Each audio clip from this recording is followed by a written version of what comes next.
And what's going on, everybody? Welcome to the Turnbuckle Topics podcast. I'm your host, Pat Dineen. Alongside with me today, I have The Associate. And we got a jam-packed episode for you guys today. We're going to be going over SmackDown, AEW Rampage, and a whole slew of topics. Where to begin?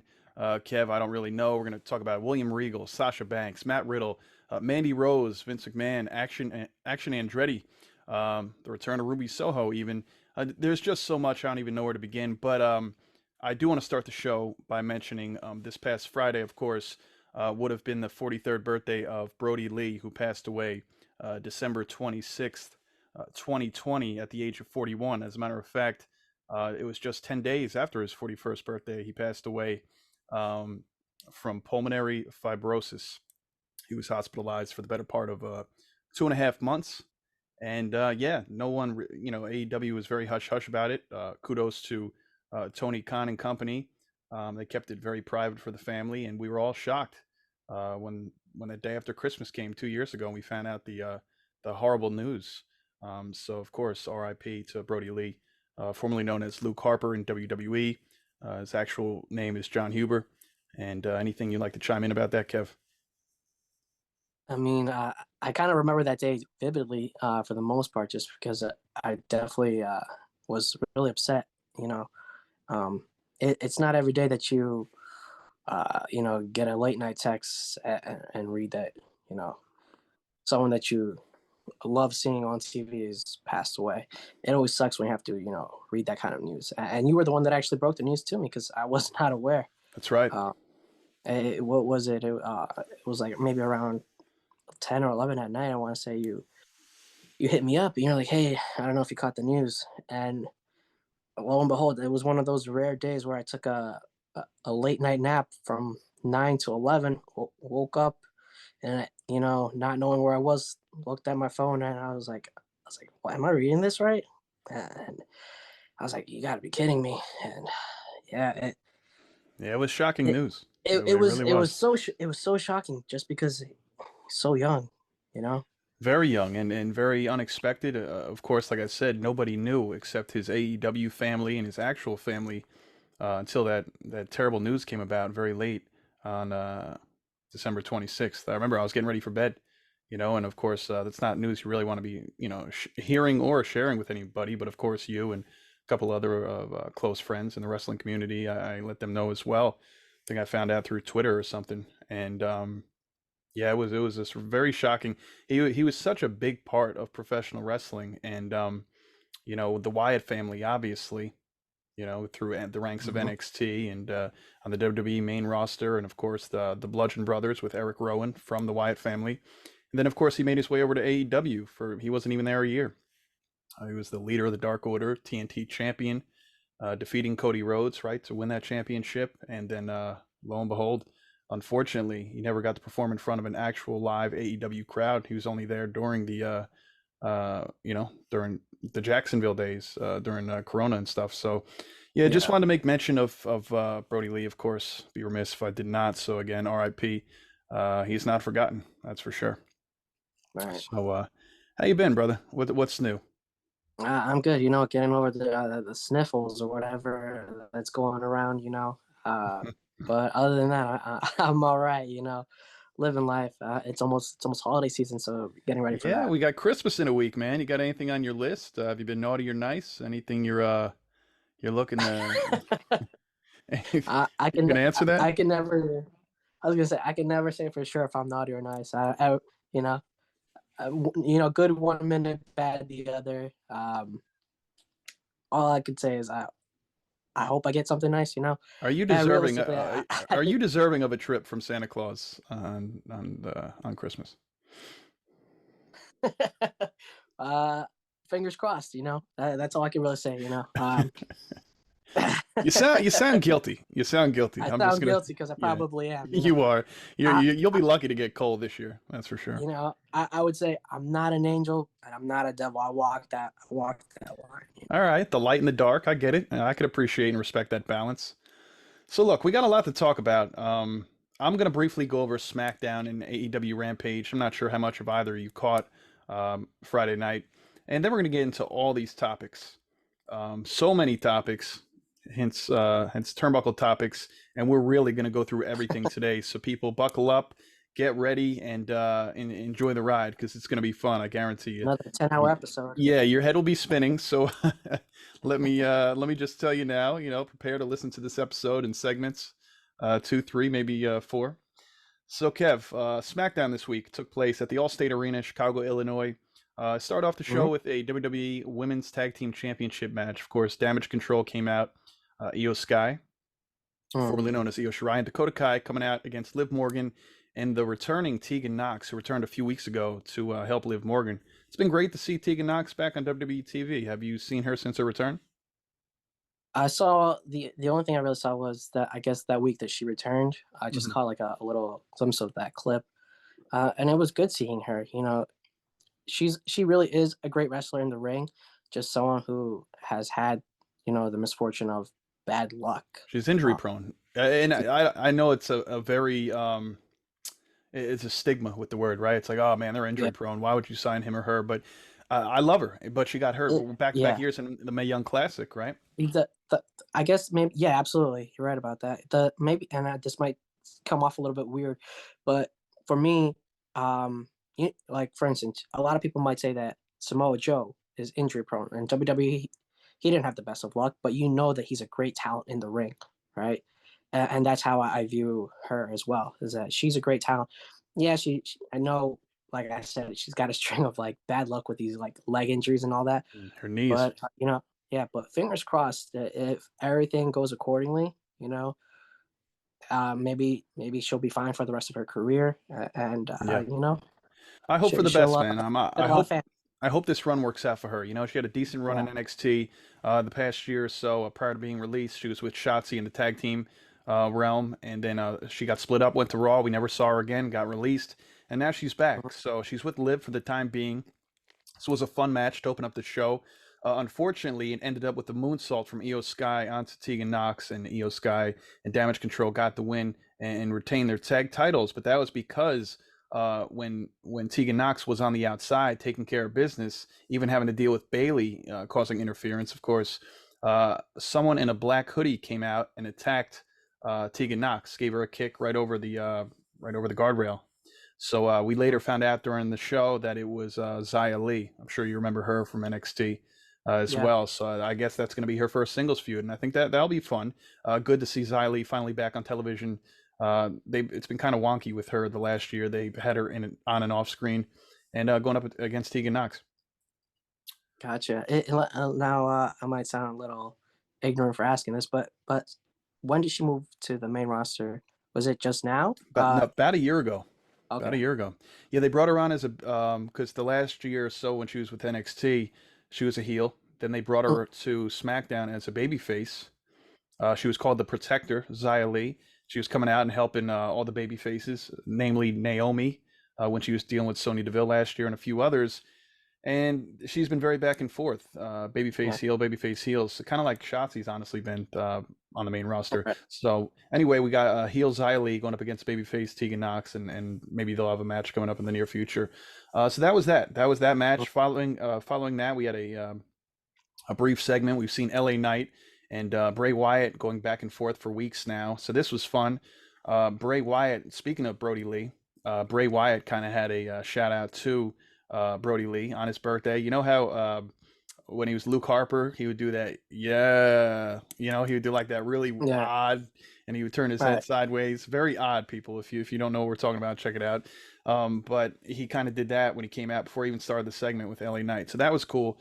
Long story short, LA Knight thought that Bray Wyatt has been attacking him and coming after him these last couple of weeks, and it ended up that this other persona, this Uncle Howdy persona, because we were talking about the Wyatt Six, people are wondering, is it going to be six different people or is it six personalities within Bray Wyatt? So it ended up at the towards the end of this segment, this Uncle Howdy character didn't show his actual face, comes out.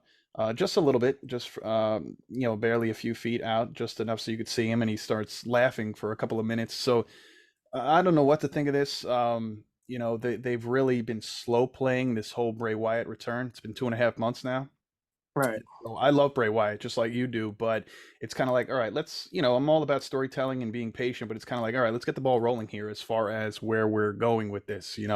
But I am intrigued with LA Knight and Bray Wyatt, though. I will say that. So hopefully Bray actually wrestles. We haven't seen him wrestle yet. Right. Yeah. To that, I would say for sure, I would love to, you know, see and find out what the whole Wyatt Six is, and correct me if I'm wrong, but I'm pretty sure like a lot of the times when he's like, presenting a gimmick, because for like new, old, whatever, um, what is it, the Firefly Funhouse, Funhouse. like, yeah, You were in that it. was kind of like a slow drip as well, because it was like you would see like one character reoccurring for a few weeks and then added another character. Maybe Right. before we saw the whole cast of like what is a Firefly Funhouse and all that. So I guess that's his style in terms of storytelling, is Sure. that he likes to take it really slow and methodical, before it all hits you in the face. I'm all with waiting and being patient, but at the same token, I also feel like he's got the audience captivated, but it's like, give us a little. I mean, I'm assuming, and a lot of people are assuming that this Uncle Howdy character is Bo Dallas, but we don't know that for sure. Right. So I'm not No, sure but who it may be. I was gonna say I also get your point, because as wrestling fans we are fickle, as stated by a famous wrestler. Hmm. You while you have our attention, you gotta strike while the iron's hot, because Yes. I'm if not saying not, you got to show us the you're gonna whole. lose crowd. Yeah, well, that's exactly right. And you don't have to show us the entirety of the blueprint. Not at all. I'm not saying that, but give us just enough. I don't think they're giving us just Give us enough. something. They were very close tonight to maybe, telling us who's behind the mask, or at least saying a catchphrase or words. Like, I'm not saying he had to say something along the lines of "Bo leave," but give me Right. something where I know, like, hey, that's your real life brother. That's Bo Dallas returning after being gone a couple of years since the B team with Curtis Axel. Like, who is this? And then go from there. We saw on Raw this past week. They keep teasing Alexa Bliss returning to the whole Wyatt thing, because Alexa Bliss is the new number one contender for Bianca Belair's Raw Women's Championship. I believe she Mm. beat Bailey on Monday Night Raw. And so when Bailey and Bianca went to come in for a hug, I'm sorry, when Bianca and Alexa went to come in for a hug, um, Alexa briefly put Bianca and the sister Abigail. And Mm. but then she popped up, like, and they both looked at each other, and Alexa like looked at Bianca like, "Oh, I don't know what came over me. I apologize," type of deal. So Right. one would assume that because they showed his graphic while it happened too. So she's definitely going to be intertwined, and I'm thinking maybe she's going to be the next person after this Uncle Howdy character, whatever that will be in the fold. So we'll see. We'll see. It was fun though, and I love the shout out to Luke Harper. That was his real life brother and friend, and he was depressed. He still is probably, but right? Yeah. How long? He didn't even want to come back to WrestleMania 37, which was many months after Brody had passed away, because he was just so distraught about the whole situation. Yeah. And it's totally understandable from that standpoint. Yeah. Uh, he was in a real funk. What company do I go to? How do I reinvent myself when I do come back? Will the crowds cheer for me? Will they not? Will they understand my vision, what I'm trying to do? Because he always comes up with unique personas and the whole gimmick. And it's just if the actual company will let him do it or not, and if should they let him do it, will like they actually stay behind him and support him? Because as we saw with like his last project, it, it Vince was too hands on. yeah, it ended up Yeah. just Screwed going him up in up. flames. It ended up Screwed going him up. up in flames, literally. Yeah, it really screwed him up. And I think, yeah, I mean, the loss was his good friend Brody Lee. I mean, he even mentioned it on his first return episode of the SmackDown a little over a month ago when he came out, and he talked about he lost two good friends over the last couple of years. He didn't mention who, but one was definitely Brody. Not sure who the other one was. And then, just going through the tough times of basically the uncertainty of his character, persona, then being released. And, so I'm very happy for Bray, and for him, I'll be extra patient and lenient. I just really want to get the ball rolling here, and I want to see him wrestle. So hopefully he'll have a match by the Royal Rumble. It's still a month and change away. So anyway, following this whole bit, fun segment nonetheless, we had the an Intercontinental Championship match. We had Gunther going up against Ricochet. Now there was a whole tournament. Not sure if you had watched any of it the last few weeks. It culminated 2 weeks ago on SmackDown, the finals of the World Cup. It was Santos Escobar going one-on-one against Ricochet. Fantastic match. I'm sure you already know that. They're both great wrestlers, and of course Ricochet won that. And Mm, so that not only did he win this World Cup tournament, but it also gave him the number one contendership to go up against right. Gunther. Now, if you remember, Gunther defeated Ricochet back in June 10th, earlier this year, for Ricochet's Intercontinental Championship, which was very unfortunate. It was a terrible run for Ricochet, no fault of his own. He wasn't booked for WrestleMania. He wasn't booked for WrestleMania Backlash, and he wasn't booked for Hell in a Cell. And then shortly after, I think the week after that pay per view, he lost on SmackDown to Gunther. And it's like, Yeah. dude, you didn't even book this man on, especially the most important show. They put him on that, they were calling it WrestleMania SmackDown or something. They had him defend it against somebody. Actually, he was against Los Lotharios. You remember Angel Garza and Humberto Carrillo? So Yeah, yeah. dude, this is how much they disrespected Ricochet. They had him fight a tag team in a triple threat match the night before WrestleMania, which, by the way, folks, WrestleMania for the last few years is a 2 night show. So you couldn't find a spot for your Intercontinental Champion on a Saturday or Sunday night. And don't get me wrong, it's just one match that comes to mind. It was actually a very fun match, Sami Zayn and Johnny Knoxville.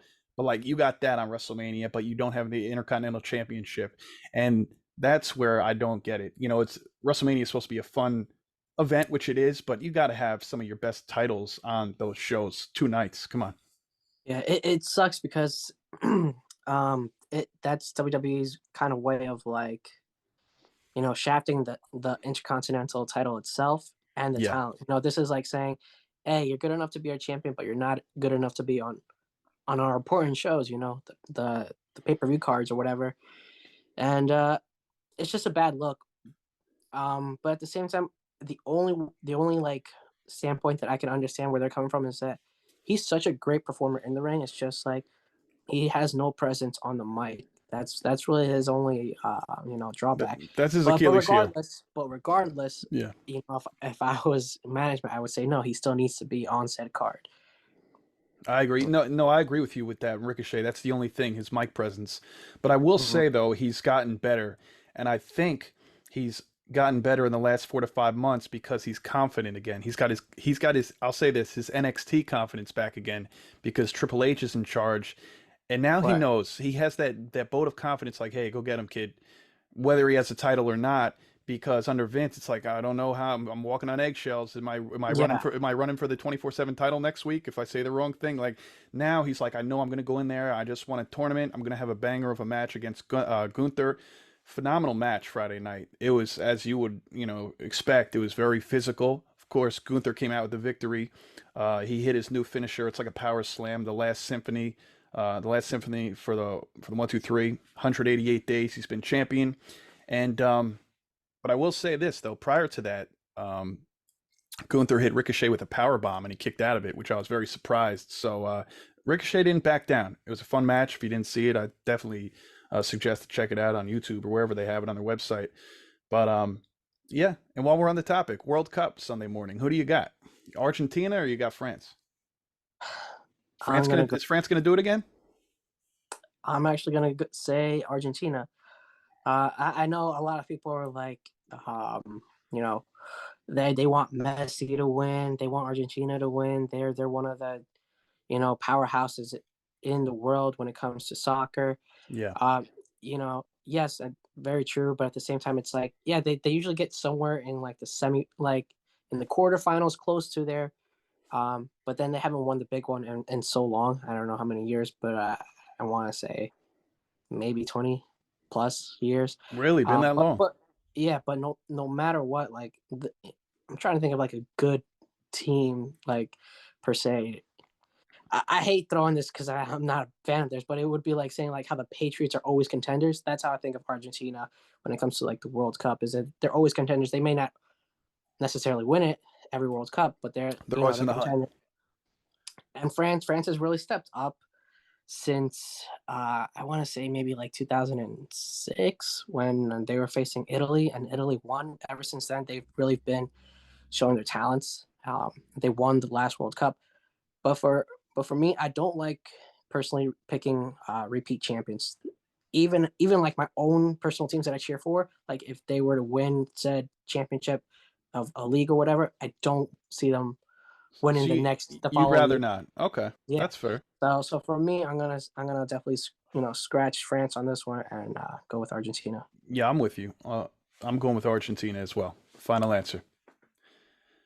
So why don't we? And by the way, I gotta I Yeah. gotta give I gotta give Ricochet's girlfriend back to the Intercontinental Championship match here. I gotta give her credit. She's a phenomenal. Not only is she great looking, but she's the ring announcer. You know, Samantha Irvin. You familiar with her? I, I'm not that familiar. No, I don't All right, think. they've been dating. It's worth a Google search. Samantha Irvin. They've been dating for about a year. She sings too, beautiful voice. Um, but yeah, she was ringside, and I was kind of hoping she ran in with the steel chair during this match. Yeah, give Gunther a quick shot to the back, and Ricochet gets the job done here. That would have been fun. But anyway, Yeah. she I, introduced Gunther loud and proud after he won. Unfortunately, right. I feel like it's kind of rare, um, in any promotion, I would say, for them to use said ring announcer. They don't really always involve them. I know there have been times where back in the day we saw was it Linda Garcia, right? Lillian Garcia. Lillian Garcia, thank you. So Linda's her sister. oh man. Um, but yeah, I remember them using her like just like a little bit, and then I don't remember who was lady in Lucha Underground, but like they used her for like a little, Oh, you're talking about little thing. Brian Cage's wife, Melissa Santos. Yeah, so like Yeah, it's she's not pretty something good that too. She was with it's not Impact for a couple years when he was over there. so it's not something that you commonly see. Yeah. Um, No, I was just joking. I didn't expect her. I mean, but that would have been I was great. gonna say I wouldn't mind seeing. It's not something I would mind seeing. Absolutely not. Well, I'll tell you what, Kev, she should have definitely ran in with the steel chair after the match because post match, after Ricochet obviously lost, Gunther goes on with his IC title reign. He was attacked by the entirety of Imperium. It was a 3-on-1 attack. Then Braun Strowman's music hit, so I'm assuming we're going to see a Braun Strowman and Gunther match, most likely Royal Rumble. He came out to save Ricochet. They all fled. Um, so yeah, that looks like that's next up for Right. the Intercontinental Champion, which hey, you know what? I'm okay with it. It's two big men, and like Strowman or not, I think it's something different for the both of them. Yeah, and for those who aren't that familiar, maybe with Gunther, maybe if this was like your first year of kind of like tuning into him, definitely. Walter, Yeah, I was gonna say definitely check out his work as Walter. Whether it's NXT UK or something prior to him being in the WWE itself, and you'll be super impressed. And especially considering now that he's changed his actual physique. Um, yeah, he's shredded. He's shredded. yeah, He got rid of all that baby fat. I'm pretty sure he ended up getting motivated. It's one of those things where Vince isn't Yeah, I'm always the pretty biggest. sure Vince lit a fire under him. Like, I Yeah, need you to yeah, look like this, or it's not happening. yeah, Yeah. yeah, and he he answered to that. He was just like, all right, I hear you loud and clear, uh, and he already had such a great presence, and now with this physique, oh man, that he's definitely gonna be a future world champion. There's no denying Oh, that. there's no doubt about it. Well, he's got to. I mean, he's only been on the main roster for not even 7 months, 7, 8 months best. And not only does he have a great physique, is he a great wrestler? He's phenomenal on the microphone. Honestly, whenever I hear him on the mic, there was a brief video package before their match on Friday night, and I forgot what year I was watching. I was like, is this 2022 or is this like the golden era, golden age of WWF? Or it wasn't even like the Attitude Era. Even it really was so nostalgic. Like the foreign heel, this big Austrian guy in Imperium. It's just like, wow, he really took me back to my childhood, and I was like, this guy rocks. Like I'm not really, I'm a fan of his work. I'm not a fan of him per se. I'm not a big heel guy, but I wanted to like start cheering for the guy if he wasn't going up against Ricochet. Yeah, Tell you, man, I he's was definitely gonna say, future world champion. besides him, like you just said it, is like that presence of Imperium behind him. It's You know, fantastic. It's yeah, fantastic. It's one of the best things that have been put back together since Triple H took over in July or August. Absolutely. And we're going to get to something in a little bit too. Had Triple H's article broke earlier this week that Triple H is not so happy with some of the people he brought back that were let go. And of course, mm, Imperium wasn't let go. They were just split apart. Giovanni Vinci being in NXT and the other two being on SmackDown. But we're going to get to that in a little bit after I go over the rest of SmackDown and Rampage here. Let's hop over to the rest of SmackDown that took place. yeah, So we come to find out that You know, Adam Pearce talks to Roman Reigns backstage, and I'm skimming through the whole SmackDown. I'm not going bit by bit. Anyway, Adam Pearce talks to Roman Reigns. There's a match that's proposed. It's going to be Roman Reigns and Sami Zayn versus Kevin Owens and a mystery opponent. I'm pretty sure Kevin Owens is able to choose whoever he wants for this matchup. So this is going to take place at the final SmackDown, actually the final WWE aired show of the year, December 30th in Tampa, Florida. Now, towards the end of this show, we find out who that mystery partner is going to be, and we'll get to that in just a little bit. We had a triple threat match for the number one contendership for the Usos next Friday for the SmackDown Tag Team Championships. So we had Legado del Fantasma going up against Hit Row, going up against the Viking Raiders. So we had Joaquin Wilde and Cruz del Toro for Legado. We had Top Dollar and Ashante Adonis for Hit Row, and then of course Eric and Ivar for the Viking Raiders. Decent match, good fun match for the most part. However, this was not advised. I don't know why he thought to do this. You know, Top Dollar, right? So Top Dollar, he's a big man. I don't know how much he weighs. I'll say upwards of 300, give or take. I've seen him do it before. He's had successful attempts. You know, we've seen Keith Lee do it, another big man. It's not advised, but it is pretty cool when they nail it. Goes for what I believe was an attempt at a suicide dive over the top rope. He was like a little flip he attempted to do. Dude, I don't even think he got off the ground. Like he flipped, and then the moment he flipped over the rope, you knew he wasn't going on to Legado or Viking Raiders. Dude, he literally went over the rope, barely went over, landed completely on the apron. It was bad, dude. And then it was bad because he only brushed one of Legado's like legs, and then the other Legado fell back, and then the Viking Raiders, Eric and Ivar, are nowhere. You got to look at this clip. Eric and Ivar are nowhere near it. They're to the left of him, and you just slowly see them fall back, bro. And then he walked up the aisle like he did something. I was like, dude, what are we doing? Michael Cole, he goes, I guess there's a reason he doesn't do that often. So Michael Cole called him out on that right away. Took a shot at him. Yeah, absolutely. You got to know your limitations in the ring as a wrestler. Even if you've done it before. You gotta have, right. You got to have the presence of mind. It's like, when should I bring said maneuver out? Mm-hmm. You know, that was probably, he probably read the situation wrong. What's that? I was gonna say, like, he probably read that whole situation wrong. He was like, all right. He did. And I'm gonna tell you what, like I said, I've seen him successfully complete that before, and I also know he's on a weight loss journey. I think he's lost at like 20, 30, maybe even more pounds in the last few months since his return, and kudos to Top Dollar. So I'm sure that also may have given him benefit of the doubt. I'm sure when you lose the weight, everything's a little all over the place as far as like even something a simple spot over the rope, which isn't a simple spot for a big man. Let me just put that out there. I couldn't do that now at 180 pounds or whatever. So anyway, you know, when I read his body language, I wasn't confident in it from the start. Like he didn't even seem sure of it because he did this look into the hard cam, and he threw up like a OG3 sign for Hit Row, and then he went off the ropes, of course, bounced off the ropes, and then made his way up. And I just didn't feel good about it from the very beginning. And the worst part about it was even Michael Cole and Wade Barrett, you know, it's part of their job to be like, oh no, what's he doing? Don't tell me he's gonna. And then when it happened, I was like, oh, dude, this is so bad. Dude, it was on Twitter in a blink of an eye. Just the hashtag was flying around, man. It's I'll have bad. to check it out after the show. And I'm pretty sure he hurt for all the wrong reasons. For all the wrong reasons. Yeah, exactly. Yeah. It's definitely, and I'm pretty sure he hurt his hamstring because there was a spot at the end. By the way, I didn't even get to the finish of this match, which is insult to injury, quite literally. Hit Row, they do end up winning this triple threat match to be the number one contenders for SmackDown next week. But there's two things here.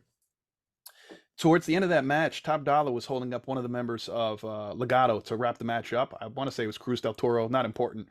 So he was supposed to hold him up for Ashante Adonis for like their finishing maneuver. I'm not sure what it's called. But dude, he couldn't even put weight on his left leg. Like he bounced into the rope trying to wobble him up, and then Ashante took care of it real quick, 1, 2, 3. And here's the catchy part though, the tricky part rather. SmackDown isn't live next Friday. They're taping a SmackDown following this episode that we have just watched. So you mean to tell me that he could barely finish this match, and now I don't know if it's going to be a half hour or an hour or who knows. Hit Row's going to have to go back out there the very same night and contend for those SmackDown Tag Team Championships. I don't know how Top Dollar is going to be able to perform. It, Like I would have called an audible, honestly. I Here's the feel like, thing. is that gonna get scrapped?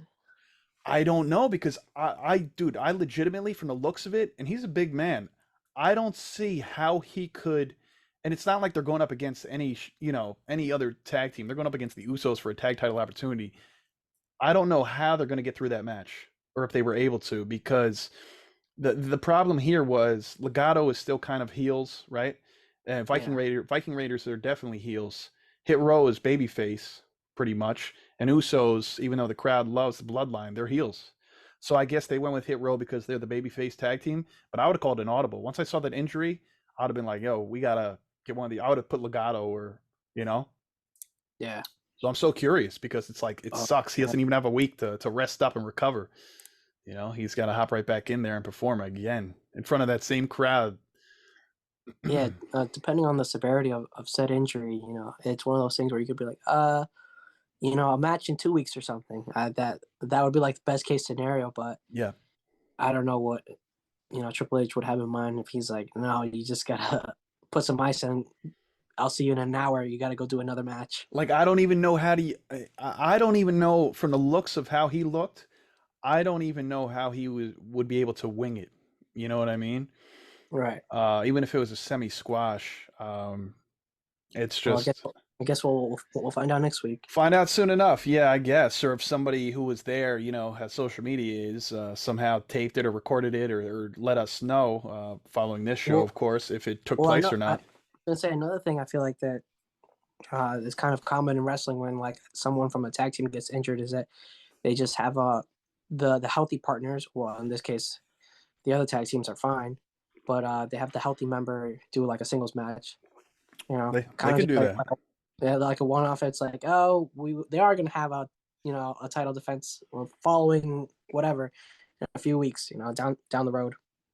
Yeah, no, that's tough, and it's very, very rare situation where you win that number one contendership and then you got to bounce back the very same night, being that they run live typically. Even like Ricochet, for example, with the winning the World Cup 2 weeks ago, he had a week in between to kind of cool out, and so he had the 2 full weeks to go up against Gunther this past Friday after a very physical match with Santos Escobar. So Yeah. that's that. Following that though, that was rough. That was definitely brutal. Um, we have the Bloodline, who are about to make their way out to pretty much wrap up SmackDown. We haven't seen Roman Reigns since Survivor Series War Games 3 weeks ago, where Roman Reigns, I believe he hurt his eardrum. You heard about that whole controversy with Yeah. Kevin Owens slapping him and stuff like that.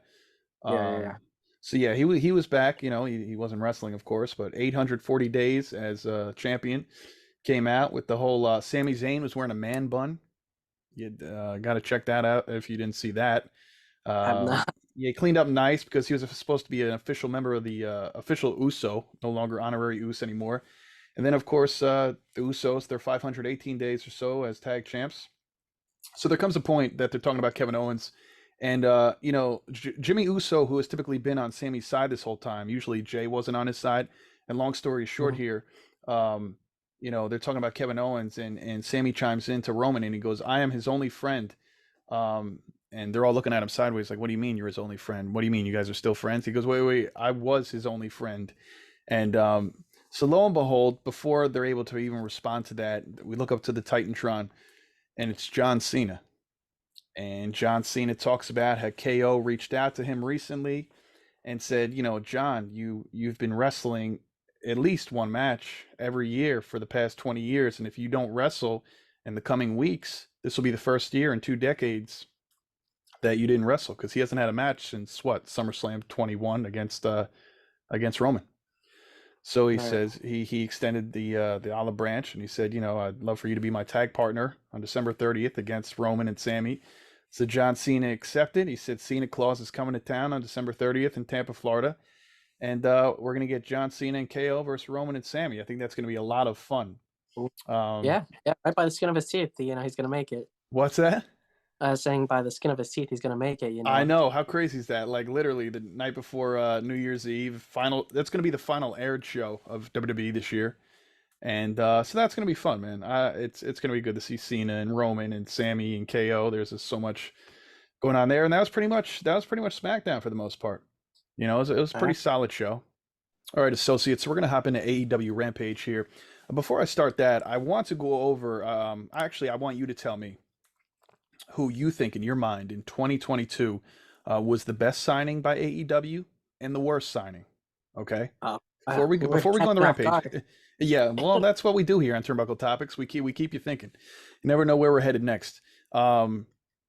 So I believe from this list I have in front of me, we're all signed in 2022. Maybe somewhere towards the end of 21. Bear with me. It was definitely within At the least last. you're helping me out with the list. I thought I did think of everything No, from I'm from gonna the have top a of my mind. list here for you. All right, The last, I'll say this was in the last 12 to 18 months all right, of people that were signed with AEW. I want you to know, tell me A, who was the most noteworthy, and B, who they could have done without. And I'm gonna name wrestlers, color commentary, maybe backstage presence. No one's exempt. all right. So there's actually a couple names here that I don't even think are there anymore. Jake Atlas, ever since he got injured, was he let go? Yeah, yeah. He had some controversies too. Yeah, I know he had some issues, so I didn't know if he was actually let go. So I'm going to name some of the people here: All right. Jake Atlas, Brody King, Danhausen, Keith Lee, Buddy Matthews, Swerve Strickland, William Regal. Obviously, he's out now. Jeff Mhm. Hardy, Paige Van Zant, Tony Storm, Wheeler Yuta, Samoa Joe, Wardlow, who was officially signed after Double or Nothing, even though he's with the company for a while. Stokely Hathaway, Athena, Claudio Castagnoli, Parker Boudreaux, Soraya, Roosh, Renee Paquette, Willow Nightingale, Jeff Jarrett, Bandito, Konosuke Takeshita, AR Fox, and of course the most recent signing by AEW, which we'll get into in a little bit, Action Andretti. So who was the most notable in your opinion, and then who would you have done without? All right. So I'll go over the worst signing of the year is gonna have to be my all time favorite wrestler, Jeff Hardy, considering his whole substance abuse issue. Real big shame. I know to a lot of people they're just kind of like whatever, hey, it's expected. But for me, being a lifelong fan of Jeff Hardy, I always cross my fingers and just hope that like, hey man, I hope one day that you're gonna find the right path, and that you're gonna be able to live a long life. That you can cherish with your families, friends, the fans, the whole wrestling community in general. And it's just a really big, ugly stain on the company because of that. In terms of best one's a little bit tricky because I have two in mind. All right, you can give Um, me two. That's fine. but I don't want to cheat you, so I'll go, like a 1A, 1B. I mean, still cheating, but for the 1A I'm gonna say is Swerve. He stepped up his game. He was someone that caught a lot of people's attention in Lucha Underground. That was when he was, I believe, Killshot, and he had like like what's like secondary belts and stuff like that over there. And then people like they were excited when he finally made his way to NXT. Hmm. NXT he did okay, but then once he got up, what is it, to the main roster? What was it? Top Row, SmackDown with Hit Row. Hit Row. Sorry, Hit Row. Uh, that didn't do too great, and it got released. And, it wasn't looking that great. Signed with AW, it's kind of one of those things where like, all right, let's see what you got. And he formed that tag team with Keith Lee, and just like his presence every time he's on screen, so good.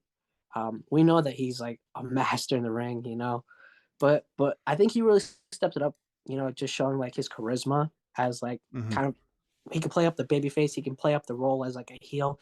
He does great in both roles. And that's someone who I really, am like hopeful and like aspiring to see as like a future champion, whether it be sometime in like the next, let's give or take 2 to 5 years. You mean I can world see him being champion? yeah, world Yeah, champion yeah, for I agree. AEW. Yeah, Just because and definitely a I think he could singles do so title good. sooner than that.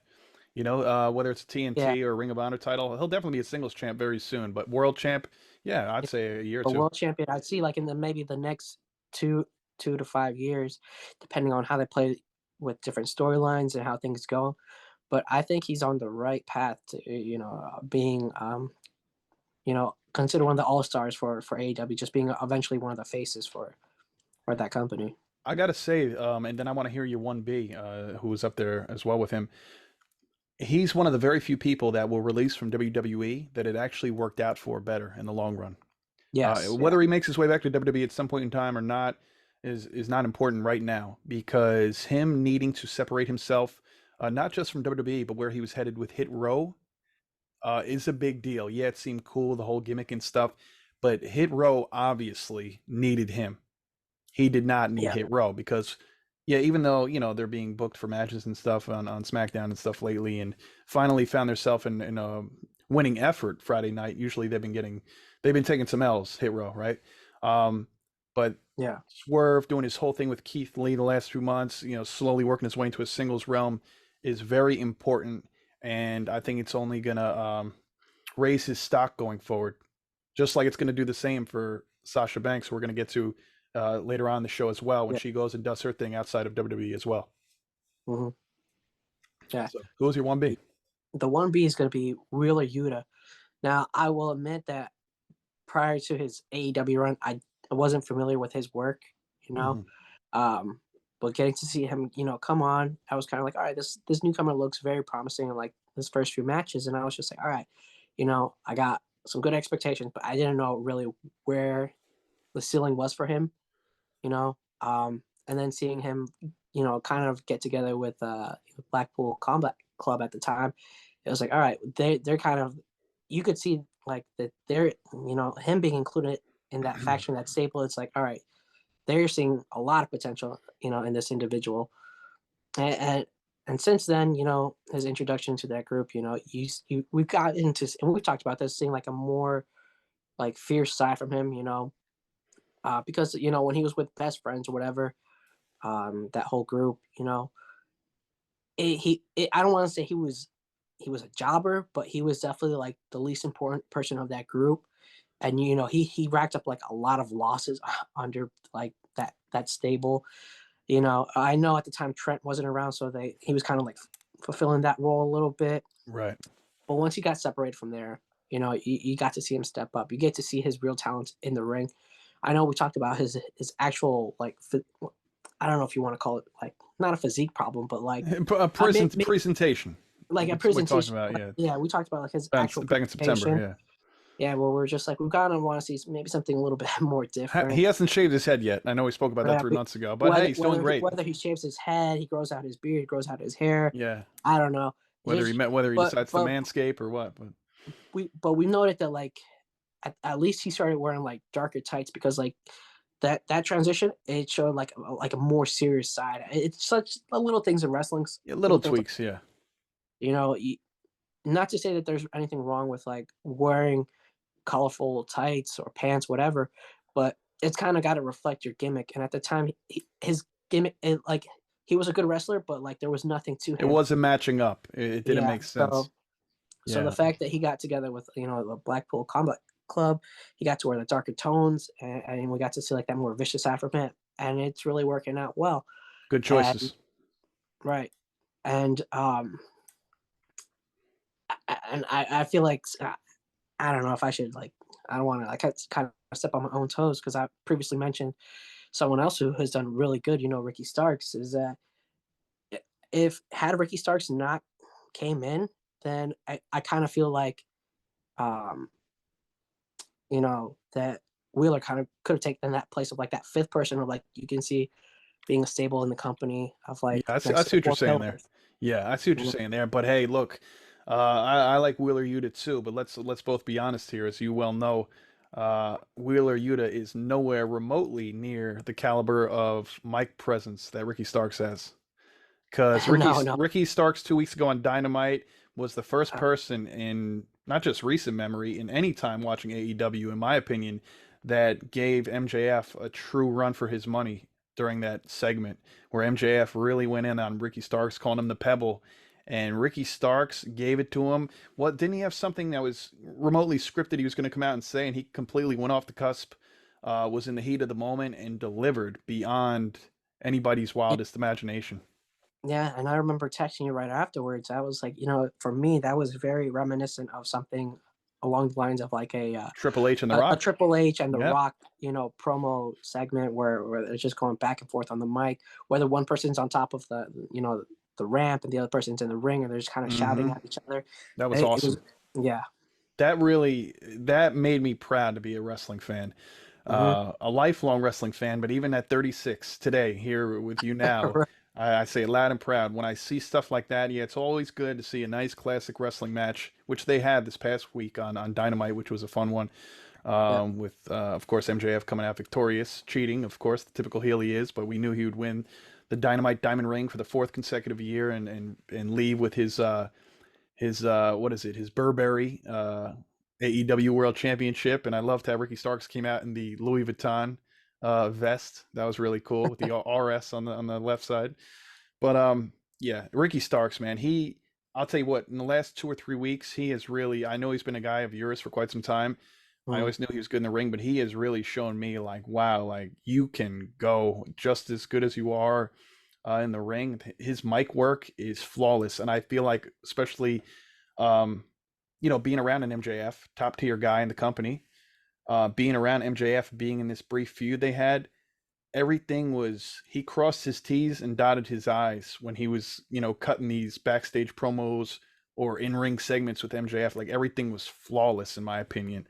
So Right. I just want to see more of that with Ricky Starks. I wonder where he goes from here. Of course, we're going to see MJF and Brian Danielson going forward. Real quick before I run down this Rampage review and get to some other key points here, who do you believe Ricky Starks is going to go forth feuding with, Ooh. Um. or who would I, you like to see? who would I like to see? Ah, man. I, I'm just gonna throw this name out there. I know Ethan Page. no, I wasn't gonna be Ethan Page. Probably gonna get a lot of criticism for this, but it's because I want to actually see this individual. I'm just gonna throw out Miro. Just gonna throw out Miro. Let's Oh see. boy, and Yeah, we're gonna get to that too. He's sitting at home waiting for waiting for some his day. direction, some He plans. he wants to do something. He can do Yeah. something. It's just, Hmm. will they let him do something? I feel like Tony Khan, for whatever reasons, like anytime I put him on the screen, I'm not impressed. That must be his mentality, where he's like, I'm not impressed with your segments for whatever reason. He's like, I don't think people are paying attention to them. But that really isn't the case. This is something like I mentioned before in past episodes. Is like we need the presence of like the big, strong villain types to do well in AEW, and they don't always do that. A lot of them kind of look clownish, just like almost like jobbers at this point, and I don't really like that. I And want Miro, to. Yeah, yeah, go I ahead. want no, I want to add something right here, and I have no problem with it because Jungle Boy Jack Perry and stuff like that. He's going to be the guy that's going to take down a lot of the giants, right? He took Mm, down Luchasaurus at the most recent pay-per-view, Full Gear. He took down Brian Cage this past week on Dynamite, and now he's going for there's so many things to get to. Formerly known as Big Cass, formerly known as W Morrissey. Now he's freaking Big Bill. Who approved this name, Big Bill? What are we doing here? Like, what is it? So anyway, let's not get caught up on the name right now, though. And so he's gonna go. He's gonna fight Big Bill, I think, in the coming week or two, and he's probably gonna beat him too. So Jungle Boy Jack Perry is gonna knock down all the giants, and I get it. I get where they're going with that whole thing, but look, uh, it's just so hard to conceptualize a guy like Jungle Boy, and he's great. Don't get me wrong, but like almost, I feel like they're throwing like a Brian Cage by the wayside. You know what I mean? Like yes, yeah, yeah, yeah. I just feel like you have these masterful, huge, big bodied guys, and he's also very agile for his size too. And I feel like Jungle Boy and Jack Perry. Well, it's the same guy. Jungle Boy Jack Perry. They're pushing him in the right direction, but at what cost? I feel like I don't know, man. I don't know. I feel like Brian Cage is just going to flounder again going into 2023, whether he's on the Ring of Honor side of things or AEW. And what are your thoughts on that, real quick? Like, just kind of just throwing these big guys to the wayside and treating them almost in a jobber Well, capacity, well, just to keep well, your pillars up. I don't know. well.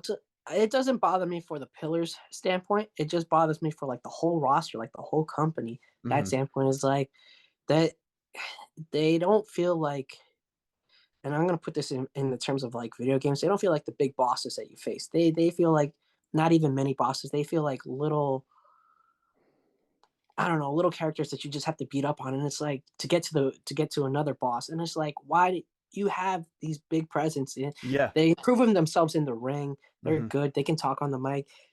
They're physical, scary guys. You know, if you were to meet them in real life, you'd be like, "There's no way I'd f with this person. They would crush my neck, break my Yeah. bones."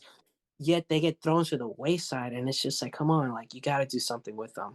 You When know, I we see, no, go no. ahead. I'm sorry. I was gonna say no. I was just gonna name him like Big Bill if you want to call him that. All right, I have a whatever. really hard time You calling him got. Big Bill. I This don't is like that. terrible. You got Lance Archer, Brian Cage.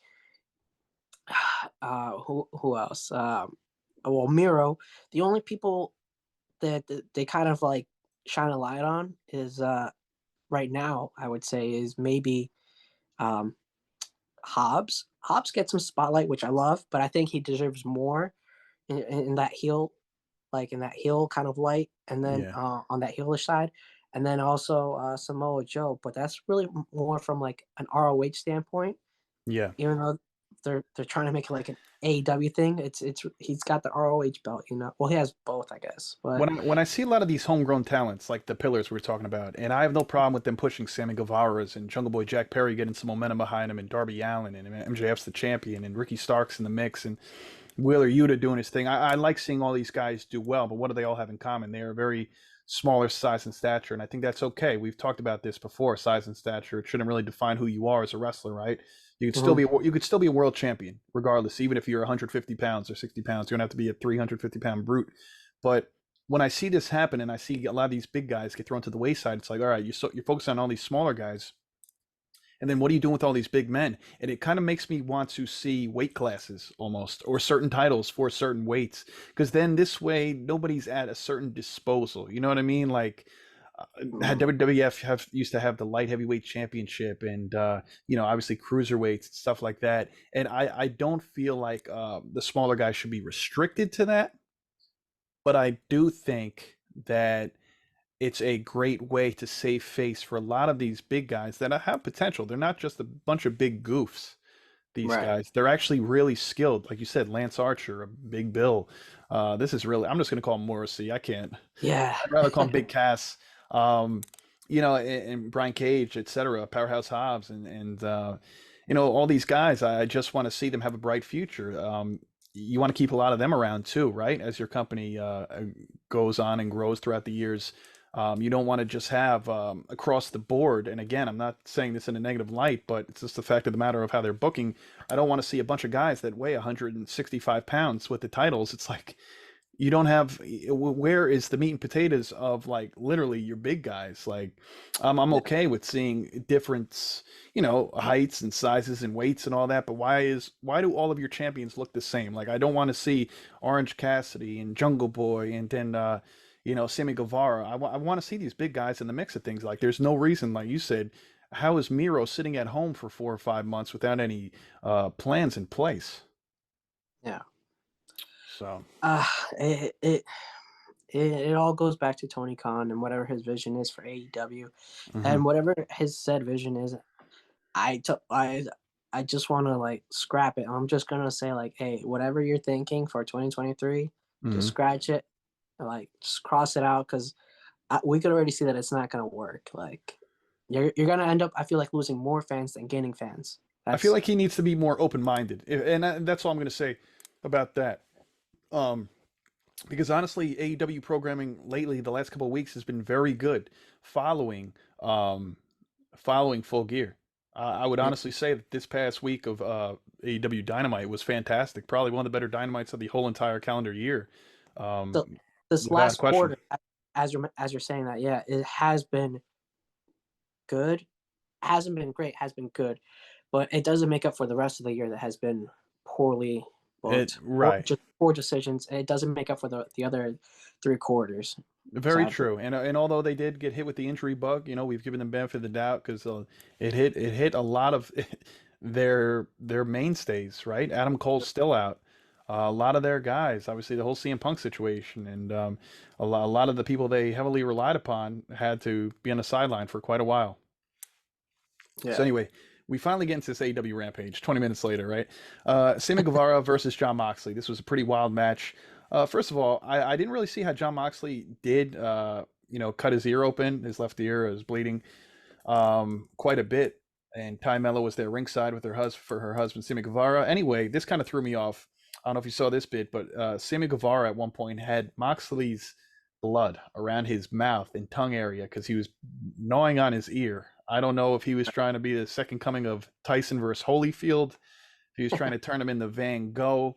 I don't know what was going on here, brother. But anyway, then he goes outside the ring and kisses Tay Mello. They're literally kissing with blood all over his face. I'm like, dude, do I need to watch this right now? I want to see the match and call it a night, and you know what I mean. So that was very odd. But anyway, fun match. Mox got the win via submission. And did you see any of this whole scenario I, here? I I caught some of it, not all of it, as you mentioned. But just knowing the way Sammy is, um, he's not the obviously everyone could agree with this. He's not the most mature individual. Hmm. Still has a lot of growing up to do mentally. Um, you know, just you could see that from like his vlogs and stuff. Just kind of like the way he acts. If he acted more mature, he would definitely be so much more likable.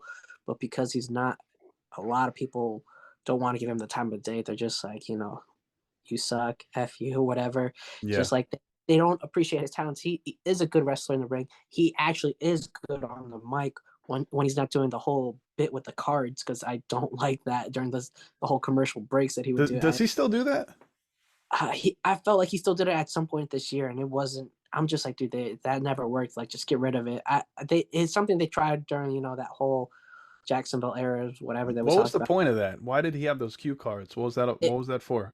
it was almost like him doing a promo during the commercial break, because they would have Mm. like little mini screens while the commercial was running, and it that showed me that no one could ever do a promo during a commercial break. Just doesn't work. Yeah, Even let's. even even if you have my attention, I'm not going to focus on set cue cards, whatever. But Sammy, he also likes to do like that like shock value, disgust value, where he's like, oh, look at me, look how raunchy I could kind of be.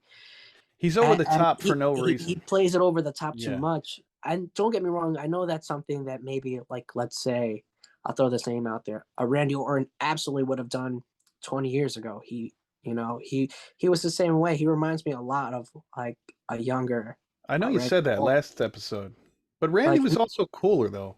I don't know. Maybe I'm being biased. you know what it Randy is? just had He, this. he, Randy had he, the sauce. Randy had the yeah, swag, man. he had the swag. He also had like the presence of like Triple H, Batista, and Ric Flair. Sure, And don't it's get me not bad wrong, company. don't get me wrong. The presence of the Inner Circle, JAS, they're cool, but their presence is nothing compared to that of what No, was no, that you Evolution. can't even compare. You can't even compare that kind of company. Even with the likes of Chris Jericho as your leader, the rest of them, no Right. way, no way, Jose. But yeah, he's just over the top, man. He's a phenomenal wrestler. I He was I'm very hope liked by no. the crowd up until that Yeah. ladder match when he defeated Cody to get it back, the TNT title. But since then, it's Yeah. all went downhill as far as people liking him.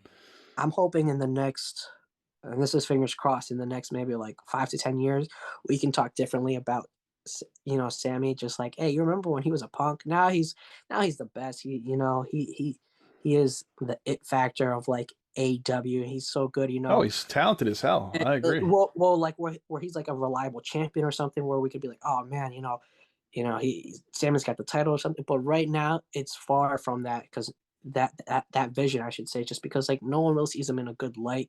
He's too over the top, with his antics and stuff. And then no one's crazy about. Wait, I don't think anyone. Oh, I'm sure maybe someone can, but you can't really um, say like, oh, his girlfriend. Well, what wife? His wife, yeah, they got married earlier this year. Like I get why he does it. She's an attractive individual, but to like, it sucks when like wrestling fans take things a little bit too serious, and they're just like, Sure. I hate you guys, your whole existence. for the characters that you play on TV or whatever, and it's just like you know. Oh yeah, I no, of wish course I people wish better overdo it. for them. I wish Yeah, you I know. know, but you know what? That's their own fault, honestly. Yes, it is their own fault. Here's their thing. Here's my thing on it, and then we're gonna move on from these two fools.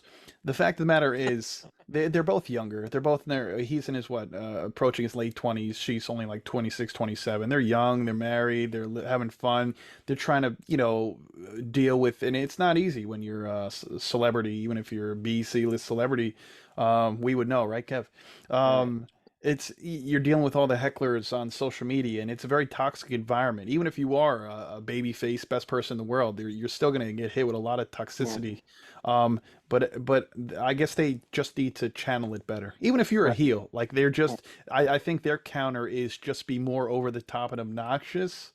And it gets to the point like, all right, dude, like even if it's like me and you and we're not actually actively hating on them, it's Mm. like, all right, just I, calm the hell down. Do what you got to do and relax. Like do what you're here for. I don't want to get too philosophical and sound like an old man, even though I'm not. But I Socrates, feel, here he is. What's up? yeah, I feel like, and I'm gonna throw myself in there. I feel And like the maybe this generation these days is like we f up a lot in our 20s because I feel like when you talk to older generations, they're like, yeah, in my teens, mm, and you're right, in my teens, like I did dumb stuff, and now right now in this whole era of millennials, Generation sure. Z, whatever, and post, it's like I feel like you would think by 21, 25, it's like you're kind of that mature and you're Yeah, not no, doing I know. I still had a hell of a lot of but learning to do. Still do but to right this now day. Yeah.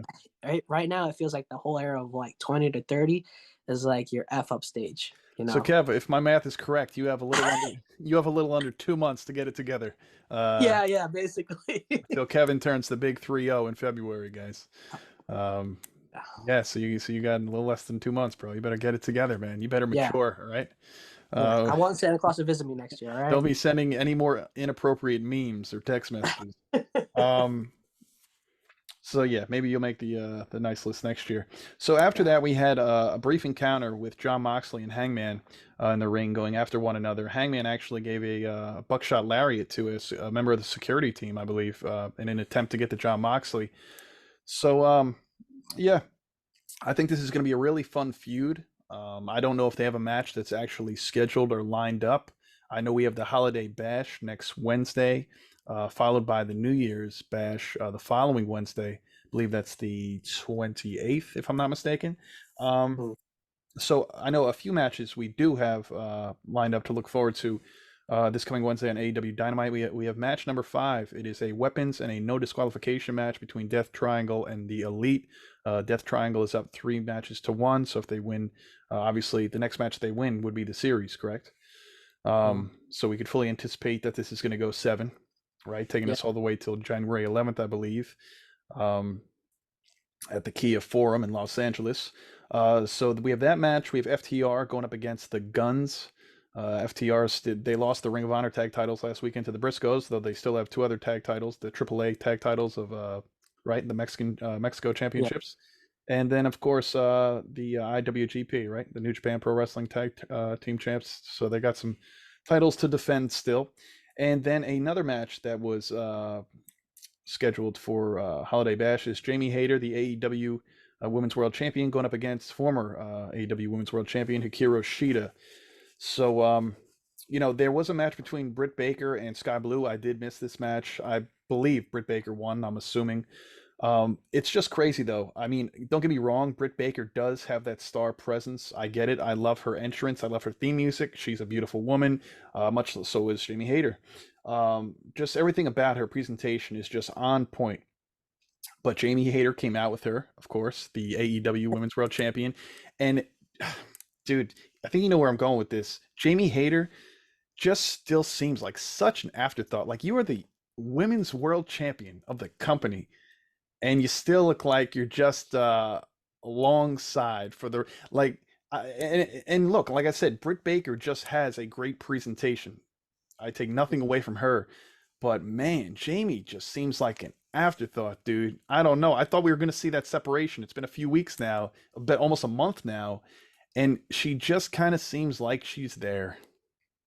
What do you This is feel about that? th- this is one person's fault and only one person's fault, TK? and it's not Britt Baker. Yeah, it's Tony Khan.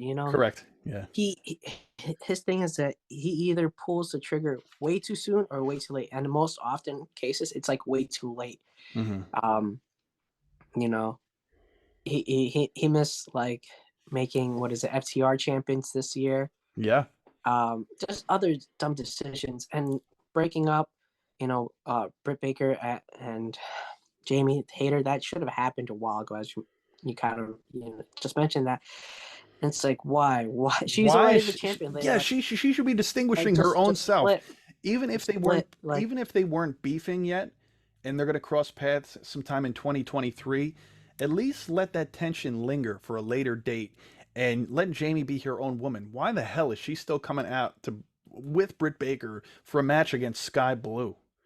I mean, she's already got uh, Rebel with her. She doesn't need Jamie as well. She's the champion, yeah, it right? realistically, it doesn't make any sense. Like None, bro. seeing it with your eyes or even on paper, it's like it.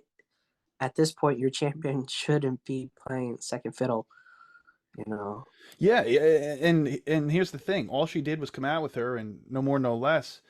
But again, it's all about, you know, it's all about what it looks like, right? How it's perceived. And that's just how it's perceived. Like it's like, okay, cool. This is what we've seen for the last year and a half. Oh, cool. She's also the champion with a title around her waist. But nobody sees it like that because it's all about the importance, right? Britt feels important all the time, Right. right? And so keep Brit important. That's fine. I'm not even gonna say pull back on her, but let's. I mean, she's your women's champion, Jamie Hayter. Yeah. Let's go. Do what you got to do. Let's go. So anyway, I like no what's that? continue. No, go right I was ahead. just Then I'm gonna jump into the main event. yeah, like yes, we can absolutely keep Britt Baker in the limelight, but just like keep her away from the title picture. Anything have to doing with said title. Right. Um, and then in this case, it's with her quote unquote friend. Hmm. Just like I wish she wasn't involved in the women's picture for that title whatsoever. And the fact that she's like still kind of attached to it right there, That's it what I kills mean. us Like, as fans. and that's the thing. We're not talking about Britt Baker being booked in a championship number one contender's capacity or anything like that. We are literally saying, and you brought up a great point, keep her away from the title, literally, figuratively. Keep her and Jamie Hayter away from one another so that she's literally not by her. Because They Britt Baker, even without a title, feels more important than Jamie Hayter, who has been the champion for the better part of 1 month now. Yeah, And and that's always a problem. Is that when you yeah, just have like a random individual feeling more important than your actual champion. sure. I don't want this to be a repeat of something like with Thunder Rosa. I was going to say Thunder Rosa, right, Don't right. we don't want to see that. Dare I say thus far this is worse because she's already guilty by association. She's actually, at least Thunder Rosa was a nemesis of Britt Baker. They didn't get along even backstage. This is even worse because Britt Baker is expected to be around Jamie Hayter all the time, vice versa, because they're still friends. Yeah. So they're going to be one and the same. Uh, And as long as Jamie's champion, that's not good. All right, so let's hop into this main event for Rampage here. We had an 8-man tag match from the heel side of things. We had Kip Sabian. We had formerly of Mustache Mountain. We had Trent Seven from WWE NXT UK. I don't know if he officially signed with AEW just yet. I'm not quite sure. And then we also had the Butcher and the Blade. And on the other side of things, we had Dustin Rhodes, Orange Cassidy, the current AEW All Atlantic Champion, and of course the best friends Chuck Taylor and Trent Beretta.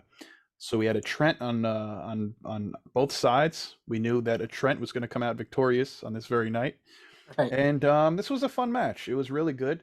Um, good to see Dustin Rhodes out there again in his early to mid 50s now. I believe he said 2023 will be his last year as an active pro wrestler, which is completely understood. I mean, I was watching, leading up to Survivor Series and War Games and all that. Survivor Series War Games, rather. I was going back to the Fall Brawls and the WCW pay per views of War Games, and Dustin Rhodes was in a lot of those early matches. I believe 92, 93, and so on. So it's like, damn, he's been around for a while, way before he was even coming to WWF as Goldust and stuff. So what an Yeah. awesome career. And he'll be, I know he has his own wrestling school or academy, so he'll still be very active. Anyway, good to see him out there. Dustin ended up getting the pin for the baby faces, getting the victory. He pinned Trent Seven, and so that was AEW Rampage. Um, were you a fan of Trent Seven and his work in WWE or NXT UK when he was with Tyler Bate, Mustache Mountain? Do you think it's somebody that Triple H should go out of his way to bring back for WWE or NXT Europe, or do you think he should just let him go about his way Mm, in AEW or the Indies, stuff like that? interesting question. Uh, well, I'll say this because I remember the first time we actually saw him. It was before the whole NXT UK. Is that we saw him? What is it in NXT? One of the pay-per-views in Brooklyn. Yeah, He was takeovers. Yeah, yeah, he was one of the like early matches. Um, and I remember always being impressed with him and Tyler Bates. As you said, Mustache Mountain. I like him. I don't have anything against the guy. I don't know how he would do in AEW right now per se. So for that reason alone, I would say like yes, I think that is someone that Triple H should pursue for NXT Europe or whatever. you think he'll I think, merely just exist in AEW like Tony Nese, kind of like there, but yeah, not really doing anything? correct. I don't think it would benefit him whatsoever. Um, with his actual like wrestling career, maybe he's free to do other projects, yeah, in Sure. life. But if he wants to focus strictly on wrestling, getting attention, becoming a bigger star, then I think he still needs to stay in WWE's graces. All right, fair enough. Yeah, I haven't seen a whole lot of them. Honestly, it's probably been a year or two since I've seen a Trent Seven match in general. Of course, I remember when we saw him in Brooklyn. I remember I even went to a NXT house show a year or two after that in 2018, I believe in Asbury, and he was there with Pete Dunne and Tyler Bate as well. Um, so yeah, it's good to see him out there. Weird seeing him in AEW, but Right. I was a Caught little me off surprised he guard. took the pin. What's that? Yeah, that caught me off guard seeing. I was like, wait a second. I was like, is that Yeah, Trent?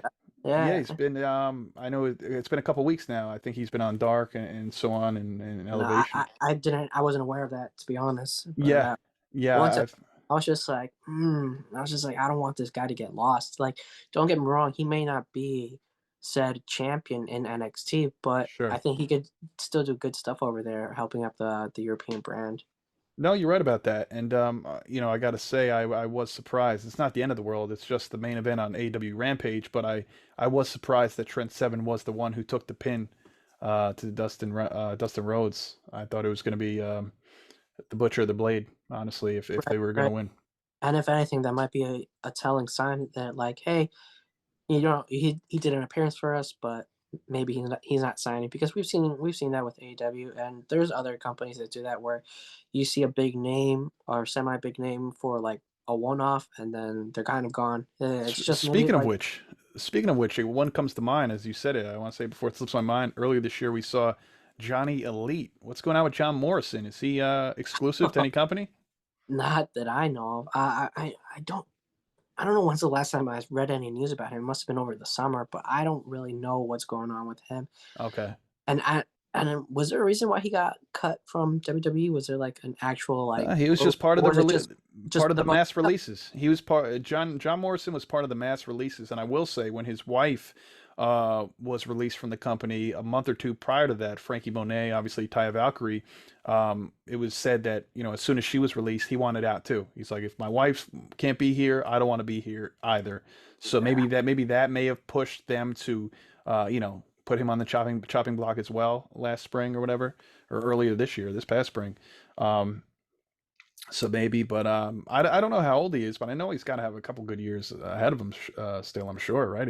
He looks great. He could yeah. definitely still go. So yeah, I haven't seen him since. I think he made that appearance. I want to say in the shortly after or whenever his 90 days were up. So that was probably early summer, something like that.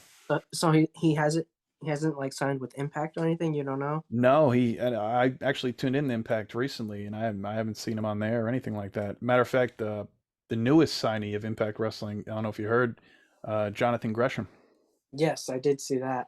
Yeah, he's going to be feuding with what's his name, Eddie Edwards. Yeah. So that should be a fun one. That's a good pickup, since he wasn't going to stay with AEW Ring of Honor. He had that whole ordeal with TK a few months back. One of the many ordeals TK had to deal with in Yeah. 2022, right? Yeah. Poor guy. So, the hell am I saying? Poor guy. So he's a multi-billionaire. Yeah, he's a Uh, villain. but but I sympathize for with Boo-hoo. yeah, boohoo, right? I'm the one getting up going to work every day. Honestly though, I do feel for TK because again, although we have criticisms here and there, he did get dealt one hell of a hand this year. There was news came out a few weeks ago that around All Out, his mother was very sick. I believe she had a couple of strokes or something like that, and so he was dealing with the family stuff, and obviously the whole melee between the Elite and CM Punk. So numerous injuries. So it's been a year. Hopefully, 2023 for TK and the company AEW, ROH go a hell I'm of a sure lot he wants to smoother. forget about this year as much as we I'm do. sure there isn't a rug big enough to brush 2022 under for him.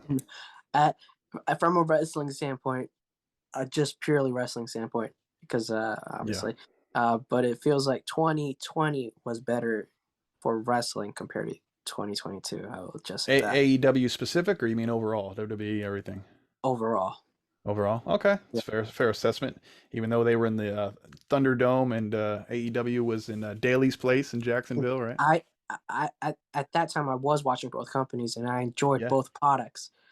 I can't. I stopped watching one product and I haven't been enjoying the one that I am watching. So that's how I'll put it into into this perspective is that like it's this 2022 is not wrestling wise is not compared to 2020. fair enough. Moving forward from the SmackDown and the Rampage review, this show is truly going to live up to its name today because Turnbuckle Topics is going to be exactly that. We're going to be jumping back and forth to numerous different topics. Some fun, some more serious than others. We have to address all the elephants in the room in professional Yikes! wrestling today. What's that? I said yikes. Yeah, we're gonna, Uh, address everything. I think you know where we're headed here. But let's start with something fun. So I was recently watching Royal Rumble 2012, and I don't know if you remember, so I'm gonna give you a little trivia. okay. It started off with a triple threat match in a steel cage for the World Heavyweight Championship. Um, Of course, there was three men in this match, all now members of the AEW roster in some capacity. I want you to tell me who were these three individuals.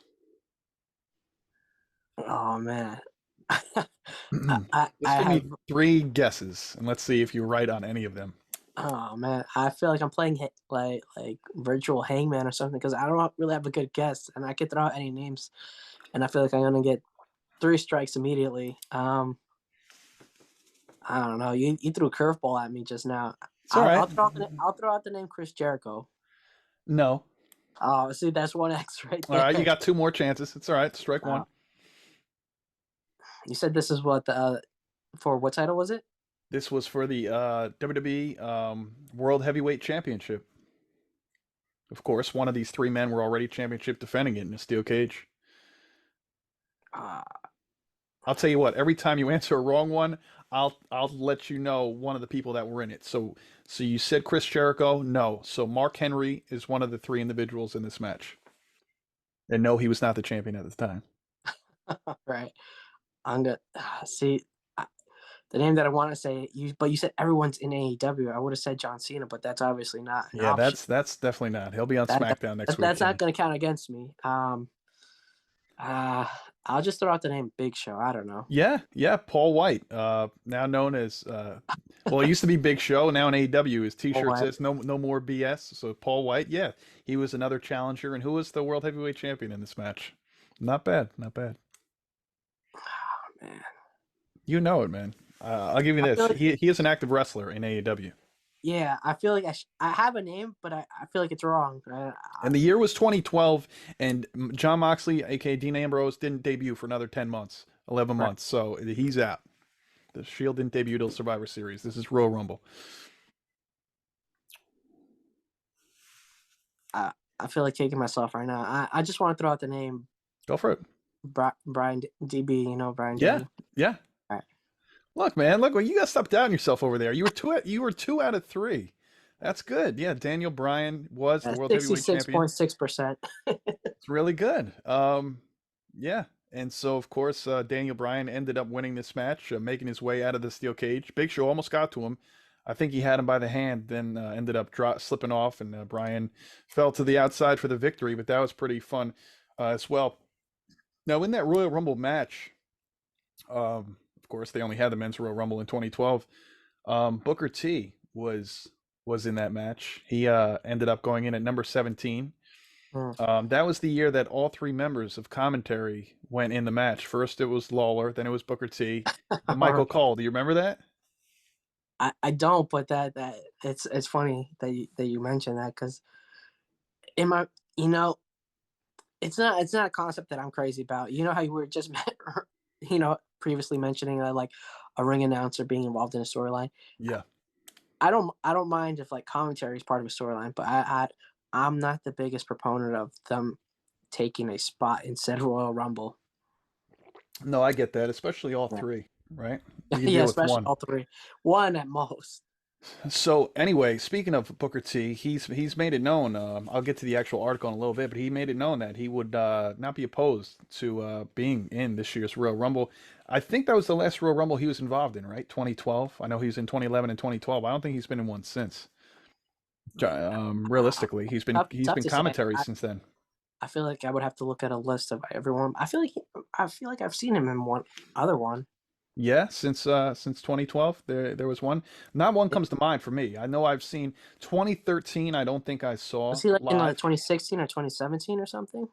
I don't, well, everyone I saw live from 2014 to present day, I've seen everyone live. 2013, I didn't see. I don't think he was in that one. I don't recall him in any of those. I don't. I'll have to go back and fact check that. But Because here's because they started doing, besides the 30 men, they did the 40 men Royal Rumble. So I don't know. right. Was that 2009 or wasn't that before? Oh, I thought they did another one as well. The Did they not? only the only one I remember them doing a 40 again was the Greatest Royal Rumble when they first went to Saudi in 2018, where Tyrus slipped under the ring. Not Tyrus, Titus rather. Well, I know who you Titus meant, but O'Neil. yeah. Yeah, Oh yeah, man, yeah. I'm gonna get to we Tyrus in a minute, actually. we could forget about that. That was fun, man. I actually recently bought an action figure off Ringside where it has the Greatest Royal Rumble T-shirt of Titus. I was like, I need that. So, right here in the studio, I have the primetime players hanging up here, Darren Young and Titus O'Neil. So I can say it's my second Titus O'Neil figure, first solo Titus O'Neil figure. Did you put him under the ring or what? Yeah, I actually have him under the Or table here. standing up? No, he's under the table here. Yeah, laying on the floor, appropriately placed. Here's another fun fact. When Michael Cole was talking during this 2012 Royal Rumble, now I'll move on from the Rumble in a minute. Yeah. They made a big deal of John Cena hitting 10 million Facebook followers in 2012. It's how they always like to pat themselves on the back and say, "Oh, it's more than the NFL, NHL, NBA, all that stuff." So I just for shits and giggles, I went on John Cena's Facebook profile, present day. Now 54 million. That's crazy. Like just that's pretty significant because I feel like a lot of people don't use Facebook like they did in 2012, right? So I feel like from 10 million then to 54 now, that's huge because everybody's on Twitter and Instagram and all these other social media platforms that are more like hip and privy. I feel like Facebook's for the older crowd primarily these days. Like it was a big thing when we were in college and stuff like that, So how Yeah. about that? And I could not help but notice Brodus Clay came out with the Funkadactyls during the show. And Yeah. dude, you wouldn't believe who he squashed. I couldn't believe it. You'll never guess who he squashed. Literally in the blink of an eye, the match was over. Was it Even, a what's that? was it like a big name person or kind of Huge name present day, and then he was a up and coming prodigy, of course. But I guess he was on the downside at that point in time. Oh man, I hate how you're testing my memory right now because It's all right. It's all right. you got to give me a hint because you said right now they're doing pretty well. Yeah. Well, right now they're considered a 2-time WWE champion.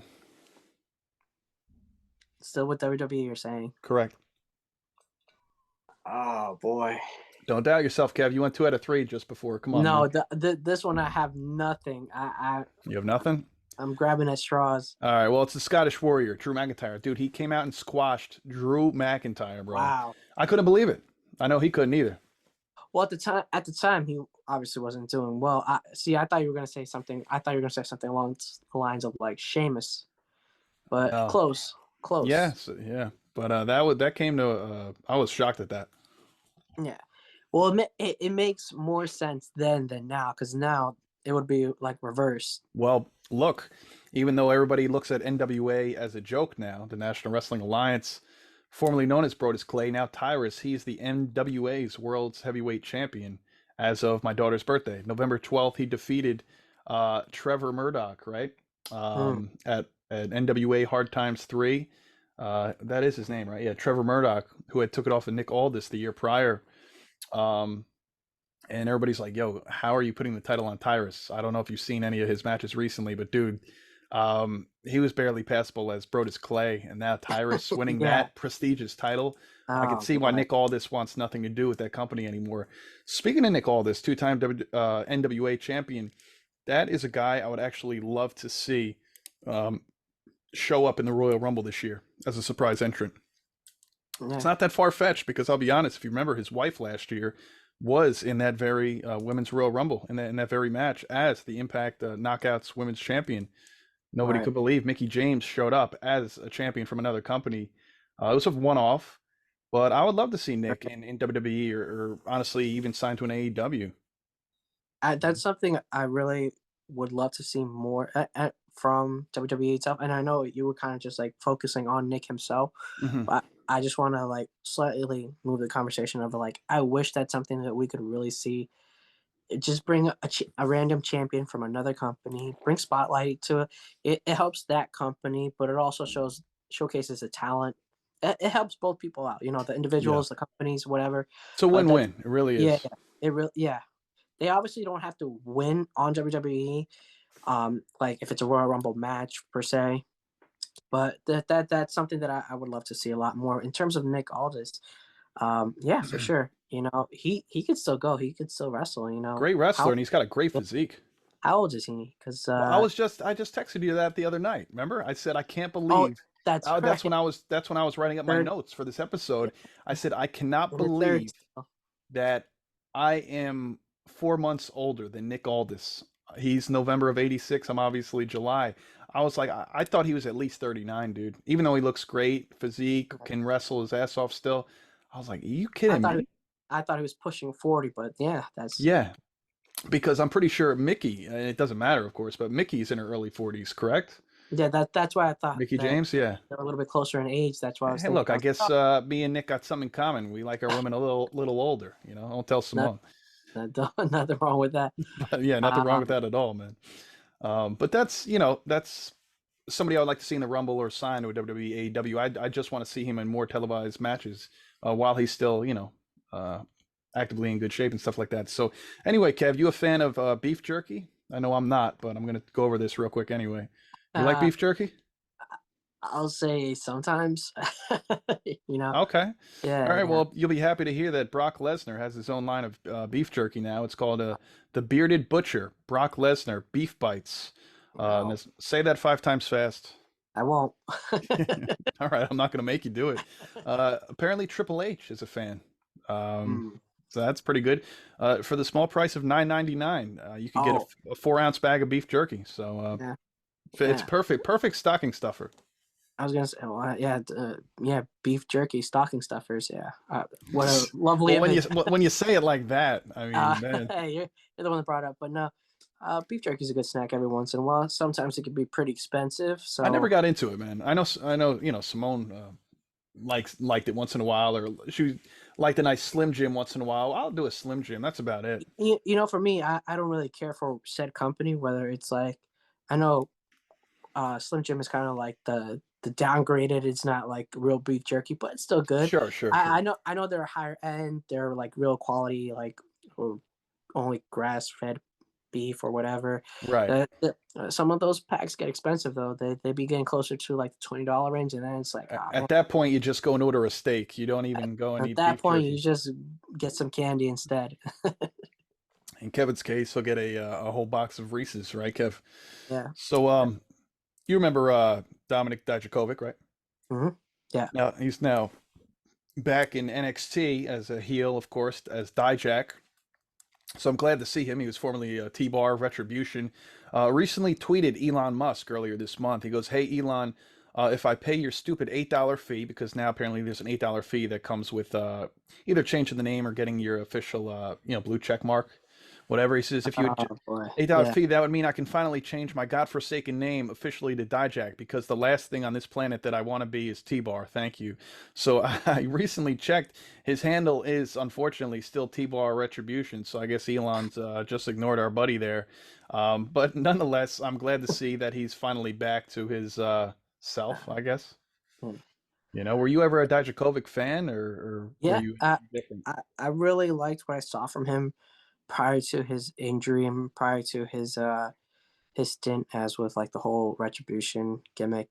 Um, he had some really good matches with Keith Lee at the time. Mm-hmm. As someone who I stood out remember to that. me more than Keith Lee actually, and I was more impressed with Dominic, and I was just like, oh man, this guy's really gonna make his way to the top, the main roster. I was like, with the way he's going, but he's had some setbacks in life. As I said, the injury, the bad gimmicks, getting released, whatever, Correct. and now I just want to see the guy succeed. Hey man, I think he's well on his way. I think he'll have some gold in 2023. I don't know if it's going to be the NXT Championship, but possibly a North American title. I That's a beautiful I title hold. I would love to see him in any type of feud, whether it be heel, face, heel versus face against, one um, Gunther. Believe you me, I think, WrestleMania weekend, of course, NXT the last few years has been running their NXT Stand and Deliver show, either the Mm, night before. I think actually they do it earlier in the day of night one of WrestleMania. Believe you me, he'll have a marquee matchup. He'll have one of those 5 or 6 NXT matchups, which will presumably be for some kind of gold. I think Dijak will be in the thick of things, deservedly so, because they really wasted his time since COVID, Retribution and jobber yeah. stuff. Yep. So Raw Women's Champion Bianca Belair recently went on record to say that she's really happy with the current state of the women's locker room. She went on to say, now we're right back. It's basically how we were in NXT. It feels like NXT all over again. When Right. we were in NXT, it was special. It was a time where the women's locker room was full of women and women empowerment. We were competitors, but we also wanted the best for each other.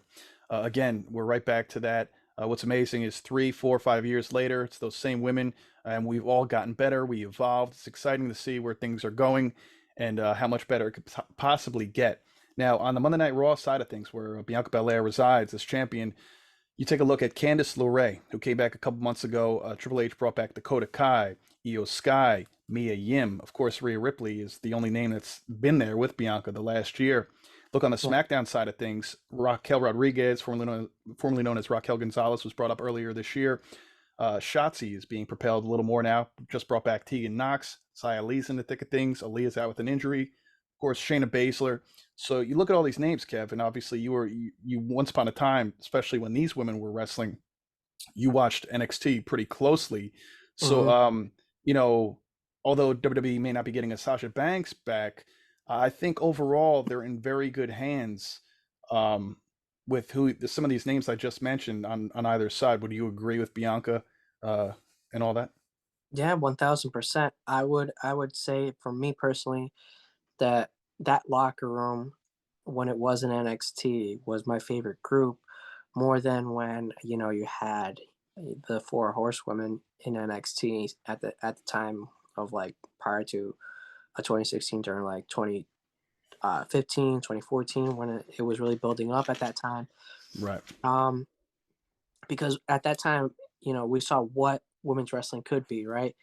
And then so let's say 2016 to 2019 we got to see what it really was, not what it can be, but what it is now, present day. And I think that they're doing a really good job. They proved it on NXT, if you want to call it the minor leagues, as some others would. I won't say that. And now they're being represented on the main brand. I'm really hopeful, like all the different champions, all the different storylines that we can see. Obviously, this is going to inspire a lot of creative things, especially. From the standpoint of like the future of wrestling, like the little girls that are watching. It's just very beneficial overall. So yeah, I would definitely agree with her saying that at this point in time, that locker room, because as we know, any locker room is a reflection of the product itself. Uh, you nudge nudge to AEW, that having a healthy locker room where everyone gets along, there are no problems. Um, just having a good camaraderie, healthy relationships with everyone, Yeah. it makes a huge difference for the wrestling community. No, it does, and it's again like we talked about Ricochet earlier on the show. Just merely having Triple H and the confidence that he knows within himself from a Triple H instead of Vince and Bruce and whomever walking on eggshells, knowing you have that boat of confidence, that green light that you can be comfortable in your own skin and at your workplace. It's all about the environment, right? Environment is so crucial to how you go out and perform or how you are, right? So, I mean, all this positive energy and all this, like she said, women empowerment from this former NXT locker room now all brought up to the main roster going into 2023 here. It's just great. It's obviously great for her because she's been a champion for quite some time now. But, I think it's just you're going to see new matchups or matchups we saw in NXT that, again, like she said, everybody's elevated and better now and motivated and hungry, right? Hmm. Especially after some of them being released unexpectedly. So they have a point to prove, chip on their shoulder, call it what you want. Yeah. Here's a pretty good point I saw recently. I believe it was on Twitter, that this Royal Rumble, we could potentially run into an issue, maybe not as bad as 2014 running into WrestleMania 30, but of course it came down to Roman Reigns and Batista. Ended up being called Bootista, right? Everybody was booing the hell out of him. Yeah. Batista really didn't want to come back ever since then. But anyway, Batista won that match, went on to main event WrestleMania 30 against Randy Orton for both belts. Of course, everybody wanted Daniel Bryan to win. If you remember, the 2014 Royal Rumble was matter of fact CM Punk's last match in WWE. He was so disgusted with how Yeah. everything played out, and also was hoping that DB would go to the main event. Right. And DB ended up going to the main event and winning it at WrestleMania 30, but it wasn't easy. He had to beat Triple H earlier that night, which we Yeah. both saw, right, in a Mhm. restaurant for your Yeah. sister's going away or Yeah. shindig. Yeah. And then, of course, he went on to main event and win it. But anyway, going to Cody Rhodes. Cody came over, obviously, at WrestleMania this past year. Everybody fully anticipated that he may be the guy to take the titles off of Roman or one of them. Right. Now, Cody's been out with his pectoral injury. He could be ready to go right now, but of course, they're not going to bring him back now. It doesn't make sense. No pay per view in December. Bring him back in a month and a half at the Royal Rumble, which everybody fully anticipates a lot of people's pick to win the Royal Rumble. Hmm. Now, there's names like Cody Rhodes being thrown out there. Even recently, maybe this is how you bring in The Rock, Right. to the Rock to win. The Rock at this point, I'm not saying I want to see that happen, but I think The Rock winning the Royal Rumble kind of makes the most sense because Roman has both titles. Unless they're going to schedule Roman for a match at the Rumble to take one of those titles off of him or have them on the line. If Roman doesn't lose any of the titles by Royal Rumble, I don't see him losing them prior to WrestleMania. He'll be defending them there, right? Hmm. So the third and final guy I'm going to say in this match, Sami Zayn. Sami Zayn, it's lightning in a bottle, hotter than ever. Eerily similar fanfare and excitement behind him to like Daniel Bryan 2013, 2014.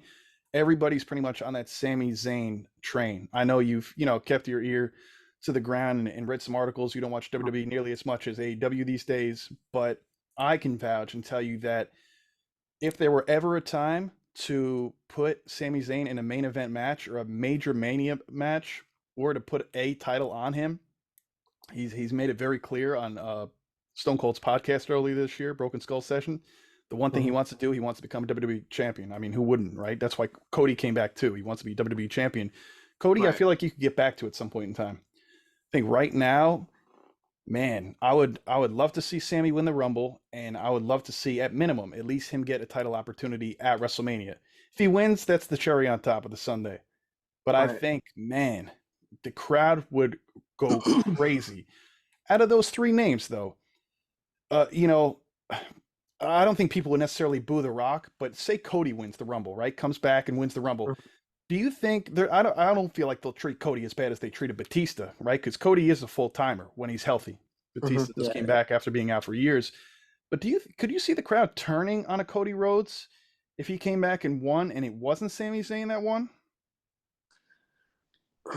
or I- would they even treat The Rock like so, that? so, so, as you were breaking everything down, right? I started painting a picture in my head immediately of what I think could be said best for business. I'll use that catchphrase, Hmm. right?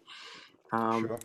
but I'm gonna answer your question. I don't think they would turn on Cody. And for me, I think Cody winning is the right decision for the Royal Rumble. Um, and I know you had mentioned that you don't really see a Roman losing prior to WrestleMania if he is successful at Royal Rumble. Hmm. Um, but I'm going to disagree with you on that one, just because you're painting the picture of like how everyone is really getting behind a Sami Zayn.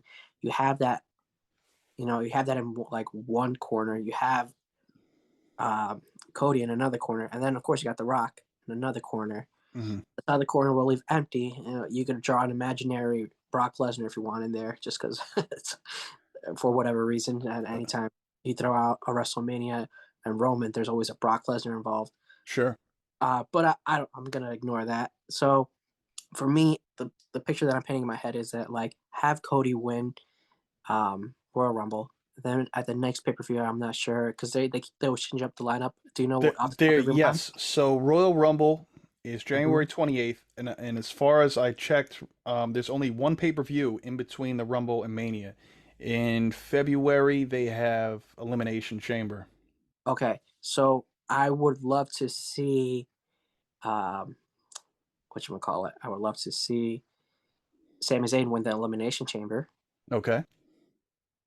That way, let's say, because correct me if I'm wrong, did they not want to have um, the Roman Reigns wrestle both, obviously Yeah, defending both night solo one, night trophy? one, and night two. I don't think it would be a two-for-one deal. I think they would essentially want it to be separated after him, right? So you'd have a night one, night two, maybe back-to-back defenses. He wins one, So, loses one. I don't know. so, so I feel like this is the kind of story that I'm painting in my mind, and it's kind of gonna mirror what Chris Jericho is going through right now. The champion who lost is now on a spiral downwards.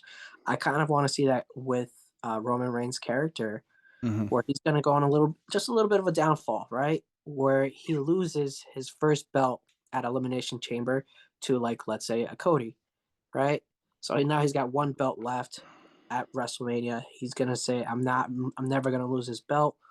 Loses to a loses to a Sami Zayn on night one, and maybe night two he wrestles The Rock.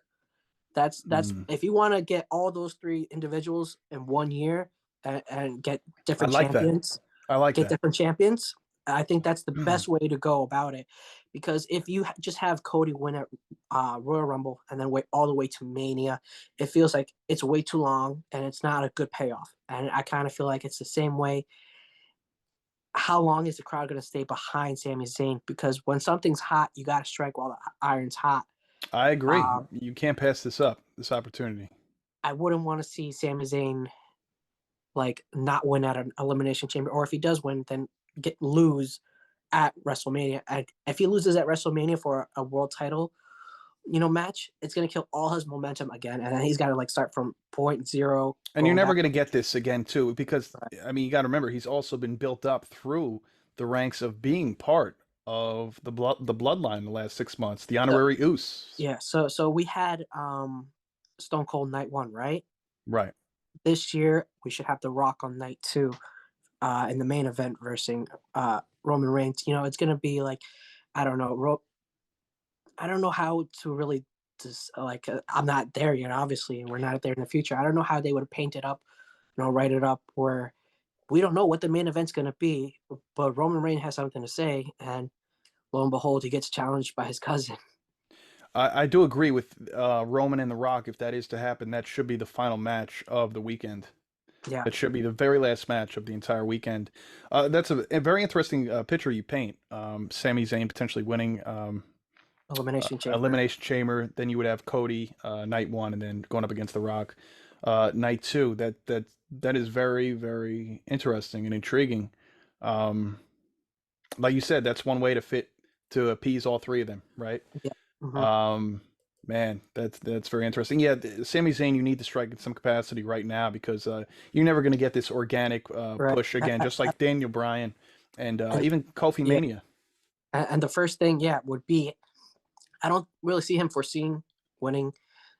If Cody wasn't involved in the picture whatsoever, if he was in AEW, then I would say go with the hot hand of Sami Zayn. But because you got uh, the big name of Cody, I think he's going to end up winning Royal Rumble, and then you still want to keep that momentum behind Sami Zayn. Strike the net following month.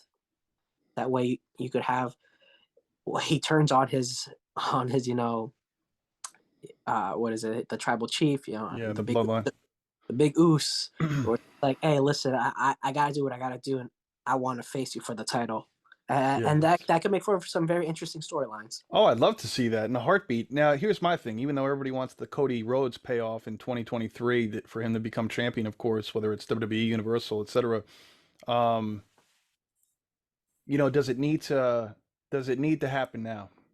Yeah, you said, him winning the Rumble when you could still pencil in a Sami Zayn or even a Rock at WrestleMania, but does Cody need to be in the thick of Do it things right now? right now, yeah, Yeah? very good point.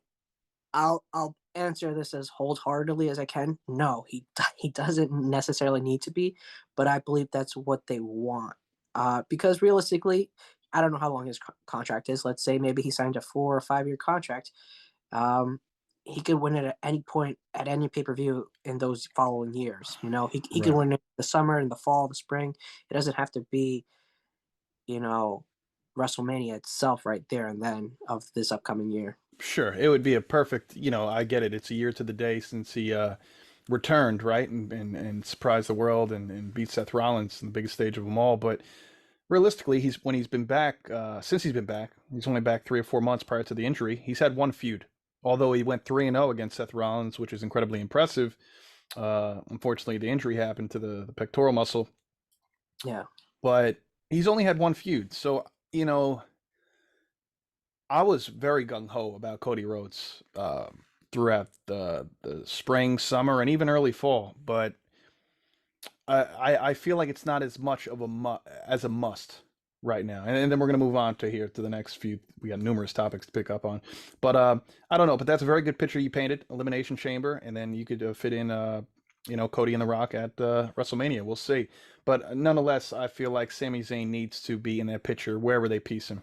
We were just talking about the Elimination Chamber. As a matter of fact, I have the date pulled up here. So the Elimination Chamber takes place on February 18th at the Bell Center in Montreal. Oh, Now that's interesting. very intriguing. Yeah. Isn't Sami Zayn from Montreal area? Well, I definitely know he's Canadian. That's for Yeah, sure. that much we know for certain. So that is very interesting. It says here this will be the first premium live event in Montreal since Breaking Point 2009 and the first special in Canada since SummerSlam. This event was in high demand. As soon as tickets went on sale December 2nd, it was added that the only expensive official platinum seats were left. So that's incredibly interesting. And yeah, this is the final pay per view before WrestleMania 39 taking place on April 1st and 2nd at SoFi Stadium in California. Yeah, he's actually from Quebec, and I'm not. You'll have to Montreal, forgive. Quebec, isn't that like, you know, I've never Yeah, been to Canada, but isn't that, essentially one and the same? I know it's a Quebec is. I'm pretty. I want to say that's one of the province. There's like Calgary. You got Toronto. Yeah, Calgary, I, Alberta, Canada, where the Harts or Bret Hart and all right. them are from. You got I Winnipeg, where don't. Chris Jericho's I'm from. obviously either one of us could look at a Canadian map, but I I'm Yeah, just we're trying to not think going to of do off the that top of right my now. mind. I think it's on the west side of Canada. I'll take your word. I'll take your word on it. I don't I, know. I got to say this though, not too Regardless, he's important. representing the Canadians.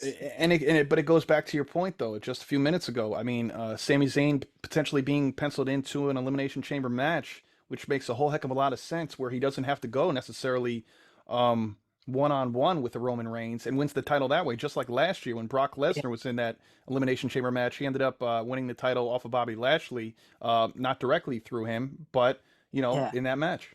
So I'm reading his information real quick, and it says build from Montreal, Quebec, Canada. Yeah, right. Uh, That's do why with that it what rung you a will. That's why it rung a bell, Montreal, Yeah, Quebec, Canada, because I know they were there within the last month or two, and obviously he got a very good ovation when he came back. So, wow, I think you may be onto something there, I may and have cracked the code. I you don't may know. have cracked the code. I definitely like that hot take more than ever now. Anyway, going back to Thanksgiving real quick, Dominic Mysterio. I know there was that clip posted later on, and then we got to find out why he did it. Right. Dominic Mysterio attacked his father, Rey Mysterio, during Thanksgiving dinner. He went over there with fellow Judgment Day member Rhea Ripley, and his reason for attacking his father on Thanksgiving Day, you know what it was? Nah, what was it? He claims he put up his Christmas tree too early. I mean, that's Uh, something that, that he may have a point. I that mean, that's something that gets you on the naughty list. Nah, yeah, just fair and kidding. late. That's you must have put your tree up. Or what? It was around Halloween this year. You put yours up. Yeah, yeah. Unbelievable. That October could cost 30th. that could really cost you. So Robert Roode, it's been a while since we've seen him on TV. Good old That's the name. Yeah. Bobby Roode. We saw him in person a few times, right? Mm. He had neck fusion surgery earlier on in December. I don't know the timetable on that, but nonetheless, I hope he has a speedy recovery. Comes back to WWE TV very soon. I don't know the extent of his contract, if it's even up anytime soon. Do you think his career can once again be glorious, or do you think Robert Roode has seen his best days are behind him? I will say this. Do you know, but first off the top of your mind, of how old he is or no? 30s, 40s? Robert Roode, I would say he's got to be in his early 40s. I mean, then again, I was totally shocked about Nick Aldis the other day being my age, but yeah, let me look it up real quick while I got you here. Yeah, no Robert problem. While you're doing that, I will say this is that Kev, I he do. is sorry to interrupt you, but he Yeah. is I'm shocked. He's 46. Okay. Also, That's born in way Canada. older. That's way older than I thought. Yeah, I was gonna say 42. Yeah, the oldest I was gonna say like a 41. Um, I will say this because you asked me are his best days ahead of. I do think he will wrestle again in the future. As for being a main eventer, no. I think he's going to be somewhere in the mid card to the lower card, wherever company, Okay. whatever he decides to stay with or sign with. Hmm. Um, and, that's not someone that I really see ever being like holding a main belt. Um, Fair enough. and the reason I'm saying that is, we have two examples, well, actually three examples of like said neck injuries. And then coming back, we got Edge, we have Brian Danielson, Hmm. and then of course Soraya. All people who have suffered um, injuries to their Head, necks, neck, back. Yeah. right? The other one that you want, if we would like to throw out potentially, let's say like a Big E. Big Yeah. E, he still has his career ahead of him. He's still relatively young. Um, what, maybe mid 30s, early 30s. Yeah, So, mid 30s, I believe. But that, yeah, significant injury. so He's lucky he's not paralyzed from that neck injury last March. right, maybe he comes back like a. This is in terms of Biggie. He comes back in like another year or two, Hmm. lets his lets his neck rest up, and Sure. then he's ready to to do his thing in the WWE. As for Bobby and Robert, like I You said, think his best days are behind him? Yeah, well, yeah. especially, 46 years old. He's coming back from major neck fusion surgery, and at best, probably maybe more tag team gold, not main event title. You don't even see he's a former United States champion, Mhm. former U.S. champion from a few years ago as well, but you don't even see him maybe in that mix for any serious contention either, right? Yeah, All yeah. right. Uh, So let's talk about a couple of other, pretty staggering numbers. So, like I was saying earlier on, Bianca Belair, Raw Women's Champion, she's been champion upwards of 260 days already. That's flying Ooh, by here. yeah. I hope we get that Bianca Rhea match at Mania. I think that could really blow the roof off.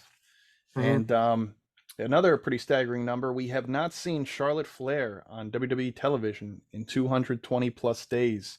Who knows when she'll be back? Now Andrade, um, I don't even know what's going on with him in the AEW, but didn't he recently undergo surgery of some sort?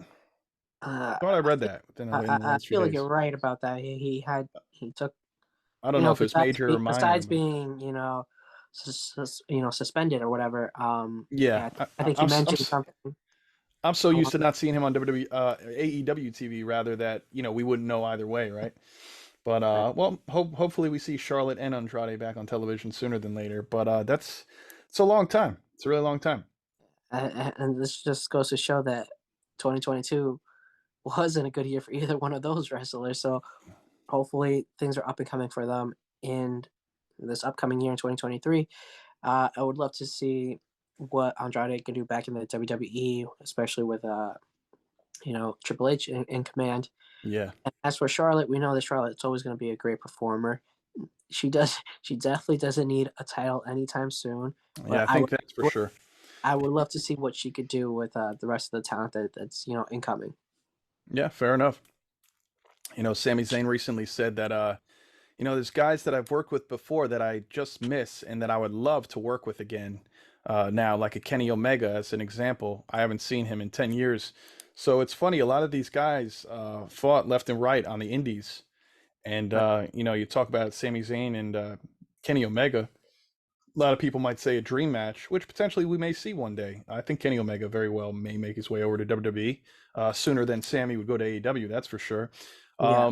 But we forget that these guys also fought in various other promotions before they became the big stars that they are today, right? Isn't that pretty cool? It's crazy. A lot of like, maybe I'll just say this, WWE fans, just because a lot of WWE fans themselves kind of just stay in that world and they don't venture out into like the indies or other promotions from True. not just one country but from another country. Hmm. And it's really crazy how many wrestlers have like wrestled against each other that you would never know, that know each other, and they're like, yeah, I met that person when I was 19 years old, and now they're like, what, 32? It's crazy. Yeah, that they've been on separate sides of Yeah. locked in or locked with certain companies, and you just Yeah. can't cross that line. And Mhm. it would just be so cool for the talent themselves to see how they match up with said opponent after not wrestling for 10 or 15 years Right. against each other. Like The Brian chemistry. Danielson, right? Yeah. Like when Danielson came over to AEW, he hadn't fought a lot of those guys in years. Yeah. Yeah. The last time he saw them was like in ROH. Yeah, yeah, that's right. There was also a report that came out, WrestleMania 39 potential matchup, and now this piques my curiosity because I wonder if Gunther is going to be the Intercontinental Champion at the time. But they said we may be slated for a Brock Lesnar Gunther match at WrestleMania 39. Well, would you like to see that? I would love to see that. I would like Uh, to see that more so than Bobby versus Brock Part 3. The first two matches were all right, but this is new, and this would be a knockdown drag out fight. right. It had Bobby versus Brock lived up to the fans' expectation, one and two, then Hmm. we would have loved to see the third match, the culmination of that. But Correct. because they haven't, they've only been okay at best. The fans are like, all right, this is something that we can just hop over and skip. It's all right. Let's move on to the next best thing.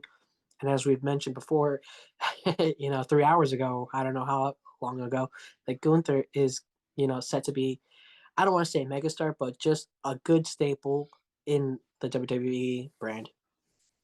I'd, I'd really be I'd really be, well, I am super curious to see how he'd match up and fare against a guy like Brock Lesnar because Gunther's used to dominating people so many times. Even though he's had outstanding matches, even with the Ricochet just the other night, or I mean, he's had outstanding matches with Yeah. everybody. Even what was his name? The NXT UK guy who took the title off of him last year, Ilya Uh, Dragunov, yeah, Ilya. another brute. But I mean, Brock Lesnar, he's in a league of his own, right? Yeah. So, The I mean, MMA mentality. immediately when you say those two names, a Gunther and a Brock Lesnar, and you think of a matchup, you think to yourselves, how many chops can Brock Lesnar take before he looks like a hot dog? Right. And how Right. many suplexes can Gunther withstand? That's, That, it's one thing to see the chops on Brock, and that's only yeah, going to piss Brock off even more. But I'm actually cringing right now for Gunther because taking a guy of that size and stature, Right. even though he's in great shape, taking that many suplexes, I'm saying three, four, five minimum from Brock. I worry for him, you For know? for for the safety of both Right. And not competitors. saying Brock's unsafe, but you know what I Yeah, mean. I would like to see them do those suplexes or whatever inside the ring and not outside the ring, just because Correct. Yeah. No, they all need to be in the ring. because I I know agree. Brock Lesnar is prone to doing some of his suplexes outside, but for the stature of both those guys, there's Right. not enough space, and the probability of someone getting hurt Serious outside. injury. Yeah, I mean, you just threw out the guy from Hit Row who was trying to go over the top, trying to do Oh something my outside of the God. ring. It, Top Dollar it's almost got wound up in the ropes on Friday Night SmackDown. That was, yeah, like I said, when we get off here, you got to check out that clip. It's funny, whenever we're on the podcast, I always feel like there's a must-see clip when we get off here. Months ago it was Marina Shafir's promo. Now it's Top Dollar botch. Definitely a never botch for anything me. good. Never anything good. I try to be positive, upbeat, uplifting, promote the best of the best, but this you just can't ignore, ladies and gentlemen. You know what I'm talking about. This is definitely going to be a Botchamania number one, Yeah, top dollar, top pick. Um, it was a folded up dollar. yeah, I don't know what he was, but he's yeah, he's definitely hurt, and I'll tell you that. So we were talking about Booker T a little bit ago about him potentially being in the Royal Rumble. So Yeah, WWE Hall of Famer Booker T recently addressed speculations that he may compete in 2023 Men's Royal Rumble. Um, Now, the reality of wrestling tag team championships are up for grabs December 18th. That's Sunday. Booker T and Mysterious Q will be taking on Warren Johnson and Zach Mason for the title. I'm not familiar with any of them. They're all in his promotion though in Houston, Texas. Is it? That's yeah. where it is. I Mhm. believe, his academy and all that. So the speculations were started by Booker T's initiative. Since then, rumors have circulated that he may also be one of the unexpected competitors, as me and Kevin spoke about a little while ago. Booker T went on to say this. I'm going to tell you right now, I'll be checking the mail every day, all the way up until the date, because if I get the invitation, I'm definitely going to, execute it. I'm definitely going to be there.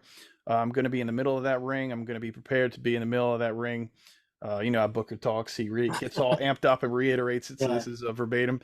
But now, I mean, nobody's talked to me or anything like that about being in the Rumble. Then again, I don't have any itch to scratch or anything like that. But hey, man, I'm always down. So, Booker T is obviously in great shape. I'm not opposed to seeing him in the Rumble.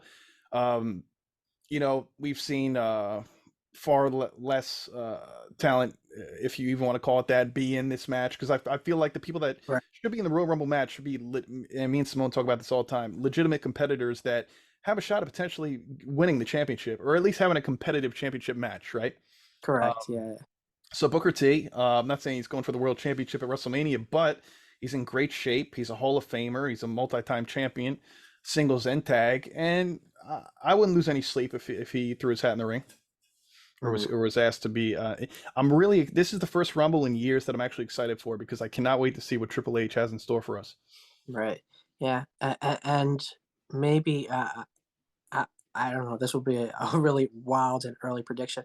I can't give you a name per se, but what would happen is that we would see a new celebrity, and Yeah, and, we're and gonna see Logan Paul in there. Well, I mean, maybe that's not even him, just someone else. yeah, or I'm Bad alluding Bunny. to. Other than those two, Yeah, other than those two, because the way it looks like, and this is what I like compared to what Vince had done in the past, is that Vince would be like, bring whoever popular celebrity, but the mistake that he would do is like he wouldn't find out really like how athletic they are, And yeah, don't that could get me be a wrong, problem. like I would love seeing like a Drew Carey. Yes, I love a Who's Line as a show, but I don't want to see Drew Carey in a wrestling ring, or I don't know what any other names that you saw throughout the '90s and even up until Vince left. But seeing Triple H bring in like athletic guys, Bad Bunny is great in the ring as Yeah, well as Paul. Logan I Paul. can't I can't speak about their characters as human beings, but what they can do inside Correct, the correct. What ring, they did in the ring it, was very impressive. I yes, agree. is very impressive. I think So the so go no, ahead. I was just gonna say so. I hope that Triple H continues that kind of standard of like bringing in set celebrity, whomever, I don't know, and then but making sure that they have like a good athletic background I that agree they with can you, actually and perform. I agree with you on that for a few reasons, but it's one thing to bring in a celebrity, right? You see Hmm. their name on the Titantron, they come out to whatever music, and you see them, and you're like, oh my God, it's such and such, and that's it. That's kind of where it ends. Like they're in the Rumble. I want to see somebody like you said. It goes hand in hand. Somebody who has an athletic background. They don't necessarily need to have been a professional athlete, but I want to know that they can Correct. go. I want to see them not only enter into the ring. I don't want to see them go out as quickly as they went in. I want to see them. I'm not saying they gotta eliminate people, but I want to see them go. Punch for punch with somebody, or have somebody in the corner, putting in Right. some work. Striking some fear into some of these competitors. Like, oh wow, I didn't know this guy could go. Or Right. if it's in the women's Royal Rumble, I didn't know if this chick could go. I totally underestimated her or judged a book by its cover. I want to see somebody who can actually, strike some fear into the actual talent in the ring. I don't want some Correct. joke to go in there and then three guys just are like, get out of here. You know what I mean? Right. So, because then it's a waste of a spot. Correct. I know you're probably not going to win it, but at least go in there and at least I think you have somewhat of a fighting chance. At least entertain us. Right, At, right. Give me a couple don't minutes in disappoint there. us. You know. Right. So, but that's all based upon, who they see. But I have the utmost confidence in Triple H as far as who they're going to have in the men's and women's Royal Rumble this year. As far as the talent on the roster, maybe a few surprises from other promotions. Like I said, I'd love to see Nick Aldis, even though he's not exclusive to anybody right now. I'm not sure who I'd like to see in the women's right now from outside the company, um, but remains to be seen. Right. So, your buddy, you you a fan of Serpentico, rather, AEW?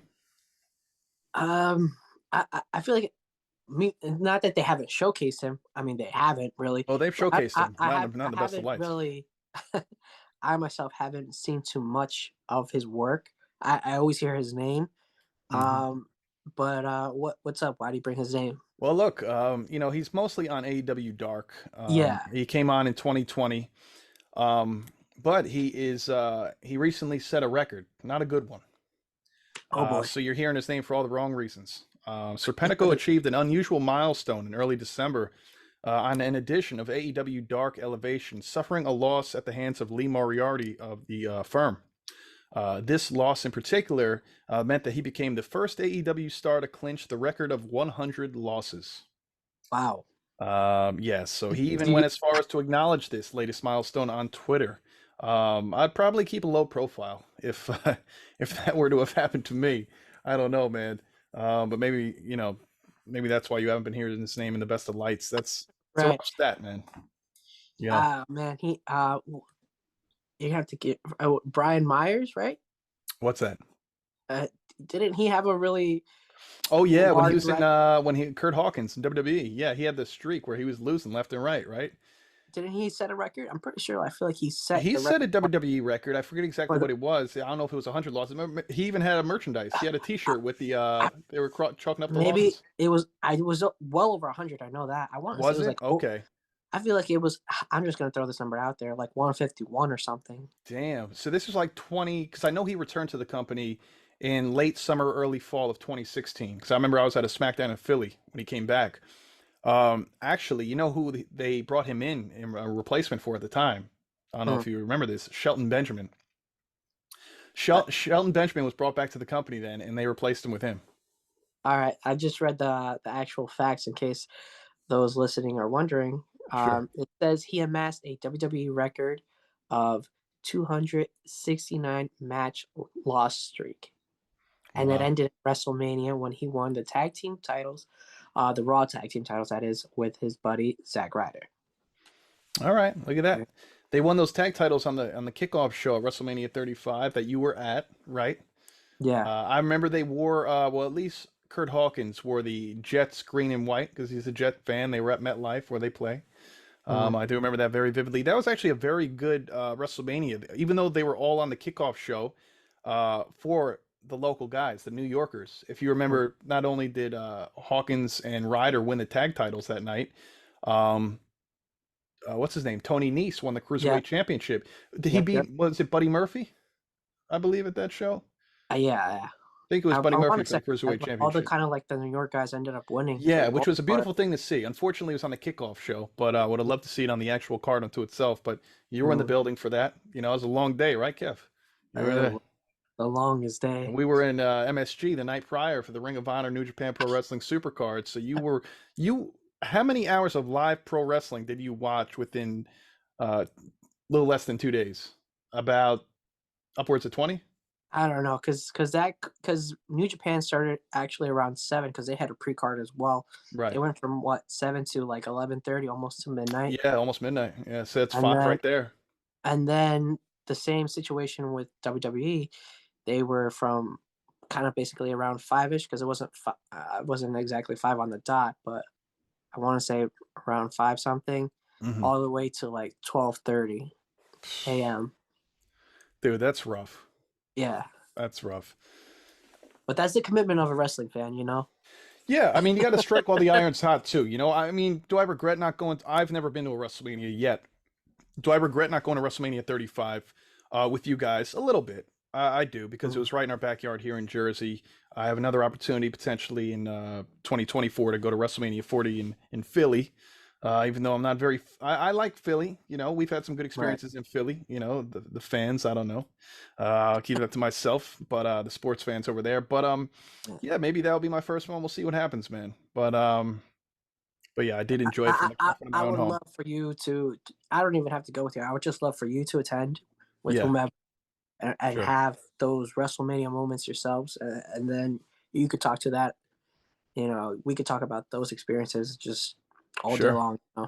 Yeah, no, absolutely. I'll definitely believe you me. I'll definitely make my way to a WrestleMania for sure, sooner than later.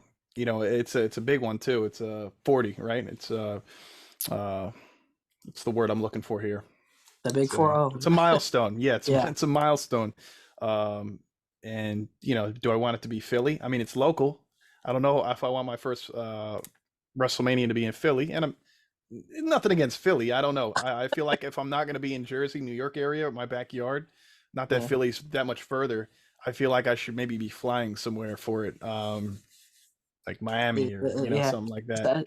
Sometimes you just got to take what the world gives you. What the hell? At least I'll get a cheesesteak out of the bit, right? And it's really a cheap ride. Going to Philly opposed to going to New York, it's you can't even compare as far as you spend like other than gas, you spend like $5 entering Philly. You go from Mhm. here to New York, which is a little closer for us. You're arm and a leg, going through all the bridges and Yeah, tunnels and all that stuff. the difference it's very It's noticeable. significant. Yeah. You got to set up a payment plan to go to New York. Philly, it's nothing. You pull five Well, dollars out of your pocket, you're good. so what it is it it's I think we can tell people like it's cheaper to go to Philly from where we are, buy a cheesesteak, go back home, compared to going like one trip to New York, and that's without returning. Yeah. Oh, it's brutal. I love New York, and it's always nice. I like taking the train to New York. If I mean, you know that. Yeah. Yeah. I'm not a fan of driving to New York. Bus is all right, but if I'm gonna go to New York on a whim, I'll hop on the train, and boom, that's that. But Listen, I'm fine as long as I don't have to drive, and if I'm not flying the plane, I'm good with that. although we spoke about this in a prior episode back to 5 years ago when we came back from that convention in Philly. Man, that was a rough ride home, Kev. Right? Torrential rain. We couldn't Uh, see my windshield. My wipers weren't working. My car, Honestly, my man, car was at about 90 degrees. I've driven in some really bad weather myself, whether it's rain or snow. And Yeah. honestly, for me as a passenger, that might have been like the worst experience ever because We w- couldn't see anything on the turnpike. yeah, like I don't know how we made it home safely. Yeah. I mean, And it thanks to didn't my help. great driving, that's And it didn't help that your car was an oven on the inside. well, it was an oven because my wipers weren't working. It couldn't keep up with the rain. I had like my windows open so I could like poke my head out and see what's going on. Then I don't know, man. The windows were fogging up. It was just a hot I mess. I'm not sure if I passed out or if I went to sleep, but I just know that I wasn't conscious for a brief moment. Kevin took off like every layer of clothes. Uh, but hey, man, we made it home safely. I said, Jesus, take the wheel, and we got back. So that was that. Yeah. So Anthony Bowens, one half of the Acclaimed, one half of the AEW World Tag Team Champions, posted on Twitter recently, in the month of December. Amongst all this craziness, I've forgotten to note that last week marked 10 years in pro wrestling. Thanks to everyone who supported me the entire way. cheers, I mean scissors to a decade. Of course, there's a picture of him early on, sometime in 2012, I would assume, and a picture on the right side that is him in some pink acclaimed merch with his AEW World Tag Team Championship. That's fantastic. Good for him. Mm, Celebrating that anniversary. yeah. There's two major key points that I want to touch upon. I'm kind of saving the best for last. We're gonna get to very soon, folks. Believe you me. Two women in particular, for much different reasons, of course. Mandy Rose and Sasha Banks. So we're gonna talk about that. Yeah. Um, I was talking about Roman Reigns earlier in the show. He had the eardrum injury. Yeah. Matter of fact, I think he sustained that at Survivor Series as well as Drew McIntyre. Both Reigns and McIntyre have been out of action due to suffering ruptured eardrums. It's a short-term thing. Both will be back soon. Of course, we saw Roman Reigns on the most recent episode of SmackDown for the first time in 3 weeks. However, he's not on any of the post-Christmas shows. However, we do know that he will be on the December 30th episode of SmackDown. It still says McIntyre is expected to be back for all the shows around the holidays. Even around here, Kev, the day after Christmas at Madison Square Garden, the SmackDown roster has a house show Monday the 26th here at the Garden. So that Mm, should be a pretty good group. You're going to have Bray Wyatt returning there for the first time in about 3 years or so, and all the other superstars from SmackDown. Again, the Bloodline will probably be there in all likelihood. I don't know if Reigns will be there, but that looks to be a pretty good show. So, yeah, ruptured eardrums for both of them in that Survivor Series match. What do you know? yeah. So, let's jump into one thing here real quick. Sure. Let's just get to the Mandy Rose bit, right? Yeah. Now, she recently took to Twitter because she was, in fact, the NXT Female Superstar of the Year. We all understand why. She's had a fantastic reign at Halloween Havoc 2021. She won the NXT Women's Championship from Raquel Gonzalez at the time, now known as Raquel Rodriguez. And she had a 413-day reign as NXT champion. Of course, last weekend, what's her name? Roxanne Perez won the first ever Iron Survivor Challenge or Iron Survivor match at NXT Deadline to be the number one Mhm. contender for Mandy Rose. Now that match was supposed to take place January the 10th at NXT New Year's Evil, and this match was bumped up to earlier this week because of all the controversy surrounding Mandy Rose, and namely because of, I guess, the equivalent of an OnlyFans she's had for quite some time now. It's gotten really risque. I know she has her own website, Mandy Sachs. She has a fan time account, and apparently she's making upwards of 6 or maybe even 7 figures. She's getting much more than she got paid from WWE. So good for her. Hey, Mm, can't knock the hustle.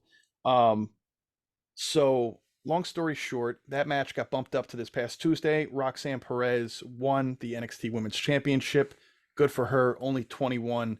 right. As a matter of fact, Kev started the year off as the Ring of Honor Women's Champion and ended the year as the NXT Women's Champion. So that ain't bad for somebody who's Right. barely legal enough to have a alcoholic beverage. Um, so Mandy Rose, we get to that whole point there. There's so many angles we could touch upon from here. Um, you know, I, it was brought to my attention that Matthew Bloom, formerly known as a wrestler, he was Prince Albert, right? Mhm. He said so many different names. What's a few of his other aliases? He's been with the NXT Performance Center, or WWE Performance Center for years, right, as a coach and all that. Ah, Matt Bloom, what was his name? His wrestling name, Tensai, right? yeah, I He was was gonna say he had Tensai like Albert, the A same Train, thing. Yeah. something like that. Well, anyway, he was the one who let Shawn Michaels and company know about how Mandy Rose's accounts have been getting little little too much, right? She's getting very provocative, I guess, Right. rough for not allowed for WWE, and even though WWE promotes certain things and sexualize superstars, I guess over the years, this is it's a whole other thing to be damn near completely nude in photos or pictures and behind this whole paywall, right? This whole Right. paywall that these subscribers pay. By the way, ever since Mandy had gotten released from WWE a few days ago, she has now upped her subscription rate from $25 to $40, if anybody was wondering. Um, But anyway, I'll read a few of the articles in a minute. But just off the bat here, do you have? I know we spoke about it briefly a few days ago through text message, but has Mm. your thoughts changed on the matter? Do you think she was done wrongly? Do you understand WWE's stance on why they had to do what they did with their partnerships with Mattel and all these companies that do produce toys and manufacture? I collect a whole bunch of action figures. Yeah. Simone calls them dolls. Um, kids look up to these athletes and as role models and stuff like that. So, what's your take? Well, my take is that, and it's gonna be first. I'm gonna say that it stayed the same. Where this isn't an easy topic, um, by any means. Hmm. You know, man. All right. So obviously, if you are a longtime WWE fan, you know that they have been sexualizing women for the longest time, whether it be bra and panty matches, whatever kind of just deal. You could bring up the Diva search, you could bring up the Playboy covers, whether it be Sable, Tori Wilson, Christy Hemme, um, just so on and so on. And you would think that maybe, oh, like this stopped during the Attitude Era. No, did this stop in the Ruthless Aggression Era? No. While I may not have been watching, I know that it's happened recently, still during Vince's regime, where um I'm pretty sure he had something with uh like Alexa Bliss, and like she ended up doing kind of like a hand bra situation or something, covering herself up. So and I'll just say this, that like it doesn't only um you know, it's not exclusive to women. I would say the WWE situation when it comes to sexualizing Hmm. their talent. The men are equally as sexualized. Um, so it's not an easy, like I said. Um, for me personally, I feel like there are times where companies themselves, and this isn't just like a WWE situation, like corporate, I should say the corporate world at times tends to overreach their boundaries of when they feel like it's appropriate to control said employees to doing something. Hmm. Obviously, if if you work for a big corporation, you can't get away with something like murder. You're gonna be fired, arrested, whatever. That we can understand as a society, civilization. Um, but anytime it comes to like this specific word, three-letter word, I should say, sex, at, at all anarchy, all chaos break, hell breaks loose, whatever. It's a very weird topic at times, but it's a necessary one to have. You know, the world is changing. A lot of people like to think that the world is more sexualized now more than ever. Yeah. I would say that that isn't the case. It's just that It's the yeah, access. It's the yeah, access it's the to it. access to things, but the world has always been sexualized. Will always be sexualized for like a different audiences or whatever. And we obviously know what audiences shouldn't see, what they should see. And I'm talking about from like a legal perspective, if you catch my drift. Hmm. Um, I mean, she didn't put out any, just for everybody out there, Mandy Rose did not put out any kind of sex tapes or anything like that. She's got a fiance or soon to be married, former NXT superstar Tino Sabatelli, who obviously approves of her doing this. Hell, bring home the bacon, honey. You know what I'm saying? yeah, And, but at the same time, it was getting really risque because it's tough because, you throw something out there and then everybody's, obviously buying it well, up, and then you get a little more wild with it and you show a little more pictures, videos, and that's obviously what got her in hot water. and I'll add to that a little bit more, like her specifically in her situation. Hmm. But I just want to like, because I don't want to just brush this under the rug. Is that like you can look at other athletes, right? And I'm gonna throw this under out there that maybe Hmm. someone has to consider. But like, look at ESPN and when they were doing their like body covers, right? Right, body issues. The body issues. You say men, women, right? Hmm. Pretty much nude. The only thing is that you wouldn't see said such private parts, Right, right? they blocked Other that than that, out. No, no all all nipples all, on women, uh, nothing like that. all that was all out there, right? And you don't see those athletes losing their marketing or their corporate sponsors or whatever. You Hmm. know what I mean? It's very unfair for her to immediately get fired, released from the company. You and me discussed where we mentioned that should she have been handed some type of punishment, and we agreed, at the very least, she could have been suspended for like a 30 days. They could have discussed further if they wanted to release her, but if they wanted to at least, do something immediately, like it felt like they overcorrected this situation. Like like I, I wasn't I wasn't a fan of her being fired immediately, and I'm not even a Mandy Rose fan. I'll tell you that. Like, I Sure, don't, sure. I'm not, I've never like been a fan of hers whatsoever. Um, but this could have been anyone. This could have Right, of course. This is a thrown any principle. other It's a name out principle there. issue. Yeah. It's a principal issue. And then just kind of leading into that is that like apparently there was words that maybe she wanted to be released, so she kind of towed the line, and then she crossed the line where she was like, all right, well, like if you won't release me, then Now, I'm why gonna did do she something a want? little bit This is more the first risky. I'm hearing about the release part. Why did she want to be released? She's going on one of her Well, most historic reigns ever, I and was a champion. yeah She hadn't been a champion prior in WWE. Why would she want to be so, released? so that note that this is just rumors, and rumors are rumors until they are confirmed, Hmm. but it was rumored that apparently 2 or 3 weeks ago that she said she wanted to be released from her contract for whatever reason. I don't know. Like I Okay. said, rumors. All right. Then they said they weren't gonna, release her, and then that's when fans started noticing that her pictures, and then she started doing some more risque videos as well. As we alluded, it was nothing actual pornographic, but it borderlines that of like being risque.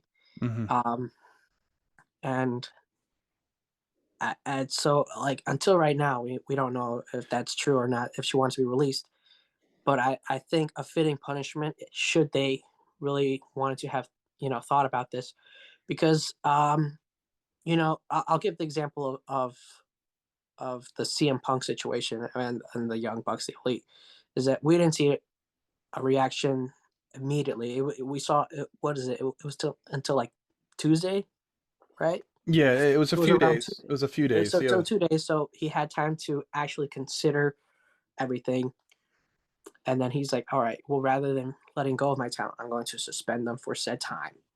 Um, let this be a lesson to you. Um, and whatever, so on."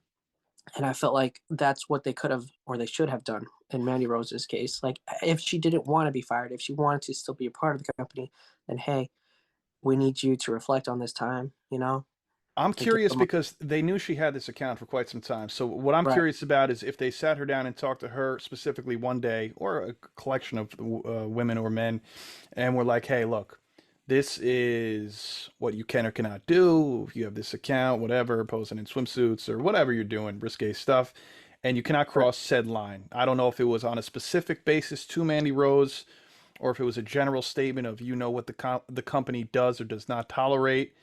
Maybe it's a zero tolerance policy type of deal. So for that, I would understand because man, he's been with the company long enough to know 6, 7 years. So I'll give WWE the benefit of the doubt for that. But like we discussed, I think at minimum, a 30 to 60 day suspension would have sufficed in the interim while they're figuring all this out. And then you know what? If Mandy did in fact want out or didn't want to comply and was like, nah, screw this, I'm making so much bread um, on the outside, I don't need wrestling anymore, or I don't, then you know what? If she didn't want to do that and they just went their separate ways, so be it. I know she doesn't seem too bent out of shape. She tweeted Yeah. just the other day, "Hey guys, thank you for all the messages. I'm overwhelmed with all the love and support from you guys, and don't worry, the page is still up," with a wink face. So she doesn't look like she's It, losing too much sleep. and to continue this discussion, I'll bring it to because I brought it to the world of like sports from wrestling. Hmm. I'll bring it to the world of music. How many singers, female singers, do we see dress very risque, and by no means is their view of as a role model downgraded.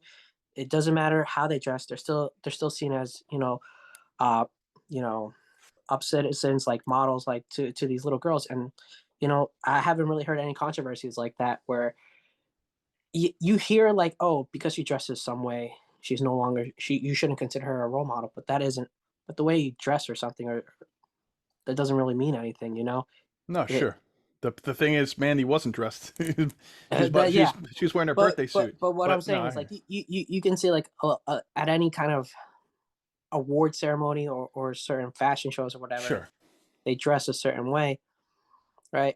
And they, the corporate sponsors don't go away for that. You know what I mean? That's what I'm trying to allude Mhm. to. Like, but in this case, she was doing something risque, a- and I don't know if it's the corporate sponsors felt the need, like WWE felt the need to like do something. It feels like that's kind of the case where they're just like, oh man, we don't want like a Mattel or somebody to like take away the licenses to do stuff, Mhm. WWE, and so they overreact. It's just one of those cases where Sure. it's like I said, it's not an easy topic. Uh, It's not. There's a lot of even though it's been a few days now, there's a lot of gray area. No matter how many reports come out every day about it, we obviously have our personal opinions. She did still have 2 years left on her deal. She signed a 5-year deal in 2019, so mm, she had 2 more years remaining on that 5-year contract. A lot of fans were upset, for obvious reasons. So I do get it. I understand both sides of the story. I understand why the fans are upset or why Manny would be upset, caught off guard. I do get WWE. It might have had a zero tolerance policy with it. There's so many other things people drag into account. If Riddle is really out, they're saying now Riddle may be out due to he's going through a rough divorce and stuff like that with the kids and everything yeah, involved. So that maybe it came out earlier this week that Riddle's being written off TV 4 to 6 weeks because of failing a drug test, right? And they don't right, test for marijuana anymore, so everybody's assuming it's nose candy, yeah. stuff like that.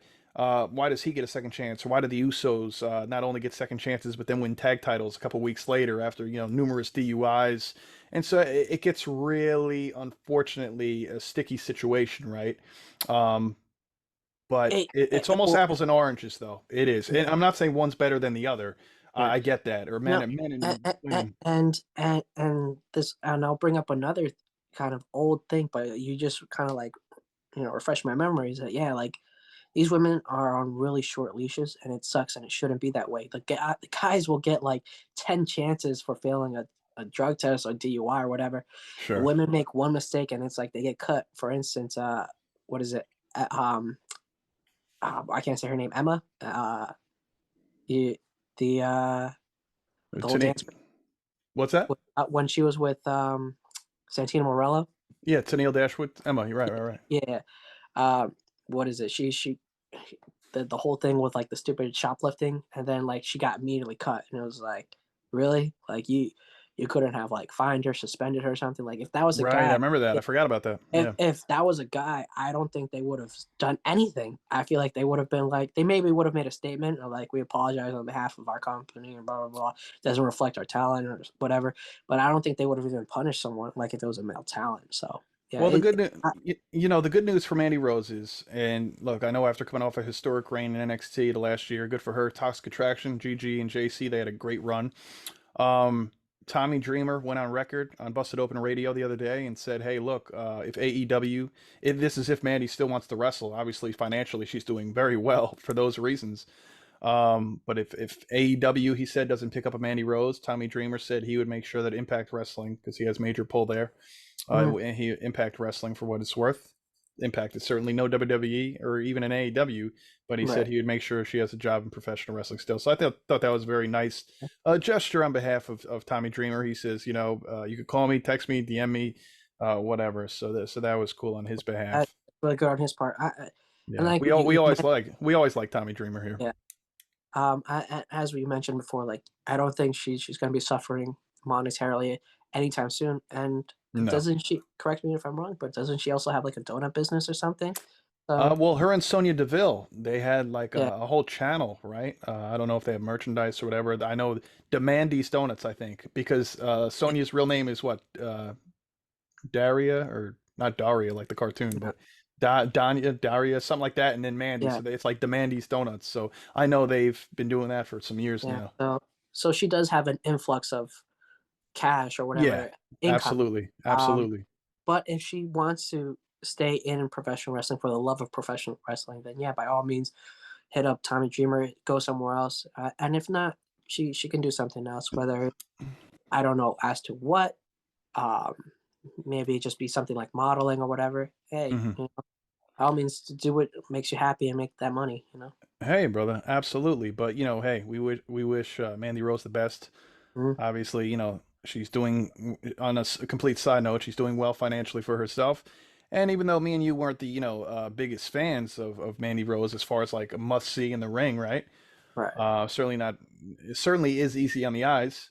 But, if she chooses to go on and wrestle to further her career, good for her. And if not, she had a nice 7-year run in WWE. Obviously made a name for herself, especially winning gold right. the past You, year. I So, mean, you could say she went out on top, being a champion.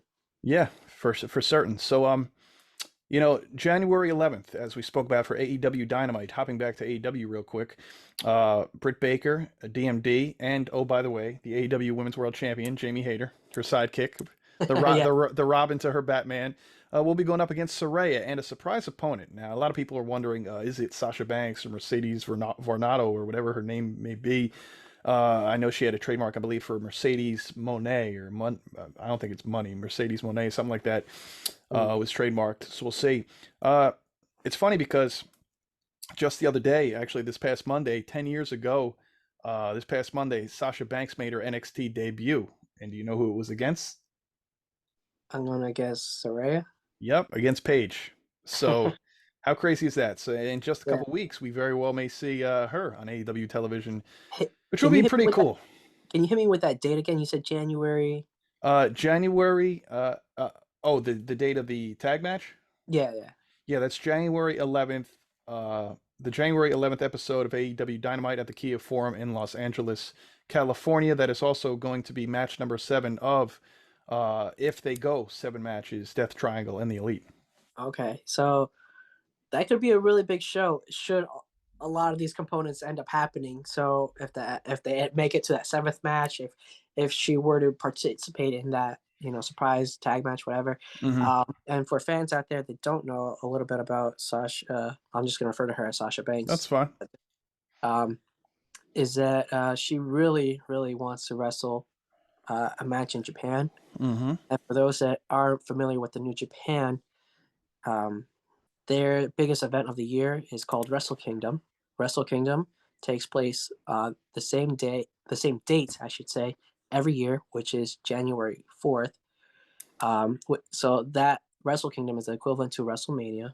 Hmm. Um, I know it's a little bit weird because like WWE, the US, WrestleMania is in the spring, kind of like the end of the first quarter. That's what marks it. Sure. Whereas their grand show for New Japan is that first pay per view of the year. The It's start of the literally, year. Yeah. yeah. So um, she made it known that she wants to wrestle at least one match in Japan. And in the last year or two, female wrestling has, well, I should say for like the women's talent in Hmm. Japan has finally got to been showcased on said show because prior to that, there have never really been any women wrestling matches at New Japan. Right. So she wants to live out, a childhood dream, something that she can cross off her personal bucket list. And it would be really amazing to see her wrestle at the biggest show of another company, you know, and then 7 days later, a week later, appear back on the U.S. territory in a different promotion. So I think that's really interesting. A lot of people, and like you said, Wrestle Kingdom 17, January 4th, 2023. People mark your calendars because even if Sasha Banks, Mercedes Varnado does not have a match scheduled that night, she will be in attendance. That Mm, is 100% certain. It's been reported. So that's going to be great. But, a lot of people, and I know personally, this is when I knew for certain as a fan of hers, knew that she was not going to come back to WWE. It was 3 weeks ago when Survivor Series War Games was in her hometown of Boston, Massachusetts at the TD Garden. right. And Sasha Banks was nowhere to be found. The fifth Was person of that team was Becky Lynch, right? And although she was in Boston that week, she was mm, actually at the Celtics Heat game a few days after that at the TD Garden. I don't know if yeah, the Celtics won that or not. Um, and yeah, and then she also tweeted, not even a week after Survivor Series, just wrapped up my first movie in hashtag Boston, as she used to have the merchandise BOSSTON in yeah. reference to the boss, Sasha Banks. So yeah, Kev, I'm really curious to see. I think she will be there, but not wrestling them. But I think it's going to allude Right. to the next match because back in October, Banks teased the potential match with IWGP Women's Champion Kyrie, right? Kyrie Mhm. Sane in WWE. She posted a match graphic to her Instagram stories that Kyrie later shared on Twitter. And 1 month after sharing the above that photo, Kyrie became the first ever IWGP Women's Champion at the historic. It was the crossover, right on Mhm. your sister's birthday, I believe. It was November 20th. Okay. Defeated Mayu Iwatani in the finals of that tournament. Again, Banks hasn't wrestled since May 15th. Uh, her and Naomi walked out shortly thereafter. So yeah, we're definitely going to be seeing Sasha. I Well, just can't wait to and, see it. and maybe, and this could be, well, I should say 2023 will be the year of Mercedes. The year of Mercedes is 2023 for different reasons. Besides her being able to wrestle with different promotions, maybe she doesn't want to stay in AEW. Maybe it's a one off or something. She can make her ways through the independents, wrestling people, whatever. And she doesn't have to wrestle every single night on the road. For those familiar with Star Wars, she is involved in the Mandalorian show. Correct. So she also has more time to herself, more time to her husband, family, her dog, whatever. Um, so she may end up being kind of like, in my opinion, if she doesn't want to go back immediately to a WWE, she could be like a female Rock or like a Batista, having that big presence. And maybe WWE sees that down the line and they're like, oh, we want you back. And she's like, yeah, I'll come back for one match for a big price. And then like she's off doing her own thing again. She'll be, and we don't know if it's going to be 2 years, 3.5 years, 4 years, but Sasha Banks, she'll definitely be back in WWE. When, we don't know, but Right. her value is only going to increase. We know Right. that. And New Japan, correct me if I'm wrong, but New Japan, they also run shows in the States, right? Like they'll have specials, right, from Mm-hmm. time to time. Because I was just checking here that I believe on or at Wrestle Kingdom, rather, Kyrie is defending her IWGP title against. Are you familiar with her opponent, Tam or Tom Nakano? Do you know who that is? I am not, haven't been keeping up that much with some of my Japanese women wrestling, but I will have to get on top of that. So the winner of that match at Wrestle Kingdom versus Kyrie and Tom or Tam, I'm not Hmm. calling her Tom like Thomas, Tam. I'll call her Tam Nakano. The winner of that match is set to defend that championship on February 18th in San Jose. I think that's when we're going to see Mercedes fight the winner, inevitably, probably Kyrie, as she teased in October. I think February 18th is when we see potentially her winning that championship against Kyrie in San Jose, which, by the way, who's from San Jose, Kev? Bailey. That, Ah, in her best friend's hometown. So you better yeah, believe Pamela will be in attendance if she doesn't have a WWE show that yes. day. How I could I th- forget? how could you forget, bro? So that is so cool to me. It's just everything just seems to be coming together for her, and good for her, man. I mean, honestly, keep your options open, and if you could swing it, why not? Why run back to WWE? I would love to see Sasha back in WWE, but you know what? It's new for her. It's like you said, she always wanted to, not only wrestle in Japan, but wrestle a lot of Japanese talent. That's also who inspired her. Not just WWE and Eddie Guerrero. She was also inspired by them as well. Yeah. For those that don't know, Mercedes, Sasha Banks, whatever, she considers herself to be a weeb. For those that don't know what a weeb is someone who's like a big fanatic of like Japanese culture, Hmm. who themselves is considered non-Japanese. So you can kind of think of it as like a Japanese culture stan, whatever. Okay. Uh, but she's always been kind of obsessed, whether it be something with the women's wrestling over there, the men's wrestling over there, the food over there, the anime, the mangas, whatever. She loves She's it into all. the culture, right? That's Yep. fair to say, the culture. Yeah. Well, I'll tell you what, man, it's looking more and more likely. And it's crazy because, like I said, even up till Survivor Series, that's when I knew. Obviously, a lot of reports came out decisively this week about Sasha no longer being cutting ties with WWE, right? Yeah. But the crazy thing is was it Raj Giri Yeah. from Wrestling That Inc. that reporter or whatever. Yeah, He the came journal. out with the story over the summer, and everybody was so quick to shoot him down, like, "Oh, you're crazy," about Sasha going Uh, separate ways from the company, and now he looks like a genius. yeah. Well, the reason being is because that journalist or whatever, he's known for sometimes Jumping the gun. jumping the gun or kind of like fluffing his stories, creating pieces that like that was never going to happen or something. So, Clickbait stuff. so yeah, so he's not known for like his journalist accuracy, being Okay. on that. But in this case, yeah, now the egg is on everyone else's face, so you could say. Right. Well, he got it right this time, Kev. Right. Yeah, yeah. Because Fightful Select confirmed that WWE ended their relationship with Sasha during the summer. Hmm. And actually, when Vince was still in charge, it was looking very bleak. And then Triple H was in charge, right? Hmm. After around SummerSlam or August, when he brought back the likes of Io and Yeah. Dakota Kai and many other I women to was follow gonna say, suit. and that's when we thought both of us were like, "Oh, she's coming back. It's just a matter of time." Well, we all thought she was a shoo-in. I'll be honest. When Triple H Yeah, came back, I thought she was a shoo-in, and we thought that was gonna be the first person signed or yeah, something. that we thought we'd see her and Naomi on the following week, but that's things came to a screeching halt because they couldn't agree on money. Hmm. And the Yeah, reports came out in the last couple of days that Sasha Banks was said to be seeking a number along the levels of Becky Lynch and Charlotte Flair. They did not disclose that number, um, but those internally in WWE said that she was not offered anything remotely close to that. It's also said she's not seen internally as someone who would be on top right. for even the next 4 or 5 years, which is pretty crazy to me. Like how do you not look at her in that light?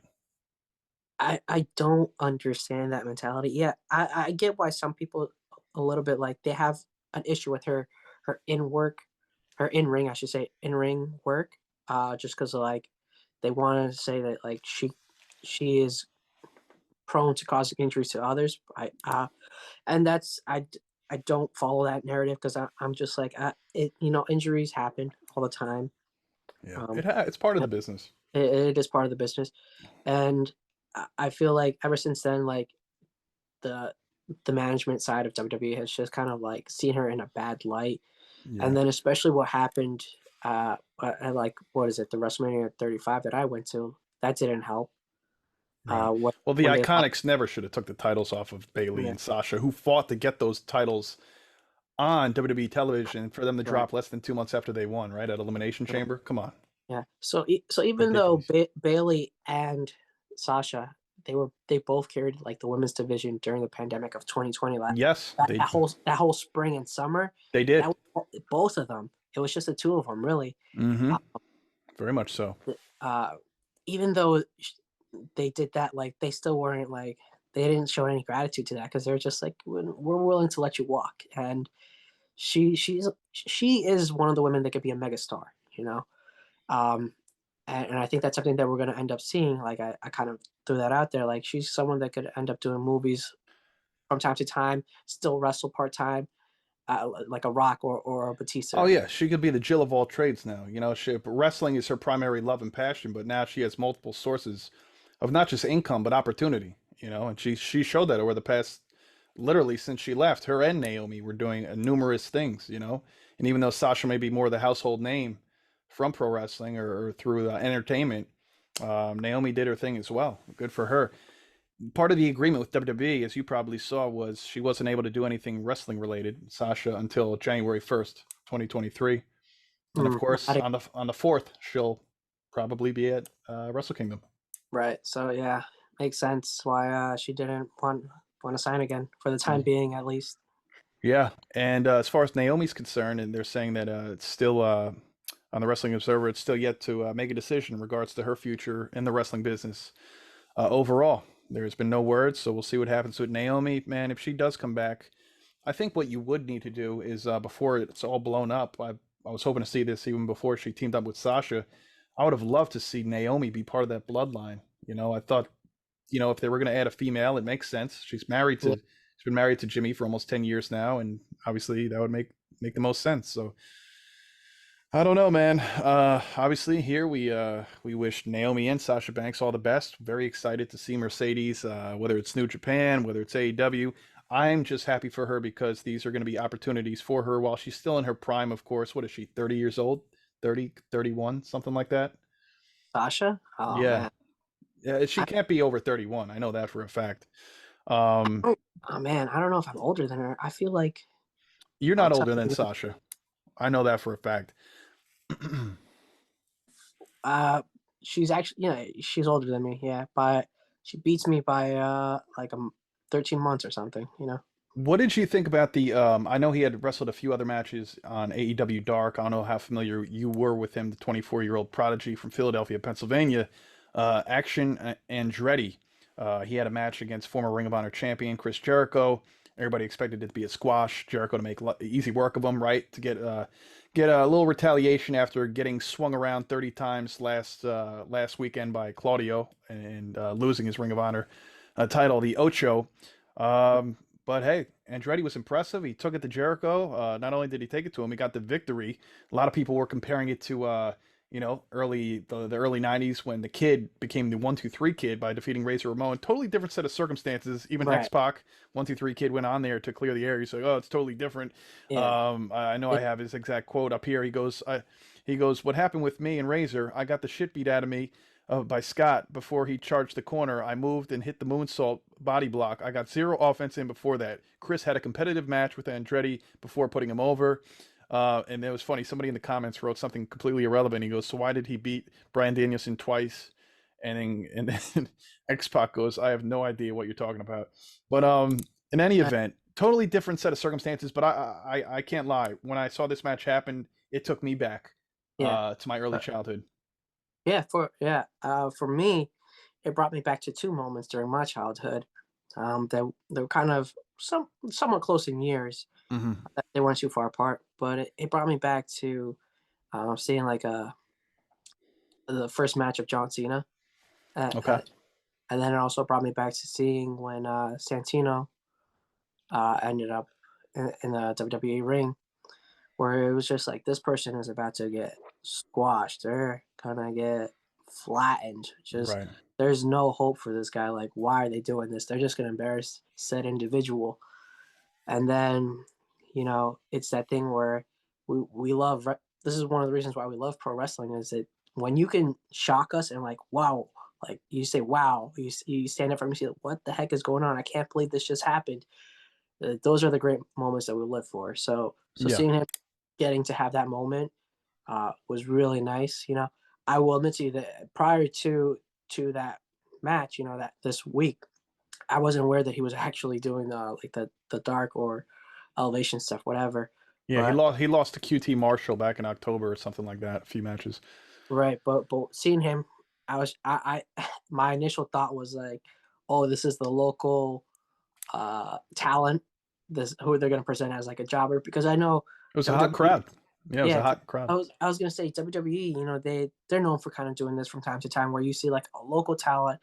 Maybe this will be someone's big break. We've seen it from many different wrestlers. The two names that come to mind were oh man, I just forgot. Whereas not Alex Reynolds, and John Silver. well, it wasn't those names, but yeah, those that works. It was gonna be why can't I say Statlander and the other Mercedes. Oh, Chris Statlander. Well, Chris Statlander, and then it was a tag match. I'm pretty sure women's tag match. And then I want to say Martinez, the ROH Women's Champion. Oh, Mercedes Martinez. Yeah, yeah, yeah, they were in a tag match. I don't remember against who.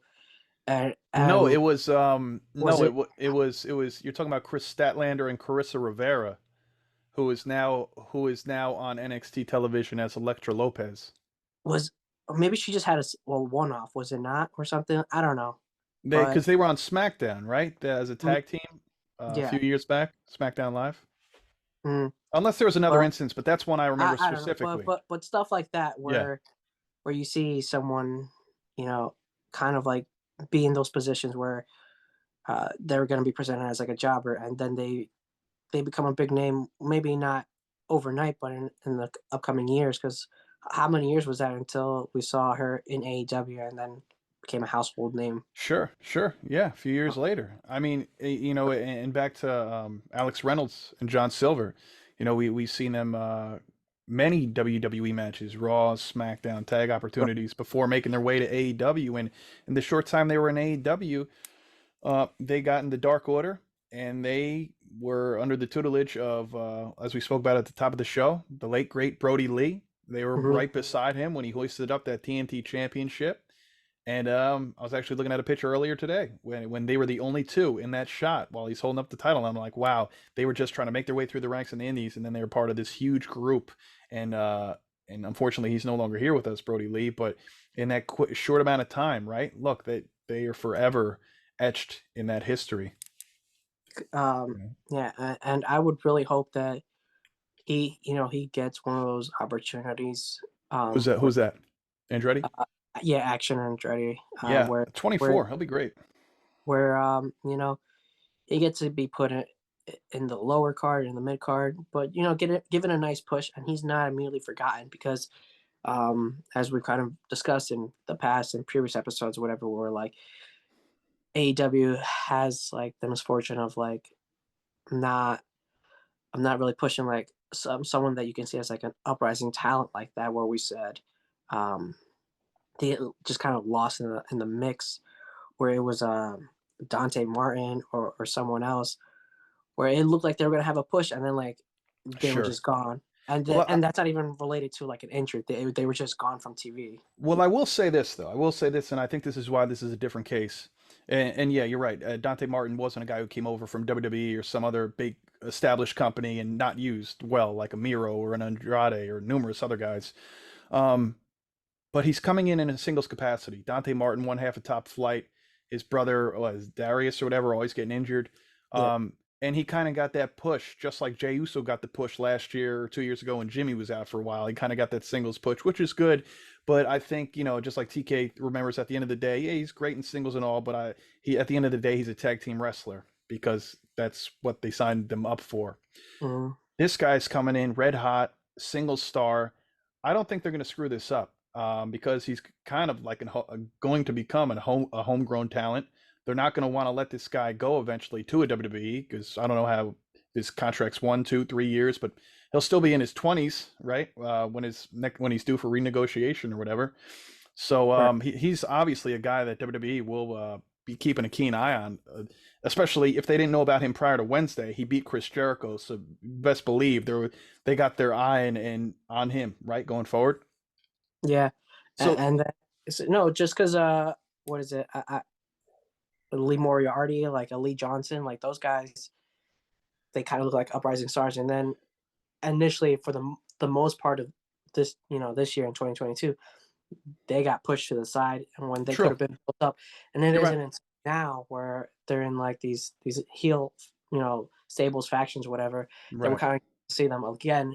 But it feels like you could have done that a lot earlier. You could have pushed them a lot earlier. And you're right about that. You're absolutely right about that. I think Moriarty and was it Lee Johnson are very good as Yeah, well. Something different about this guy, though. I don't know. Maybe it's just his energy. The crowd was hot that night. right. Obviously, Jericho saw something in him because they agreed to do this 2 months ago. In October, Jericho said, I'm going to put this guy over, right? Yeah. Once he goes on what seems to be his losing streak now, that'll be the storyline for Jericho going forward. But Mm, all I kept thinking during this match was I didn't anticipate him to win and beat Jericho. I don't think many did. But I yeah. thought, hey, at the end of the day, I hope TK signs this guy. And sure enough, right after this match ended, basically TK puts the graphic up on his own Twitter account, not even AEW, on his own Instagram account. Oh, congratulations on the victory, and you are all elite now. Action Andretti. So good for him. He only started wrestling in 2019, actually. I Yeah. was looking up, so that's damn good. And actually, he got AEW Wrestler of the Week. Taz went on to say this is the upset of the decade. So shout out to him, man. I think he's like you said, he's got to be utilized correctly, but I think he's on a good trajectory there. So, we talked about the numbers, 950,000 viewers this past week. Let's go to the numbers of the Ring of Honor pay-per-view. What was it? Final Battle Yeah. that took place. Final Battle took place last Saturday. Um, Now, the early estimates, they're relatively accurate. About 25,000 pay-per-view buys, 19,000 were streaming, 6,400 were cable-based. Um, Now, this is looking at the last pay-per-view that took place was Death Before Dishonor in July was 37,000, and of course, I think the first of the three was Ring of Honor Supercard in April. Is that correct? That was Mhm. 23,000 buys. So obviously, Death Before Dishonor had the most.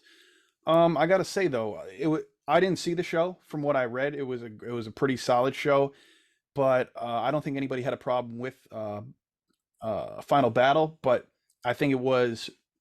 I think the biggest task for Ring of Honor going forward is getting people to the show, right? To Mm. purchase the show, to watch your daily programming when it is on the streaming service. What is it, Honor Club? They're going to put it on or whatever, 9.99 a month.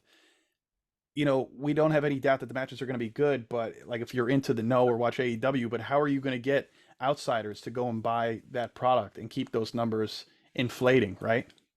Yeah. I mean, what would you suggest for Ring of Honor to do uh, to garner interest going into the new year? Oh man. Like it's Well, short. I don't want to rack your brain too much. We've been going well, over a well, lot well today, I was gonna say, yeah, no. And to all the listeners, thank you so much for still listening to us ramble on. Like I but said, we could talk wrestling forever. yeah. There was a while back ago, like a few weeks ago, a couple weeks ago, whatever, that I texted you and I was like, it was about the whole ROH AEW situation that really bothered me.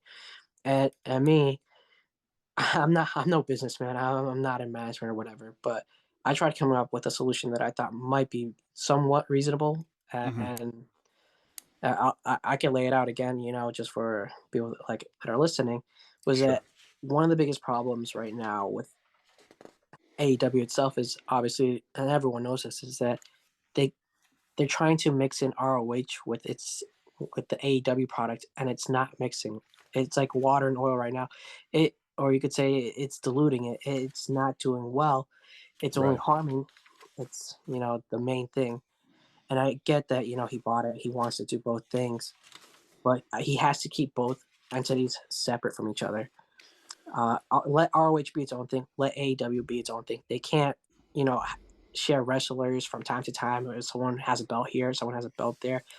I don't like the way that is. It only makes the product worse. We're seeing a lot of wasted time on TV that shouldn't Yeah. be wasted. They could be built up for AEW's talent that they're not utilizing. And I know that, like I said, I understand that he's trying to build up an ROH roster because they kind of cleared house and things changed with the contracts or whatever. I think he's just gonna have to take a shot in the dark and just have a whole bunch of people signed that are exclusively ROH and not borrowing from AEW. I think And their this, official. I think their official roster was yeah, posted last week. I think they have somewhere between 8 to 10 people on their yeah, Ring of Honor roster. If you pull it up. uh, and and I didn't even get to the solution yet, but I said that the first thing that they need to fix besides the separation is you need to fix Rampage. Rampage is not a good quality show whatsoever, in my opinion. I feel like Rampage is an afterthought for different reasons. One exclusively is that it's not a live show, um, and it's only an hour. For me, I feel like that hurts AEW so Hmm. much. I feel like you need to make Rampage if you want it to be your B show, you know, Dynamite being the A show, the equivalent to your Raw. Make sure that Rampage is the equivalent to a SmackDown because right now Rampage does not feel the equivalent to a SmackDown. It feels like a main event or worse, whatever. And Kev, Um, 90%. You got to remember, 90% of the time, Rampage, which is only 1 hour, is pre-taped. yeah, So 48 hours prior to it being on air, we know the results, whether correct. it's through the reports, whether it is through people on social media recording matches. Hmm. Um, and in this current day and age, that's an issue, right? You might have gotten away with it in the Attitude Era in the early 2000s, but in Right, 2023, you can't have a pre-taped show and expect to get good ratings 2 days later correct. on a show that's only 1 hour. Yeah, it really feels so substandard. Every time I have to turn on the TV at 10 p.m. It's already late in the night. It's a Friday night. You know, Yeah. honestly, I don't think the 10 o'clock hour is a good time slot. Even if it's by itself, even though there's no one competing against it, it's such a bad time frame. So my solution was a whole bunch of things, to fix ROH and the Hmm. AEW problem conglomerate that they need to separate. Is Right. that Rampage needs to be 2 hours. it needs to start at an earlier time. I said whether you want to keep it on a Friday, move it to a Saturday because TNT they do a whole bunch of movies on Saturday. That's really it. If they want to leave that for their movie night, so be it. Then let's make um, Rampage 7 to 9. That gives you an hour to watch the last hour to watch SmackDown if you're a fan of both products. Um, right, and then in terms of Elevation and Dark, The I YouTube think shows, both the yeah, the YouTube YouTube shows shows. Kev's referring to. Yeah. I think that you need to kind of just combine them into one thing and let it still be an hour, but you need to drop one of those hours. And I need I want them to kind of rebrand just because I'm not a fan of either names. I think the name AEW Dark, AEW Elevation is just I don't want to say dumb, but I don't think they're positive. Like I don't have anything positive to say about either of those names. Right. Like as like, hey, did you watch Dark? It doesn't sound good. Hey, did you watch Elevation? I need them to be business savvy and come up with a better. Something new. I Yeah, will say this, Kev. TNT and TBS, was it Warner Brothers Discovery? They have their deal with yeah, or whatever. yeah. Uh, Turner. through AEW, not Ring of Honor, AEW, and I would say a simple fix for AEW and Ring of Honor may be if AEW Dynamite was strictly AEW Dynamite and Rampage ended up in actuality becoming a Ring of Honor show. Okay, yeah. Yeah, that cuts back time from AEW. I get that, but what I would do, and I know this isn't necessarily going to be able to happen right now because they're going to say, "Hold up, we're not giving you a show for Ring of Honor. We're giving you shows for AEW. So you can't just simply turn Rampage into Ring of Honor." But what would be best is something along those lines where you have Dynamite on a Wednesday night, and then you also have one YouTube show, right? You say you have your Monday YouTube and your Hmm. Wednesday Dynamite, and then Ring of Honor takes the Tuesday YouTube show, and then they have the Ring of Honor Rampage for Friday. This way, you both have a YouTube show, you both have a show on cable television, ideally. And I think Right, something along, I know that you can't just flip a switch and do that, but I think that should be the goal in the next right. year or two to have something like that where you don't need back-to-back nights of YouTube shows. You kind of split up the rosters, you split up the talent. Their Ring of Honor, their AEW. There's no need to cross. All Yeah. right, once in a while you want to have a trade, so to speak, like Raw, SmackDown, something like that. You know what I mean? Even though Mm, it's both under WWE, it's just different shows. They could do something like that because Tony Khan owns both of them. But that's how they need to kind of divvy it up.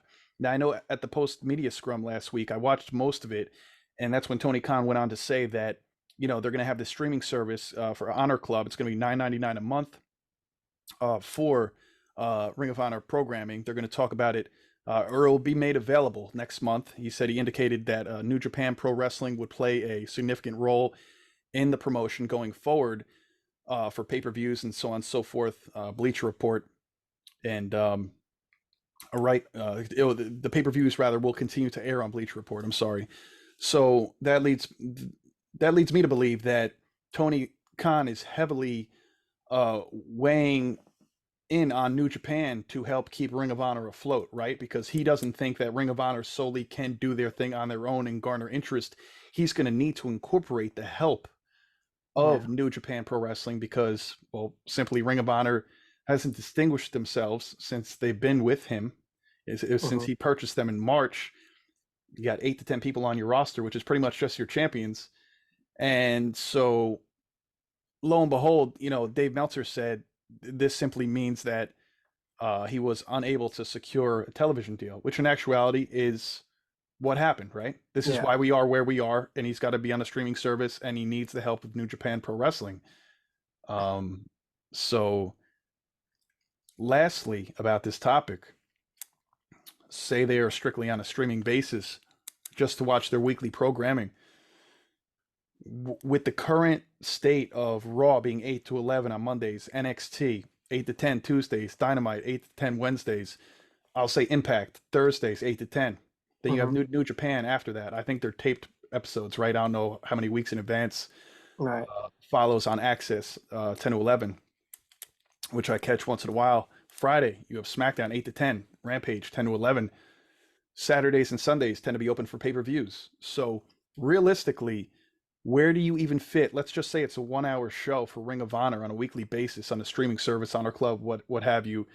I'm personally thinking that you would either do it on Thursdays 6 to 7 before an Impact. Mm, If they want to keep a good relationship with them, do six to yeah, seven before Impact, because like you said, that 10 o'clock time slot isn't the sexiest thing to do. it's Or so or if you do it on a Wednesday, 10 to 11, immediately following Dynamite. I don't know, not to make it an afterthought. Or you could do 6 to 7 before Dynamite. I don't know. I'm trying to see where you could realistically squeeze in a weekly show. right. And because but you were sorry. I'm just because you're thinking from like a TV perspective, right? Or no? I'm no, I'm just even thinking from a streaming Honor Club Yeah, perspective. If they yeah. have a one Because hour, for Honor Club, I honestly don't care if it's. Well, I'm gonna kind of leave Monday by itself just because it has, and I know other days do have football, but Monday Night Football and wrestling, they go head to head, and those are really big names and viewer counts, whatever. yeah, Um, let's anything between Tuesday and Saturday, I'll just leave up for like ROH. You can do like a you were saying like a 6 to an 8, maybe on a Tuesday. Watch your ROH. Boom, it's 8 o'clock. Then you turn on your TV. Now you're watching NXT. I think Tony Khan really has to fix his hourly like time slots or whatever, just because the 1 hour 7 to 8 it worked when it first started, like that first 1 or 2 years of AEW. But right now we're starting to mature into this new phase of AEW, and I don't see it working out right now. That's why we were mentioning these hours, combining shows, changing the time slots, and for me, if correct me if I'm wrong, but a lot of the talent that appears on Dark and Elevation, they're not all signed to AEW contracts, right? Some of them are right. just like whatever tryouts or weekly talents or whatever. I think it would be best if like the vast majority of that roster just becomes ROH. That way you can have a more like a filled out roster for ROH. Leave leave you know Dark and Elevation, as I said, as I combined it to one show. It could be also stay on YouTube 1 hour and use that for like your main event. Use that as like your Sunday night heat, where it's not. This is where I think the undercard, the lower card should shine. Is that one show, and then that you use your A show, your B show, Rampage, Dynamite, whatever. That's where you get your mid cards and your main card guys. That's what I want to see. And then, like I said, just take ROH, take the talent from Elevation Dark, make them your ROH guys, sign them to exclusive contracts. There needs That to way, be a consistent system yeah, for both companies. that way he can get talent to fill out said company, Hmm. and those employees actually have contracts. Yeah. Benefits both worlds. And The this employee, way they navigate a good system for everybody. It makes everybody feel better. The talent, all parties involved. This is the trajectory we're on going forward. This is where you stand in the company, like it or not. At least you know where you stand. You know what I mean? And I think that's going to give everybody the peace of mind of. I feel like things are just very wishy-washy all over the place, randomly booked. As you see, Rampage is a cluster, you know what. And don't get me wrong, Rampage has some phenomenal matches from time to time. yeah, More times than not, the show's wishy-washy, doesn't get a ton of viewers like Dynamite does, yeah. but But that's just because it's kind of yeah, all over the place. but a lot of the and even if the matches are good Hmm. themselves, the segments in between seem so unimportant. Where you're just like, They're oh, I thought irrelevant. Yeah. you're just like, yeah, relevant. You're just like, oh, I thought they were already on commercial break. Someone's talking, whatever. Oh, I guess I should tune in. I missed what they said. Oh well, on to the next thing. And then you missed that little whatever they said, that little segment Yeah. is kind of a precursor alluding to something else that they want to do on Dynamite. And it's that whole thing is just like that time slot, the way the matches are. It's pre-taped. They need to like just really increase the value of Rampage itself. Make it a really good B show, because right now it feels like an F tier. Yeah. No, I can't disagree with you on that on a consistent basis. You were talking about change. Warner Brothers Discovery and Tony Khan have decided to change the look of AEW programming, which will go into effect in January, per the Wrestling Observer newsletter. This was reportedly part of the reason to hire Michael Mansouri as the new senior vice president and co-executive producer. Kev, I'm not sure how much you know about him. He was supposed to be next in line to replace Kevin Dunn in Mm, WWE. He was with WWE, I believe, from yeah, 2009 to 2020. You're familiar with him? I heard his Um, name. yeah, Yeah, so that his name's been coming up a lot lately, which is pretty exciting. And a lot of people even thought that he, because it was announced, I believe, last week that he was signing with the company. A lot of people thought he even had his hand in the most recent episode of Dynamite. Winter is coming. Everybody's like, is this why it's so damn good? Everything just kind of made sense, but they're like, oh no, that's not quite him just yet. But I think that's a phenomenal sign that for direction. I'm guessing they're going to change the aesthetics of maybe the stage, the whole presentation of the show, maybe graphics, maybe entrance music. I think it's only going to lead to good things. What are your thoughts? yeah. My fingers are crossed. I wish I knew more about his work, his resume, his repertoire on WWE itself. I don't know how he contributed really. Um, but you and me have talked about this. Is that AEW needs to step up their graphics, the a lot of the transitions like in between things, because sometimes it seems rushed or it seems like second rate, where it's just like the graphics. It was a few weeks ago where when they announced what the Young Bucks and Death Triangle, well, sorry, the Elite and the Hmm. Death Triangles match, and there was a graphic where if you go back, I think it was the first one where you saw the winner got a 1 and the loser got a 0, and you couldn't even find it on the screen almost. It was such small font. Everything was like all the same color. It was just like all white.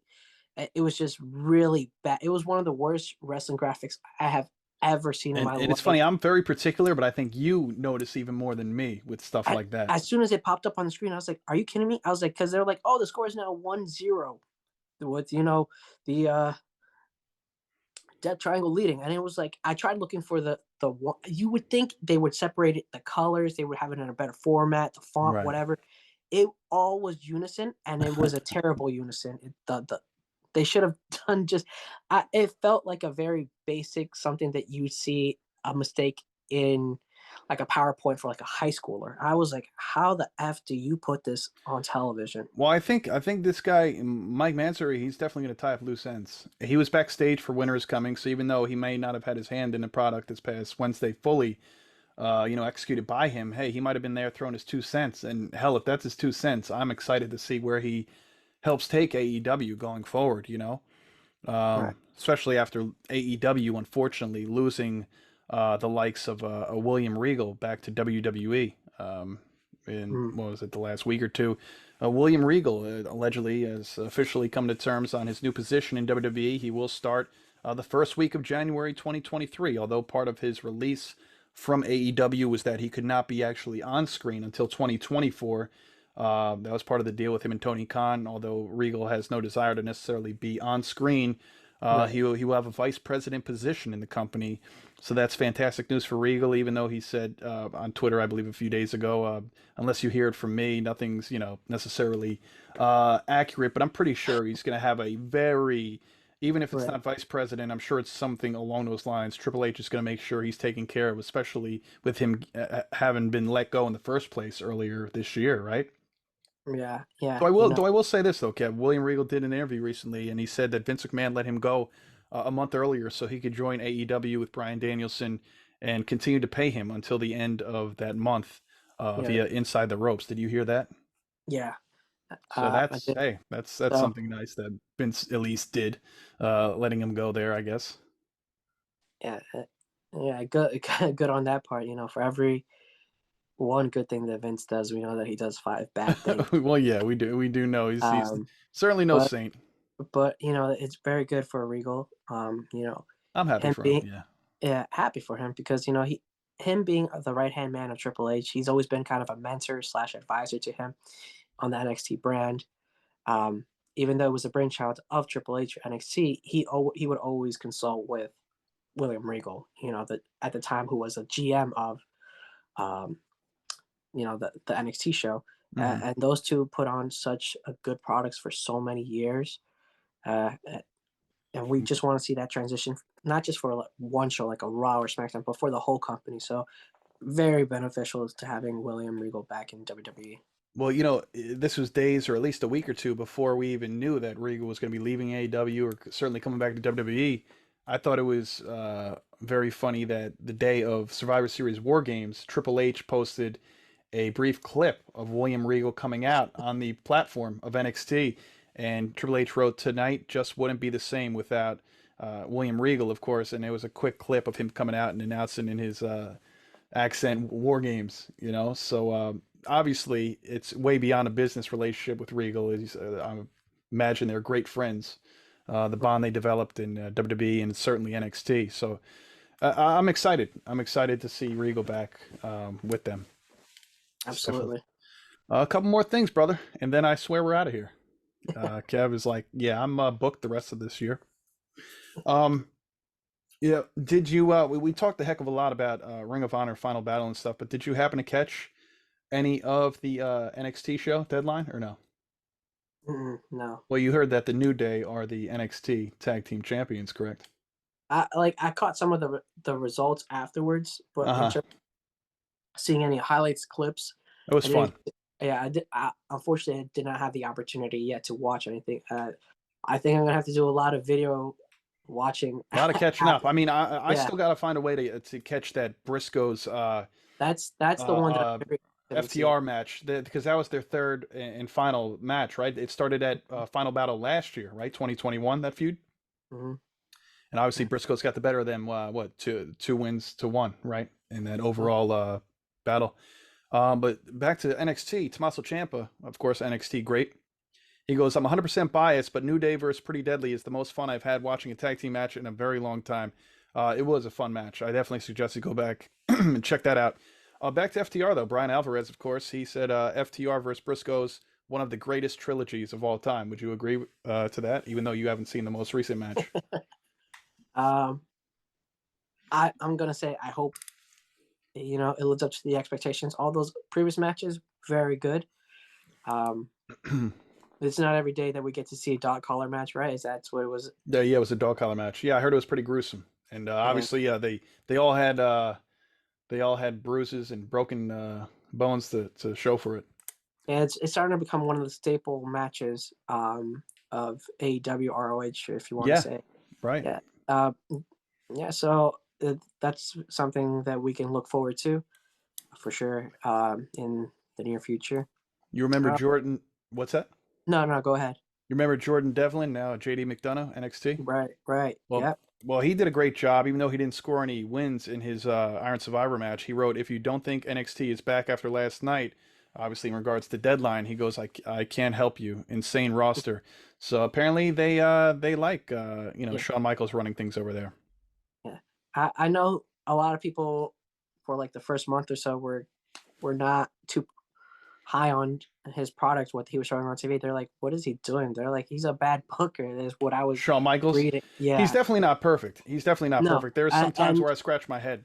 Yeah. I think you're gonna have to at least give him a year before he showcases like, okay, this is what we wanted to see. It's not fair to put him, and I'm not saying this to you, obviously, I'm saying in general for everybody, it's not fair to assume he's going to have something immediately as good as Triple H. Triple H is in his own, he's in uh, his own league. well, yeah. The other thing that people have to remember is that Triple H was involved, with WWE storylines as from a management standpoint well before he took over NXT, Correct. and this is a standpoint where Shawn Michaels has been involved in management for what, not even 2 years. It's been a few years, but nothing near, like Like you said, not Hunter. nothing Hunter was nothing at too a Thanksgiving nothing dinner table for the last 20 years with the right, McMahons. nothing You know, super it's significant. right. So now he went from part of management role to that said leading role. So he's going to make a lot of mistakes. Triple H has made mistakes in Hmm. NXT. Vince McMahon has made many of mistakes in WWE. So you're just going to have to give some time to good old Shawn Michaels. I know some people wouldn't agree with that The term. Heartbreak Kid. Yeah, he's just going to have to give him some time. There's going to be ups, really good ups, and a few slips, a few downs for NXT, but you just got to roll with the punches. Hey, such is life, right, brother? Yeah. WWE SmackDown Women's Champion Ronda Rousey. She said, she's ready to change it up, even though she is champion. She's kind of over. She said it without saying it on her YouTube live stream recently. Uh, she was asked if winning tag team gold with Shayna Baszler was on her bucket list. She goes, yeah, I mean, both is cool. I've been doing singles for so long. I'm ready to change it up. Um, she's like, I think a lot of people also forget I only have a year and a half of in-ring experience. Um, I would love to see Ronda Rousey have the title taken off of her immediately because I want to really see uh, that women's division has a lot of talent in it. Mm. Yeah, Sasha Banks will be sorely missed. We don't know if a Naomi's returning or not, but there's still a lot of other contenders that haven't touched gold or that should be in contention. So get the title off her. I'm okay if her and Shayna win, tag titles, whatever. It's something new. I'll be happy for Shayna. Shayna's done it twice with Nia Jax, but I will say, and I've said it before on prior podcasts, I believe with Justin, I would love if they are going to go forward with Ronda Rousey holding this SmackDown Women's Championship going forward, maybe into the Rumble or to Mania. If someone is to take it off of her, I would love it to be Shayna Baszler. I would love to see this friendship turn into a feud. That's the only reason I would like to see Ronda hold on to it. If they don't plan on having a Shayna take it off of her, come on, cut the crap, right? I definitely agree with that. I like what I'm hearing. That's not something I actually That'd be considered. fun, right? Yeah, Shayna's that would due. be fun. Shayna's due. She should have won 3 years ago against Becky Lynch. Becky was all about doing it for her in 2020, but WWE did not agree, and they had Shayna lose that match to her when they first brought her up to Raw. Right. Remember that? Little quiz, and then we're gonna get to Vince and get out of here. Can you name all five of the FTW champions from 1998 till this very day? Well, yeah, I know you got to know a couple of them. They were on AEW television also. I can only do what? Taz? Taz is one. Taz is one. You said they were all on television? They were all on AEW, well, except for one other one. Taz, and then the three others were on AEW. Who were FTW champions? I just feel like throwing out hardcore names from ECW. Go for it. But the thing is that I don't remember if they were on AEW, programming or not. Did we see Tommy Dreamer or? No, Tommy Dreamer. No, from what I'm here, I won't make a guess anymore. You've I'm only been gonna recording tap out. with me for hours. No, Taz Sabu. That's another ECW legend that we've met I before. should have said. How did I not say Sabu first? Well, how did you not say Brian Cage? All How right. did you not say Ricky Starks? Or how did you not say Hook? Oh my Oh God! boy. Get this guy out of here. My mind was in the gutter. I was just thinking The like gutter. old timers, like Or old. you, Like I was just stuck in this rut of like thinking, because once you threw out the year, because you said like 98, right? well, it started. That's when it came into existence with Taz in the later My years of mind was like ECW. stuck in the late 90s, and I That's was why trying. when you said you're going to ring off ECW guys, I'm like, don't tell me that he's going to say Shane Douglas. I told you three of them or three of the five are AEW. It's all good, man. A couple things here. The late hours getting to me. Oh, I'm sure it is. I'm sure it is. What do you think about the potential of all eight of these guys being not only at WrestleMania, but the potential of them having a match? John Cena, The Rock, Stone Cold, Cody Rhodes, Edge, Brock Lesnar, and even a Bad Bunny and Logan Paul. Do you think, how many of the names I mentioned do you think actually have a match on this card? Just give me a quick guess. Well, you're gonna say the names, and I'm just gonna throw up a finger. Don't give me the finger on this live. Cena, Rock, Stone Cold, Cody, Edge, Brock, Bad Bunny, Logan Paul. How many of them you see having a match? I think like 5 out of the 8. 5 out of the 8. Do you have any of them going up against one another? I'm gonna say no. No. Okay.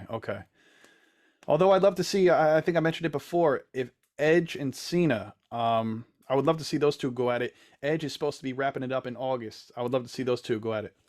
What do you think we'd ever see a celebrity match like a Bad Bunny versus Logan Paul? I was going to mention that. Maybe I would not be opposed to that. I don't know. Hey, did you see? I know you remember Smiley Kylie Ray. She's basically wrestled for every promotion in the world. Do you know she's in WWE now? Yeah, she had a tryout, right? Is she officially signed? She had a tryout. Yeah, she debuted this past week in a losing effort to Dana Brooke on WWE Main Event on Hulu. Obviously, it was Brandy something, right? Yeah, yes, no. Her name is Kylie Ray's WWE name is Brianna Ray, Brianna Ray. Yeah, not too much different, but good for her, man. I'm very happy for her. I know she's had her issues in the past. Sean Right. Ross Sapp of Fightful said Kylie Ray now has the distinction of working matches for WWE, AEW, NWA, New Japan Pro Wrestling, and Impact. Right. But it seems like she's finally on the straight and narrow. She recently wrote this past Tuesday, "Life is so beautiful. 14 months sober today." So Mhm. Well, I didn't know she. I knew she had dealt with a lot of battles. I don't know if it was necessarily mental illness or not, but I didn't know she had any substance issues. But good for her, man. and considering, you know, I will say this, she first made an impression that for both of us is what is it at all in, right? Was that the first time we saw her? All in, yeah, 2018, correct, in Right. Chicago. Yep. And we immediately were like, oh, this girl's gonna, she's gonna be a star like in the next few years. But unfortunately, she's had bad luck, as you mentioned, with like substance abuse, not in terms of injury. Hmm. I don't want to see her go in the way of like a Jeff Hardy who's like constantly suffering. So hopefully, now with like having a really strong leadership of like a Triple H and a William Regal and a very strict, um, well, I shouldn't say very strict, but just a somewhat strict, um, like programs for like whatever rules that they have in WWE, it will help her stay like on the straight and narrow path. Well, and I feel like for a lot of people, not that, and you never know with substance abuse and other stuff, sometimes no matter where you're at, you could be in the best position ever for your career or life, and you could still screw it up, right? Because Mhm. substance issues and mental illness and all these other factors could get in the way and ruin things. But hopefully, I feel like WWE more than any other company. That's typically the company that is the precipice where everybody's growing up and looking to WWF or WWE, and this is where I want to end up. Hopefully, her now and 14 months sober. Hopefully, she's in a good place now, Yeah, literally, figuratively, and hopefully she'll be good. And it seems like they're skipping the whole NXT part. Hopefully, they'll just eventually be putting her on a Raw or SmackDown in the coming year. Seems to right. be the Yeah, case. Um, good for Li- her. Yeah, absolutely. Listen to this little fun fact here. After Roxanne Perez won the NXT Women's Championship the other day, Roxanne Perez now joins Bayley, Raquel Rodriguez, Indy Hartwell, and Selena Vega as the fifth woman of Hispanic heritage to hold a modern women's championship in WWE. You, as a Spanish man, how do you feel about that? Feel good, I always like to see representation. and, Absolutely. and kind of going back to that of her being champion, I'm glad that you brought her name up. Is that was she not a part of like Booker T's She organization, was. his promotion, right? You Reality of know, so, Wrestling. Trained her at 17, 21. She's champion. They actually had a moment, full circle, bro. Booker T was brought to NXT commentary not even 2 months ago to replace Wade Barrett. Wade Barrett is filling in mhm, for Pat McAfee on SmackDown, right? yeah, Booker T got to witness in 72 hours. Saturday night, he got to see her win the Iron Survivor match, first yeah, ever at Deadline. And then 3 nights later, got to see her end Mandy Rose's 413-day reign as NXT Women's Champion. They embraced, they hugged, held her hand up at the, by the entryway. I mean, how cool is that? yeah. And only 21, and Only she's 21. gonna she's gonna be one of those names similar to I'll throw out like someone who's young and like really known, like a Sasha Banks, um, like a Paige at the time, or like a really young champion who you can see Correct. had a really bright future, super bright. Uh, just hope the best for her, during her Yeah. time in NXT, and then when she moves up finally to the main brand. I think I made mention of this before. The first time I ever watched her wrestle was in January when she lost that Ring of Honor Women's Championship in the main event of Impact to Deonna Purrazzo. Yeah, that was a good match. I caught the highlights of Great that. match. And I thought for certain that, I didn't know that was it. Obviously, we knew Ring of Honor had closed their doors. We didn't know Tony Khan had bought it yet. I Mhm. thought for certain Impact certainly wanted her. I thought that Roxy at the time was going to get signed to Impact or maybe go to AEW, right? I think a lot of us thought that. Yeah, Ended up going to WWE, NXT, surprisingly, and it was the best thing ever for her. So good for her, man. She's got a great career ahead absolutely. of her. Um, the New Day. Guess how long they've been together, bro? A recent milestone for them. Just give me a number. How many days do you think they've been together? Days or years.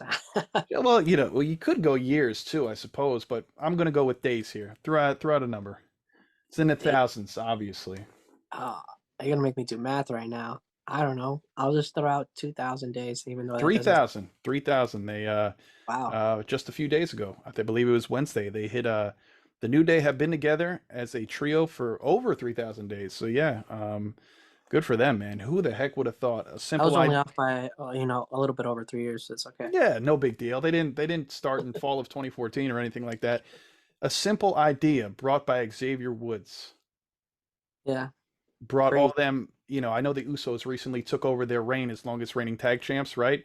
But I mean, Kofi becomes WWE champion, Big E becomes WWE champion. They're 12-time 12-time tag team champions. They're the first Triple Crown tag champions because they won the NXT tag titles against Pretty Deadly. Do you know Hmm. Kofi Kingston became the single most he has the single most reigns as the tag team champion. That made Kofi a 15-time tag team champion. Wow. Most ever. You know who was ringside for that? Booker T, and I believe Booker T had the record, or I believe they were tied. They were tied prior to him winning that. He must be the like everyone's good luck charm right now. Booker T, right? I know, Yeah, even despite his own record being demolished that very night. But but man, how about that, huh?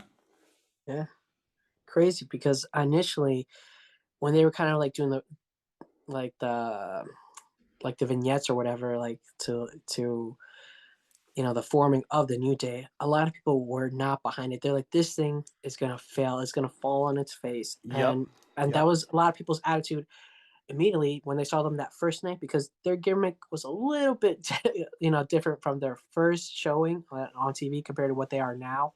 Hmm. A lot of people thought it was going to be more gospel or something related, Yeah, they had like a which choir singing. yeah, Yeah, which wasn't what their angle, which wasn't what their gimmick, what they wanted it to be. It just so right. happened to be like that was how they presented themselves for the very first time on TV.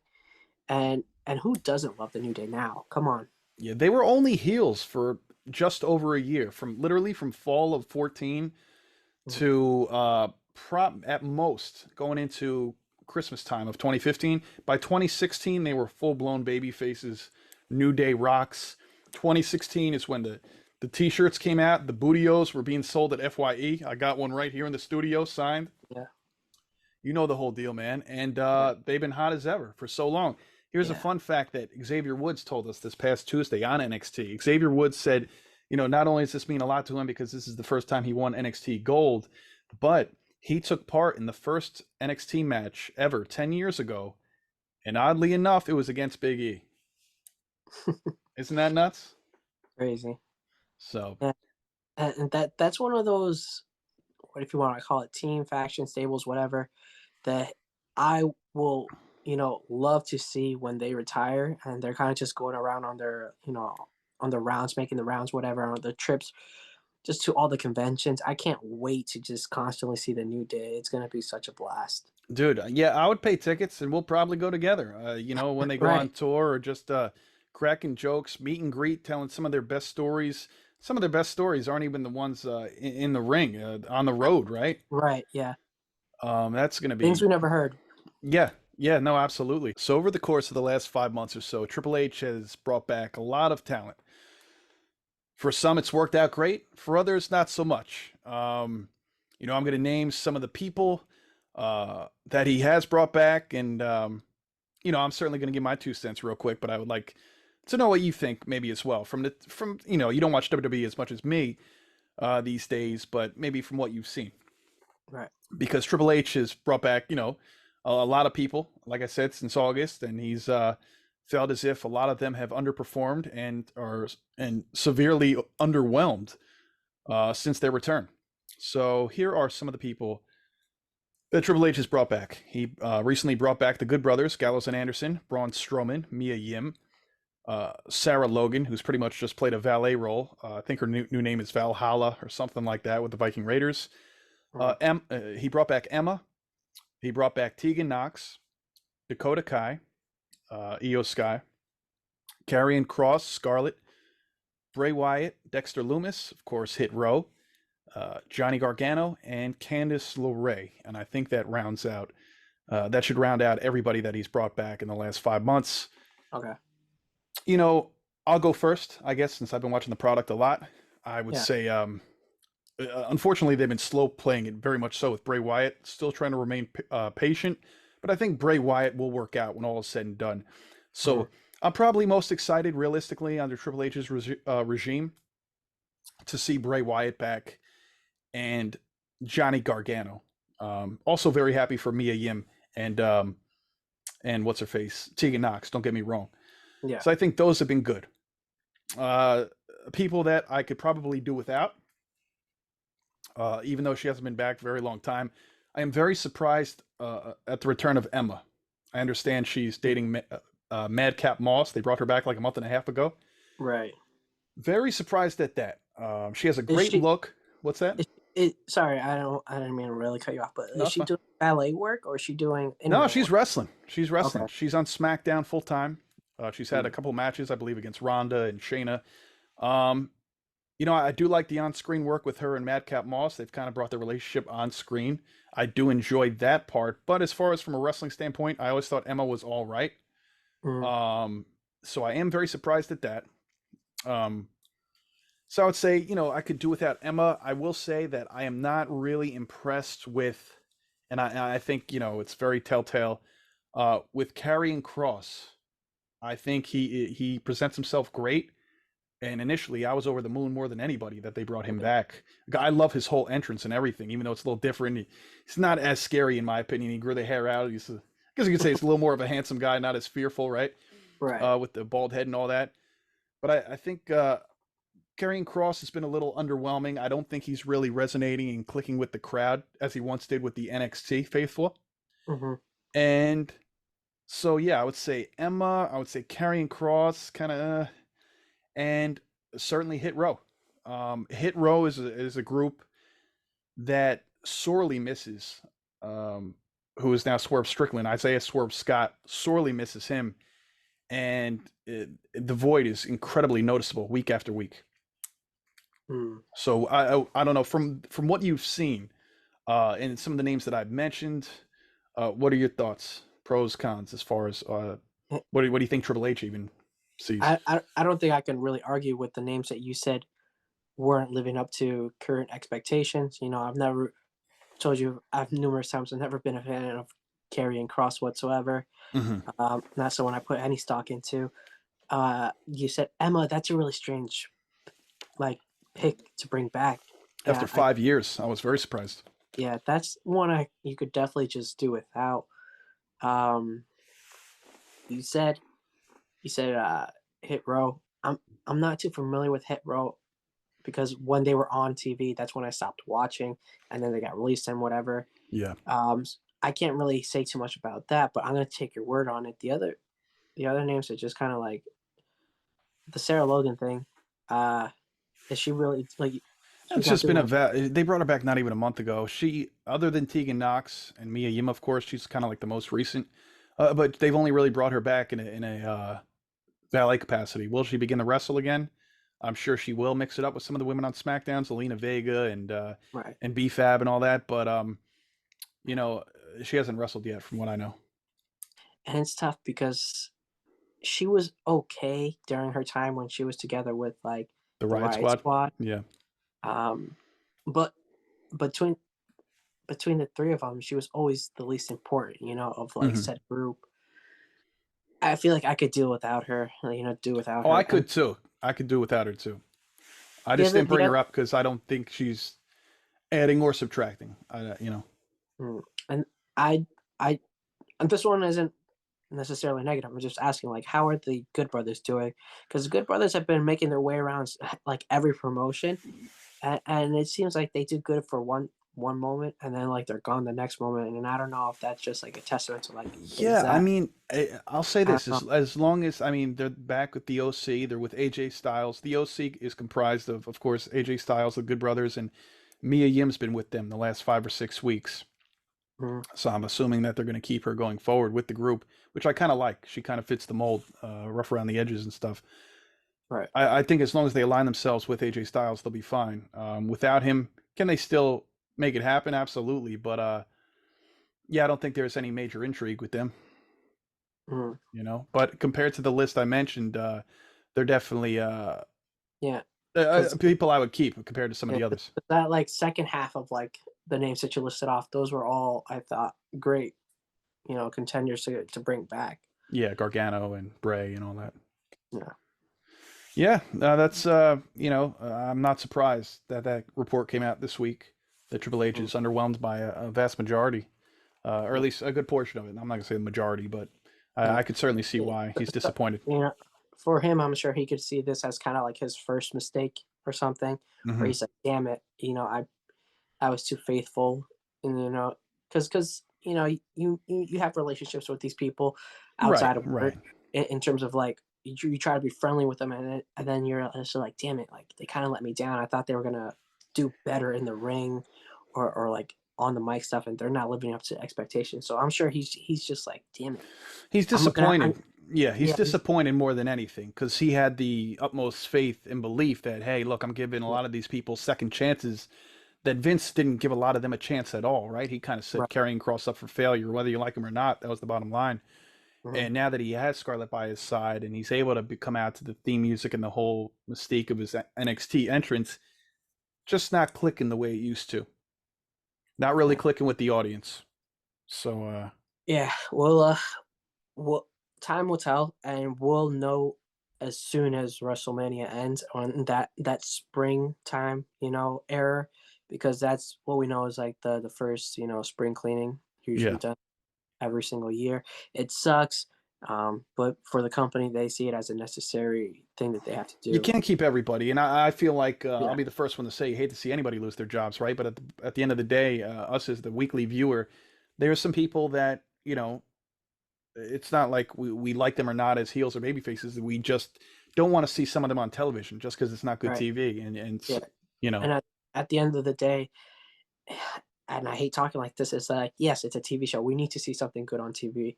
yeah. Uh, Unless you don't want us to change the channel, they don't want us to do that, right. Yeah. right? So So if you want us to yeah. keep watching, you got to give us the good stuff. Um, couple notes here, but let's get to this Vince McMahon bit real quick. So Vince McMahon, what do you think about him potentially wanting to come back? Although a lot of people, higher ups in WWE do, and talent, of course, do not want him back in any sense of the word. Vince McMahon has allegedly told people that he intends to make a comeback to WWE. WrestleMania season's around the corner. He's probably like, New Year. We got Rumble, got Mania. I can't be missing this. Saying that he initially got bad advice from people close to him to step down, and now he believes the allegations and investigations would have blown over had he stayed. Now, Vince McMahon is facing legal demands from two women who allege that he sexually assaulted them. A former wrestling referee who accused him of rape 3 decades ago is seeking a little under $12 million in damages. So that's where we're at with that. Hmm. Um, I hope all works out. Uh, hope justice comes to the forefront, regardless of what's going on there with Vince and these Right. women, whatever that may mean. But getting back to the professional wrestling side of things, I do not want to see him back. I'll say this. I'll put this as many words as possible. If I want to see him back, no, Yeah. I don't want. We discussed this in the summer where he's such a shady man. And we've said as much good as he's done for every one good thing that he does in the company, he does five bad things, Hmm. and he ushered in a lot of different eras for WWE. Sure. And as fans, I guess you could say we can be grateful for all the memories that he's provided us, the entertainment that we got to witness. Yeah, I'm Different, grateful for all that, him bringing us this product but to reviews. but at this time, oh, well, I shouldn't say at this time, but long ago, it felt like he was a CEO that should have stepped away. That was like it felt like the time has passed him by, and he's out of touch, out of tune with kind of like the current state of the world. He's still living in whatever year he's living in, Yeah, putting it you know. lightly. Yeah. So no, I don't want to see him back in the WWE, and I don't want to see him back in professional wrestling whatsoever. If he tries to create his own company from ground up again whatsoever, I Yeah. Well, I don't listen. think that's going to happen. Nearing 80, I don't think he's going to start from scratch. Yeah, the Uh, nicest way is that he got a lot. He got away with a lot of crap, mhm. right? He hasn't paid like a lot. Yeah, what he got his company. He got voted out. He got his company taken away from him. Decided to step down, quote unquote. What a harsh punishment, but he's still very financially well off in life. Right. He has so much free time. Uh, no, no one in the wrestling community wants him back. Just, I think he can live a comfortable life quietly wherever he wants, do whatever he wants in his free time, and just, so be it. Call it a day, call it a life. Just So in try. short, Yeah, the associate says, Vince, if you're listening to the Turnbuckle Topics podcast, hour 4, um, in short, Kev says, enjoy the fruits of your labor, lay yeah, low for a little bit, and mm, uh, and look, there's no need for him to be in any kind of a position in WWE, right? Let Triple H do his thing, correct. Yep, right? absolutely. Let's end on a high note, shall we? We can't end All on right. that. Yeah. I listened to I know you know Chris Van Vliet. He's great. Does a lot of interviews with celebrities and professional wrestlers and Right. people in the industry. Anyway, he had Impact World Champion on Josh Alexander recently. Um, and Chris Van Vliet asked, "What is your since Josh Alexander is Canadian? He goes, what is your Canadian Mount Rushmore?" Ooh. So I think you'll be interested to hear this. So the first two were a no-brainer. He said Bret Yeah. Hart. So Bret Hart, Owen Hart, and he said this may come as a surprise, but being that he is an Impact and who was very notable in Impact, he did not. He said he loved Edge. He loved Edge, but he had to go with Christian. He Ooh. appreciated all. Yeah, he appreciated all that Christian did, and obviously his WWE run, his Impact run for certain. And so that's Bret Hart, Owen Hart, Christian, and can you guess the fourth and final Canadian on his Mount Rushmore? Uh, I don't think you're gonna give me a hint with a company, are you? I'm not. He is an active wrestler though. He is I'll say I this, think. he is the youngest of the three mentioned prior. Oh, then Because never he's mind. I thought I had it, and then when she said the youngest, no. Uh, no, it's not the Mountie, Jacques Rougeau. You remember the no, Mountie? no. Yeah, Bro, I remember the Mountie growing up. I mean, you were a little too young. I mean, you were barely it born was at this. before my time. Yeah, to say the least. You kind of missed the golden era, the golden age of wrestling, the late '80s, early '90s, as they put it. But the Mountie man, he came out in the all red suit with the hat. I despised him, but he came out with Jimmy Hart. I think Jimmy Hart managed him most of his career, and he had that red and black taser. When the ref wasn't looking, he'd get the opponent. That's how he won a vast majority of his matches. So no, it's not Jacques Rougeau, the Mountie. See, I'll throw out the name that I had in mind, but I'm pretty sure I'm wrong. I was just gonna say Chris Jericho. A good guess. That's a really good guess. I didn't even consider that, but you're right. No, it was not Chris Jericho. Mm, It's not Chris Jericho, but surprisingly so. He said it's fourth and final on the Mount Rushmore. He loves KO, but it's Sami Zayn. wow. Yeah, he Sammy. said, and I didn't catch the whole interview, but in different parts of the interview clips that Van Vliet had uploaded, he said he really loves what Sami Zayn's doing right now at the Bloodline and all that stuff. And I'm pretty sure they fought. If I'm not mistaken, I'm pretty sure they wrestled maybe just before Sami signed to WWE. Mm, I could be wrong, but I feel like they mixed it up on the Indies at one point or one time or another. But okay. yeah, again, I've been tuning into Impact from time and time again, and I almost said Josh Allen. He plays for the Bills too. Josh Alexander That's is almost Canada, right? yeah, it's like close, right? Just as cold. Yeah. Josh Alexander, dude, he's been a champion for quite some time now, the Impact World Champion, and I don't know, man. He's really grown on me. He's gotten better and better. I don't know. Have you really seen him wrestle at all, or no? Not really, but I feel like now, like, I'm gonna have to do extra homework. Well, yeah, you do, and furthermore, he used to tag with Ethan Page.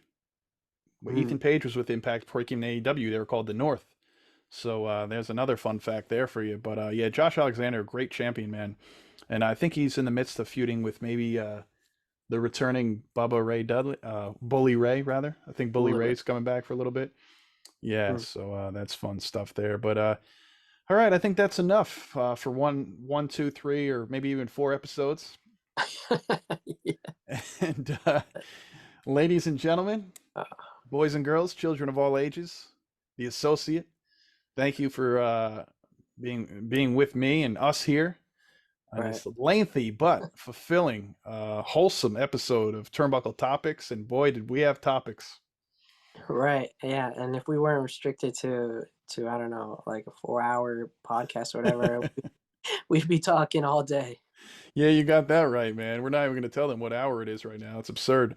The associate, if you could see him, he has a toothpick in each eye. And when I tell you he is hanging on by a thread, he is hanging on by a thread. And he said he's going to make a really big sandwich after this because I could hear his stomach growling from over here. So, guys, girls, thank you once again for tuning in to the Turnbuckle Topics podcast. I'm your host, Pat Dineen. That is the associate. And we'll catch you next time. Thanks for listening.